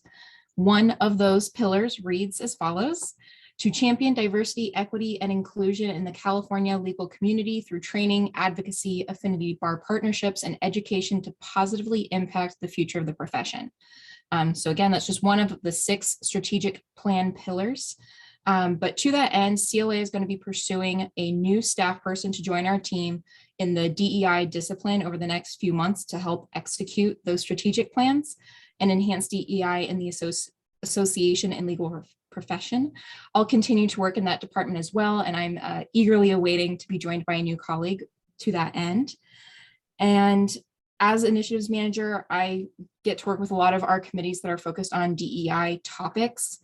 You all are definitely familiar with the Judicial Diversity Summit, so no need to recap that. The report is in process, and we look forward to producing those recommendations before the end of the year. One of the other ongoing projects that we have is the Diverse Voices of the Legal Profession video series. This video series is intended to be very brief videos, somewhere between 5 and 10 minutes, depending on how verbose the participants are. And the interviewees are diverse individuals, anyone who identifies with an underrepresented or historically underrepresented group or community within the legal profession. And the idea is to share why they joined the legal profession, how their diversity or their characteristics helped them or impacted their path to or through the legal profession. Ultimately trying to inspire or plant some seeds with diverse students that they too could be legal professionals. Our Diversity Outreach Advisory Committee is currently trying to focus on elevating or raising awareness of some more trans practitioners. And we are also wanting to expand this video project to include other legal professionals beyond attorneys. Yes, that includes judges, paralegals, law clerks, even court staff. Anyone who's in the legal community, we're trying to raise awareness that there's a role for you in the legal community. So I'd be remiss not to mention that we are looking to have people to participate in this video series. And so I would be happy to share some additional information with Elizabeth, if that's the best way to share that information with this group. And the last update that I want to share is our Diversity Outreach Advisory Committee's work supporting Black male law students. They are focusing on helping or supporting Black men apply for, get admitted to, and complete law school successfully. And there's two more substantive projects underway to that end. One is we are pursuing two in-person programs. One will be in the Bay Area, one will be in Southern California. And each programs will ideally be hosted at a stadium or arena of a sports team. And we will have legal counsel from those sports teams along with a player or two be present for the event, in addition to other legal professionals in industries that are of appeal to a younger audience, like cryptocurrency, music and entertainment, other areas of sport and competition. And so far, David Kelly, who's familiar to this group, he has agreed to be one of our presenters with the Golden State Warriors. And the individual's name evades me at this moment, but we are in talks with the Los Angeles Kings hockey team to be our location and sports team in the Southern California area. And this program is going to be targeted at high school students. Any high school student is going to be welcome to participate. It's not going to be restricted to Black men, but our outreach and marketing efforts are definitely going to be targeted. And we are lucky to be working with Judge Rupert Birdsong on this, in addition to Leigh Allen from Clio Inc. And for those not familiar with Clio is Council on Legal Education Opportunity. It's a great pathway program that has more of a national presence, very strong on the East Coast and in the South, with some past connections to California, but that's where we segue into their second main project, which is we're facilitating conversations between the UCLA School of Law and Clio to get some contact in Southern California for Clio again. So we're considering either a multi-day or a multi-week pre-law academy or program that would be hosted at the UCLA campus. So those are the things that we're focusing on right now. And I know I went very quickly, so please let me know if anyone has any questions or points of clarification. I have a question, Lauren, and please don't beat me up in the elevator. We're in the same building. So you said this, the Kings hockey team in LA, in connection with Black male students who want to go to law school. I think there's a disconnect there. I mean, I'm stepping out on a limb here. Maybe younger Black males like hockey more than Black males did when I was growing up, but I mean, I don't know if that's appealing. Did you guys discuss that as a group to see maybe if you could connect with like maybe the Los Angeles Lakers, or worst case scenario, the Clippers, or a baseball team? You know, I'll admit the group didn't discuss it all that pointedly, but I don't disagree off the cuff. I